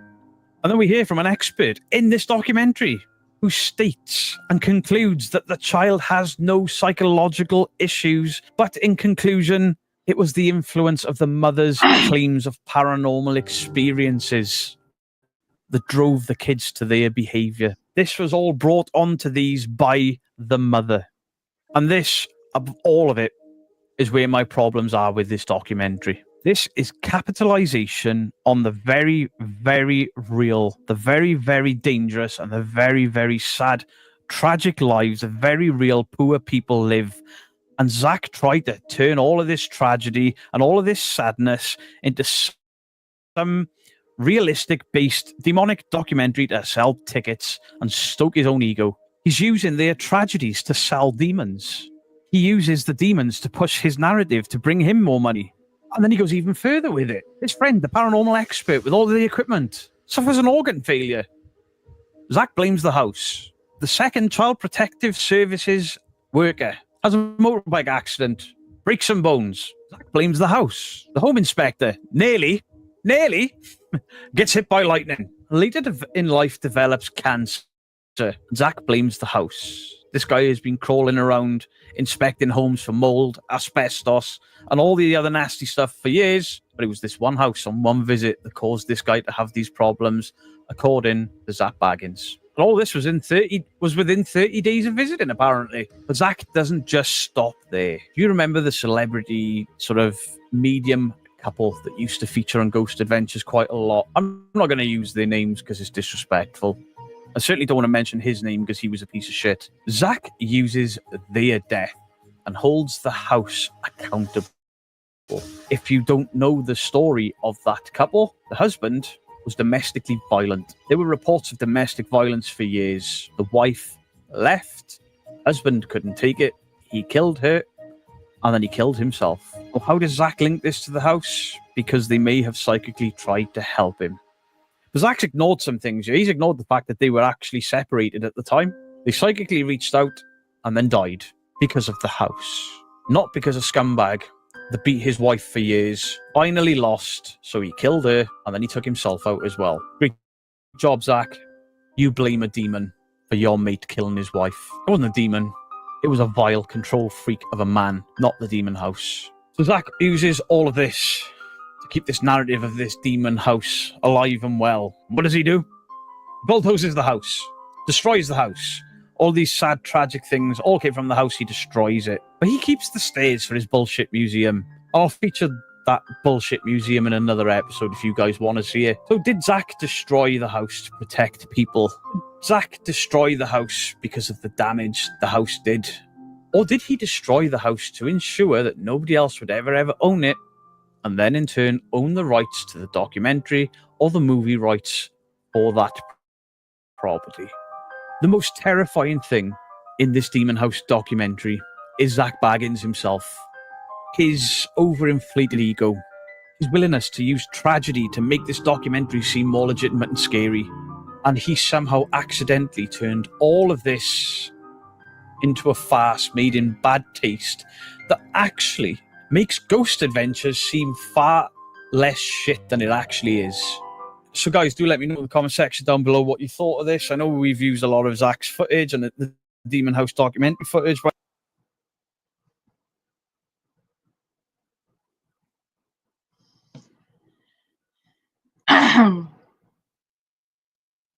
That's just it, Aries.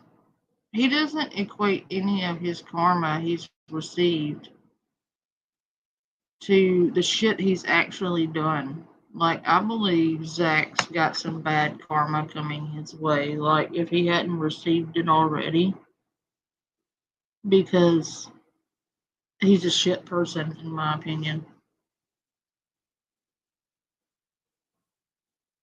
Just saying. Like,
Anyways. All right, y'all. It's been a while, but I'm finally doing it. I'm finally going to be talking about Dan Sobel once again. Basically, this year, I want to go back and talk about like all the cows that I talked about last year and do updates on them, just so y'all can see how far they've came in a year. I wanted to start off with Dan specifically because he's like the most popular lolcow that I've found on this channel. Well, I didn't really find him, to be honest with you. A bunch of people have been talking about Dan Sobel for quite a while, but I was the first one to make a documentary on him, and I gotta tell y'all, it was pretty confusing. His story doesn't follow a very linear pattern, and he kind of just does a bunch of random crazy shit. Like, he's involved in random controversies all the time. And these aren't normal controversies. Like, this isn't just something you can look up on Dexterto or know your meme. You have to like really do some digging to find out all these controversies he was in. The reason this is because Dan isn't like your normal locale. He isn't just like a popular internet figure. He's what people have deemed a user. And a user is somebody who goes on YouTube, usually reviews physical media, and they kind of just rant to each other, right? They're always doing these quote unquote opinion changes. And this is basically where they change their mind on something. So they have to make a big video declaring it. So everybody else in their group knows that they now disagree with the sentiment. Dan's full name on YouTube is Dan the My Little Pony and Tia the First Fan.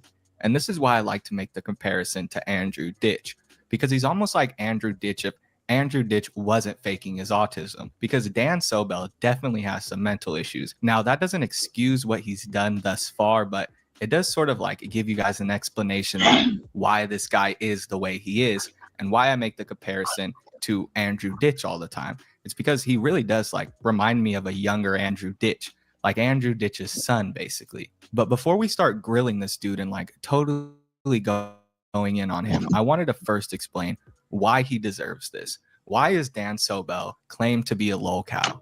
One of the biggest reasons is his involvement with children. Now, the physical media like sphere, I guess you can call it, or the physical media niche, this corner of YouTube has a lot of younger individuals, has a lot of kids. And Dan Sobel would speak to these kids often. And one time he was speaking to one of these younger individuals who went by the name Bella Harris Media Corner. So, they would have all these different media corners. It would basically be their first name and then media corner. So she had her own channel where she was reviewing physical media. And Dan said some pretty vulgar stuff to her. I'm going to have to bleep out a lot of it because actually the first video I did on Dan is completely yellow because of how vulgar the stuff that he said to her was. He completely describes it in his apology video. Well, really, it's less of an apology video and more of just a straight full admission. He tells everybody what he did, he accepts it, and then he moves on. But he doesn't really seem like he's sorry. It just seems like he had to record this video so people would stop bothering him about it. This is his idea of an apology. Just sort of like admit what you did, seem vaguely sorry, maybe say sorry a few times and then move on. That's not how an apology works. There's some things that you just can't apologize for, that you just can't come back from. If you do certain things, then there's no just apologizing. It's not going to fix it. So you scarring this little girl for life, there is no apology that's going to fix that. Hi, everybody. It's Dan.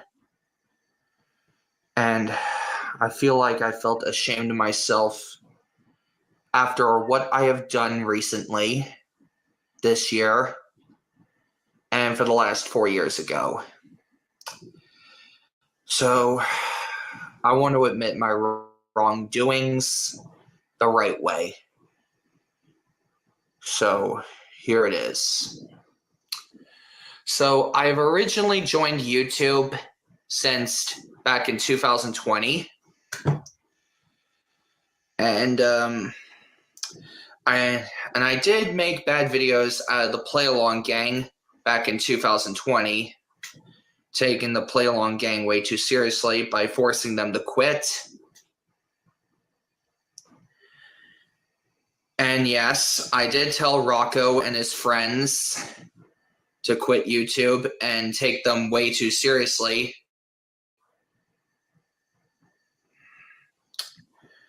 And then back in 2021, I made angry message videos and furious message videos and user videos out of people that I don't like.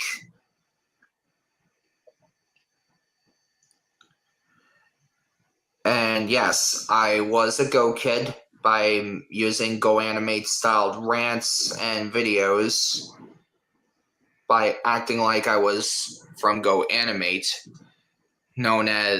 which is now as Rapper Offline, Flash Themes, and Beyond. Like I was, which proves that I'm part of the Beyond community. And I think I put myself in the Beyond community too much.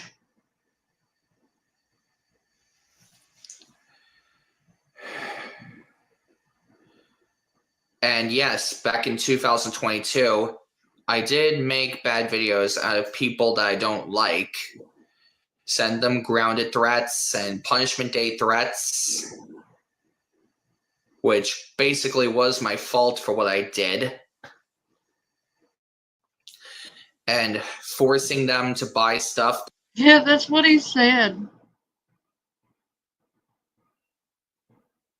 What in the fresh hell have I stumbled upon?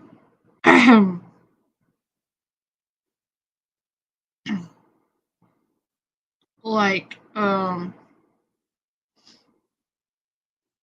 what the fuck? Is this dude for real right now? That they don't want to buy. And the reason why I had to force people to buy stuff that they don't want to buy is because, well, take Andy Ho as an example. Andy Ho did all that stuff back in 2021 because he forced people to buy stuff. So I had to copy the exact same way he did back in 2021. And back in September. Did he just say he made people buy a bunch of shit they didn't want to buy because some other dude on the internet was making people buy shit they didn't want to buy? And that's why he had to do it?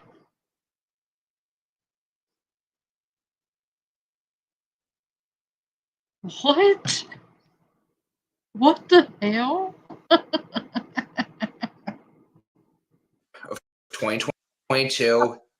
Yes, I did scream towards my haters, which did cause me to lose friends.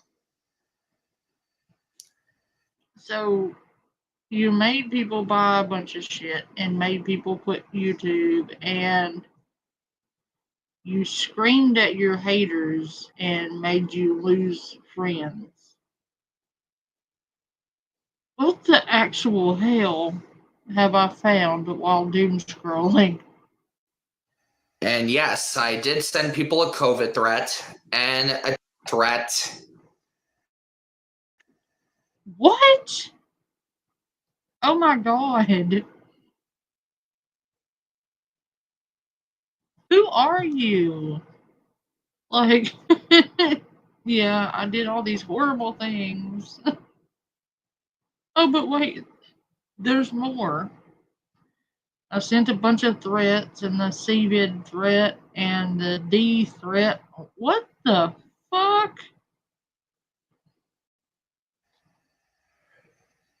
And cancer threat to George Moeller.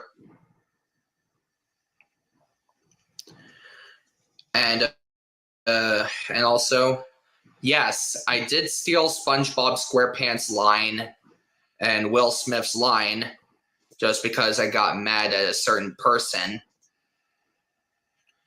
Dude, if you start off a sentence, yes, I did steal SpongeBob SquarePants line and Will Smith's line because I got mad. If your first thought when you're angry is SpongeBob SquarePants, dude, just log off. What the fuck? And yes, I did bash Parker's opinion. Because if you get mad at me and you start screaming SpongeBob quotes at me, I'm sorry, but I'm going to laugh at you. Just gonna throw that out there. On the Wiggles and Blues Clues since yesterday. And yes, I did do because I did tell Bella Harris to shove the middle finger up her when she was young. I did send that threat to Randy and Reese. And that video just keeps going. I mean, what the fuck is this guy even talking about? How do you send somebody a cancer threat? What's a COVID threat? What is this guy talking about? That doesn't even make any sense. At that point, that's not even a threat. That's just impossible, dude. You can't just give somebody cancer. That doesn't make any sense. That's not doing anything to anybody, bro. I don't even think you had to apologize for that one. I mean, it is stupid, but that's not even a threat. If somebody actually believed that was going to happen to them, then they're pretty dense. I feel like Dan should have made a list of like everything he was going to apologize, and probably only should have picked like the top 3 things, because everything else, like in comparison to the main shit that he apologizes for, doesn't seem like anything, right? Like when he just goes into talking about the PDF file accusations right after talking about like COVID threats and cancer threats, it's like, come on, bro. None of that shit really matters. Like what you said before, you didn't really have to apologize for. It's all a bunch of dumb shit. Like you didn't have to apologize for being part of the Go Animate community. That's why I really feel like this apology is disingenuous. He basically just threw everything that people were like clowning on him for at the wall and apologized for it. That's all he did, right? He didn't actually like want to apologize for anything specific or actually feel like he needed to apologize. I mean, he did feel like he needed to apologize, but it wasn't himself. It was just because people on the internet were egging him on to do so. It seems like Dan Sobel has calmed down recently, though. He hasn't been in much controversies. He hasn't been in much fights. He's just been making these goofy videos. So today, I just wanted to focus on this dude's cringe. I wanted to focus on Dan Sobel's new cringy videos. These videos where he's doing like these memorials of people that passed away. He does RIP videos. There's these like mail opening videos where he does the Blues Clues theme song in the beginning, you know, the We Just Got a Letter theme song. Yeah, the homie like acts that shit out right in front of everybody, right in front of the camera. You know, no editing. The background music is played off of his computer. It's pretty wild. And then I wanted to take a look at some of his food reviews, because it seems like there's something in common with all these lolcows. You have Tofiachu, Nova, and then of course you have the boy King Cobra JFS, who's making a food hack every week, right? All of these people love to do food reviews. They love to mess around with food. So does Dan Sobel. Whenever he goes to Burger King and, you know, he grabs himself a hamburger, he'll do a review of whatever hamburger he's eating. It's pretty funny. And, you know, I thought it would just be cool to look at so we can kind of compare his food reviews to all the other locals' food reviews. The first videos we're going to be looking at is his memorial videos. And one of them is him giving a memorial to Jimmy Carter. Now, I don't want to give too much away, but it's pretty fucking goofy. He says some pretty wild shit in that video. And it really makes you wonder what Dan Sobel's idea of an afterlife is. Like, what does he believe in? Because he says some pretty crazy shit, like some pretty profound stuff that I wouldn't think would come out of Dan's mouth. I don't think he fully understands what he's saying when he says it, but you'll see when you get there.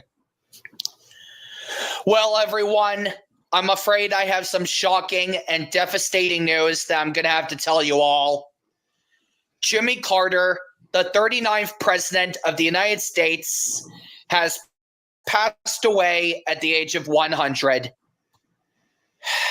And, oh man, that was the longest life he has ever lived. So, anyways, let's give it a moment of silence.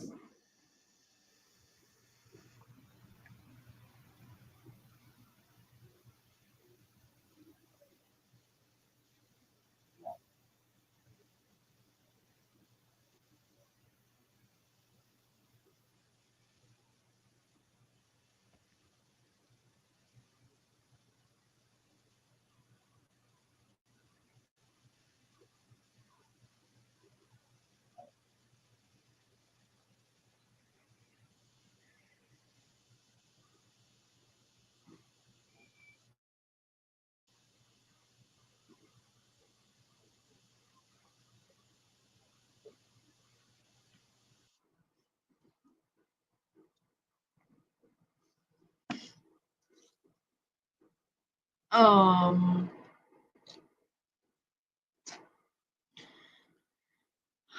uh, um,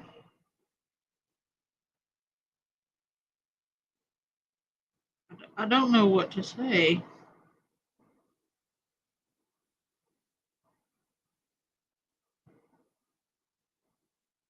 What the hell? What the hell? Like, what the actual hell?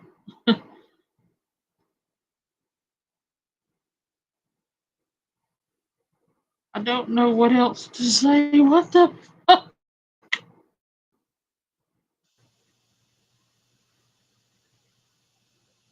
Thank you. Jimmy Carter will be sadly missed. May he now rest in peace. Good morning, everyone. This is me, Dan, the My Little Pony, and Sophia, the first fan. And I have some sad, shocking, and devastating news for all of you Thomas the Tank Engine fans and Shining Time Station fans out there.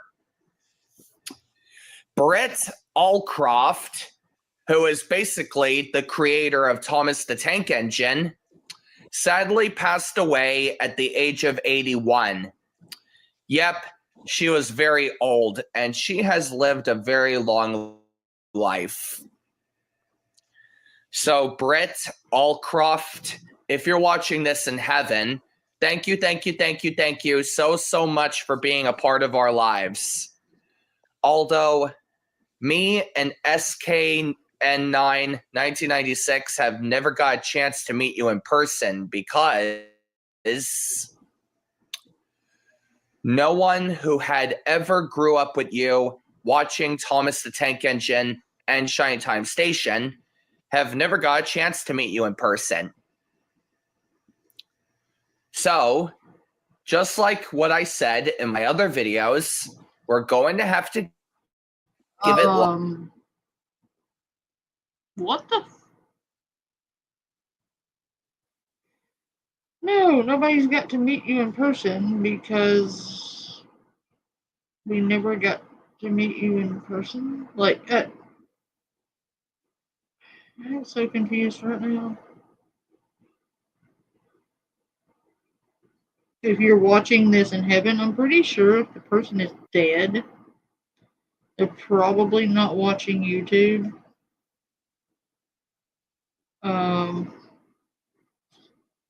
Just a thought. They're probably not watching YouTube in heaven. There we go. I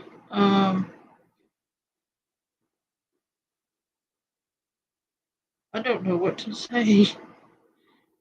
This is so cringy in so many ways.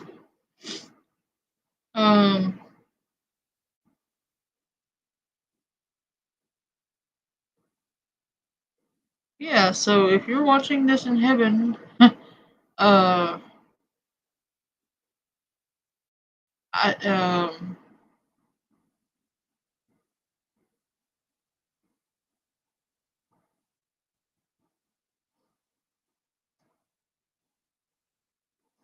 have no words. What the fuck is this? Like a moment of silence.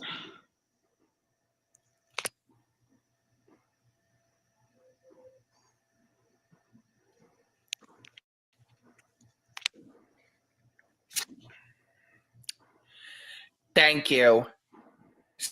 So, Britt Allcroft will be sadly missed. May she now rest in peace. Okay, this is all I'm going to say for this video for now. This is Dan, the My Little Pony, and Sophia, the first fan, signing off. Don't forget to like, subscribe, hit the notification bells, and feel free to leave a comment. Y'all, that Jimmy Carter video is super funny to me, and it's funny to me for a couple reasons. The first reason is because he said it's the longest life he ever lived. Like, bro, how many lives did he live? Yeah, rest in peace, because, like, that's the longest life he ever lived. What the hell? why would Dan Sobel be so excited to talk about Jimmy Carter's death? He has no idea who Jimmy Carter is. I doubt he knows who that is without like looking them up, you know. It's not like he's a fan of Jimmy Carter or something, or like he's devastated to hear the news. He has no idea who this guy is. He probably just saw on the news he passed away and wanted to profit off of this video. And it got a pretty good amount of views, like considering the other amount of views his videos get, you know what I mean? So yeah, I guess he's just like chasing that bag. The second reason is because he says that this was the longest life that Jimmy Carter has lived. What does he mean by that? Does he believe in like multiple lives, like reincarnation type shit? I just really don't understand what he meant by that statement. And then he goes, anyways, it's like, bro, what were you contemplating on? You think that he's going to live another life? I just don't understand where Dan Sobel gets his idea of an afterlife, because he'll sit here and say shit like that was the longest life that Jimmy Carter lived. But in the next video, he'll say that he believes in heaven and that they're looking down at him from heaven. So I just don't understand what his idea of an afterlife is. And then he talks about how the creator of Thomas the Tank Engine passed away, while saying that him and his friend didn't get to meet them because nobody who was a fan of Thomas the Tank Engine got to meet this person. I highly doubt that. I highly doubt that just because you and your friend didn't get to meet this person, that, you know, that means that nobody else in the fan base ever got to meet them. It doesn't make sense. These memorial videos always get to me, bro. They're like always curious to me, because you have him talking about this like extremely sad death, right? Like these extremely sad deaths of TV stars and shit. But the way that he talks about them, it's like he isn't really thinking about them when he talks about them. There's almost like a disconnect between him and whoever he's talking about. It doesn't seem like he genuinely cares that they passed away most of the time. I mean, sometimes he does. Like, it seems like he cares a lot more with that creator of Thomas the Tank Engine than he did about Jimmy Carter. Like, you can tell he just clicked record on the Jimmy Carter video because he saw it in the news. But anyway, you guys get what I mean, right? Like, there's just some kind of like emotional disconnect that he has when he's recording these videos. And it makes it come off like very hilarious because he's talking about something that's super dark and he's just not taking it serious at all and filming it as if it's just one of his normal videos. You know what I mean? Like, he just can't really fake his sadness because of his autism, I guess. Like, you can tell that he doesn't care. He has this like fakeness on him. You know what I mean? It's very similar to his apology, where it just comes off like he isn't really feeling these emotions and he's sort of like mimicking what he sees other people do. So now let's watch Dan do his real life interpretation of the moment that Steve gets a letter in Blue's Clues. He sings the We Just Got a Letter song. He does his little dance. He does his little jig. And then he plays a video message from one of his homies. It's actually like pretty crazy. You know what I mean? Like, it's wild. I've never seen somebody try to produce something like this, right? This is like something that I would do when I was 6. And he just doesn't really get the concept of editing, I guess. You know, he just doesn't get it. So everything that he does is just recorded. It's all just straight recorded, one shot. That's it, off of his iPad. It's pretty wild. It's just impressive the way that he's able to get everything to work. You know what I mean? You do got to give him props for it because it does look shitty, but you get the idea. Like, he's able to get the idea across that this is like a show where he's reading people's letters, but, you know, really, I don't think they're letters. I think it's like videos. Maybe sometimes he gets letters, but from what I've seen, it's just videos, right? Anyway, you guys get the idea. I just want to show you guys this because it's pretty hilarious. We just got a letter. We just got a letter. We just got a letter. We just got a letter. I wonder who it's from.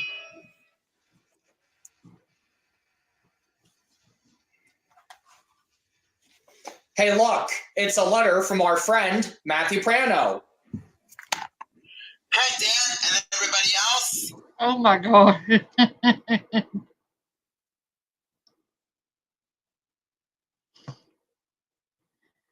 Oh my god. The way he just charges at the camera and just like lunges the iPad at the camera. What the fuck? Today I want to show you my notebook collection for my upcoming series, Blue's Clues and Doodlebops. Would you like to see it? Great. Let me just turn the camera around. Firstly, I got the Flying Colors Handy Dandy Notebook from Steve, which I'm going to be using it for Season 1 and Season 2 of Blue's Clues and Doodlebops. Next up, I got the Halloween-themed Handy Dandy Notebook, which has the Halloween-themed striped crayon and a ghost that was just named Boo! Wow! Scared myself. Bye! Wow. Bye. Wow. He's so enthusiastic. And so cringy at the same time. Matthew Prano has all of his Blue's Clues notebooks, like the Steve notebook and the Joe notebook, and the Love Day notebook, the Car notebook, and the Holiday notebook. He even has the Birthday notebook. And wow, he even got the green striped shirt notebook from Blue's Big City Adventure. That has never happened in that movie of Blue's Clues and You before. And our friend Matthew Prano also got the letter from Blue's Big Holiday. It looks exactly the same one that my friend Hayden Seipel just got. You know, I really love all of those notebooks. Don't you? Honestly, there was so much more of his goofy friend going off about his Blue's Clues notebooks, but I had to cut it because I started getting bored listening to this guy repeat his notebooks over and over again. And Dan goes back and gives a summary of anything anyway. Like towards the end, he gets up, he throws his iPad to the ground like as hard as he can for some reason, and then he starts to recap everything his homie said. Like he doesn't add shit to the conversation. He's just like, yeah, everyone, that's right. My friend here has a Blue's Clues notebook and a shiny one and one from the movie. And it's like, bro, we just saw that. He just explained that. And you guys literally sound and look the same. So it's like I'm the same dude twice. These are basically the people that Andrew Ditch wishes he can be, right? These are people with like actual mental disorders. Now, does that excuse Dan Sobel being a PDF file to some girl? No, but you know what I mean? It's a very clear fact that he does have mental issues. So obviously, I'm just not going to skip over that. Still, it doesn't matter. It doesn't excuse most of the shit that he does. At the end of the day, he's just a weirdo, right? I get it. He's autistic. He's on the spectrum, but there's no point in the spectrum where it says it's okay to diddle kids. Like it just doesn't make sense to equate the two, right? You know, there's no comparison. And being autistic doesn't give you a pass to be a diddler. So it makes all this shit that Dan is doing with kid shows really weird, right? It doesn't matter where his brain is. It just makes it weird that he had this history with a child and now all he does is talk about kid shows on YouTube. It's very weird, and there's clearly something going on there with him and all his friends, because a lot of these users seem to be getting exposed for being weirdos all the time. If you want to see more of these kind of people, you can always check out Deadwing Dork. He has a lot of streams on these kind of guys, these users, and it really sheds light on how bad this epidemic is on YouTube. I mean, these people are everywhere. There's like thousands of them that post every single day, and a lot of them are creepy people. So now let's get to the final video I wanted to look at, and that's Dan Sobel reviewing some kind of sandwich from Burger King. Honestly, I've only watched a few of his food reviews, and they're pretty funny. They're like kind of boring sometimes, but you know what? If you like really sit through the like boring parts, there's good parts. That's how Dan Sobel is. He's going to be boring sometimes, but every once in a while he'll say something like that just really catches you off guard, or he'll do something really weird. And then you also got to put into perspective, this guy is in public while he's doing this food review. So, you know, keep that all in mind and, you know, see through it. And it's definitely going to be a good video. Don't worry. Hi, everyone. I'm Dan, the My Little Pony and Sophia the First fan. And I'm here at Burger King once again. And guess what they brought back? Yep, Burger King just brought back the bacon melt. So, this is our taste test review of the day. The bacon melt over here at the folks over at BK. So take a look right here on the thumbnail, everybody. It's got some bacon, and it's got some cheese right there on the thumbnail now. With a special beef patty, if you ask me. Take a look on the thumbnail right now.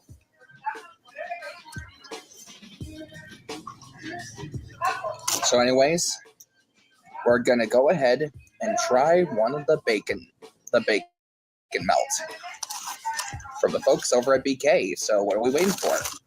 Let's get ready to peep this out. But first, I gotta get ready to try the beef barbecue right now. So let me get started here.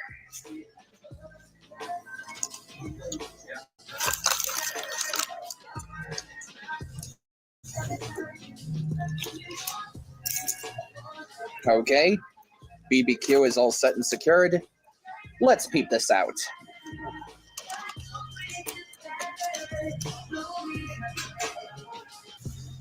Now that tastes really good, and I gotta give the bacon melts over at BK a rockin' 11.5 out of 10. So thanks for enjoying this review, everyone. Make sure you like this video, leave a comment below, and subscribe for more videos. And I'll see you later with some more reviews. Bye.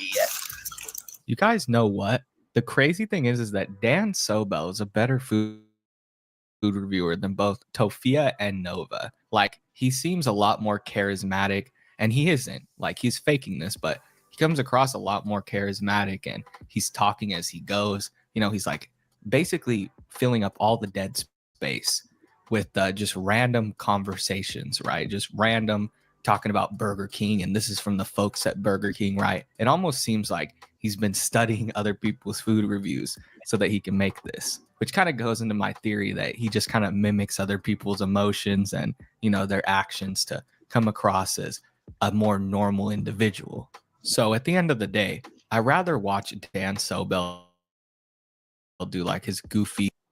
Well, now that I've given all of us nightmares for the foreseeable future, and traumatized myself, I think I'm going to go to bed. I quit the internet for the day. Have no idea what the hell I just watched.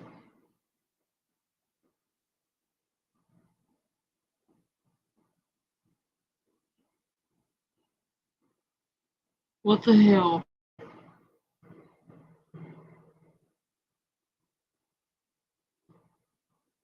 Imagine laying in bed, Aries, and that charging towards you, like in the dark.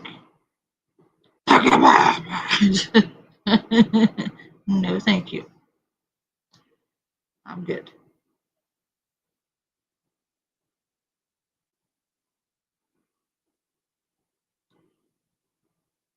I'm so confused right now.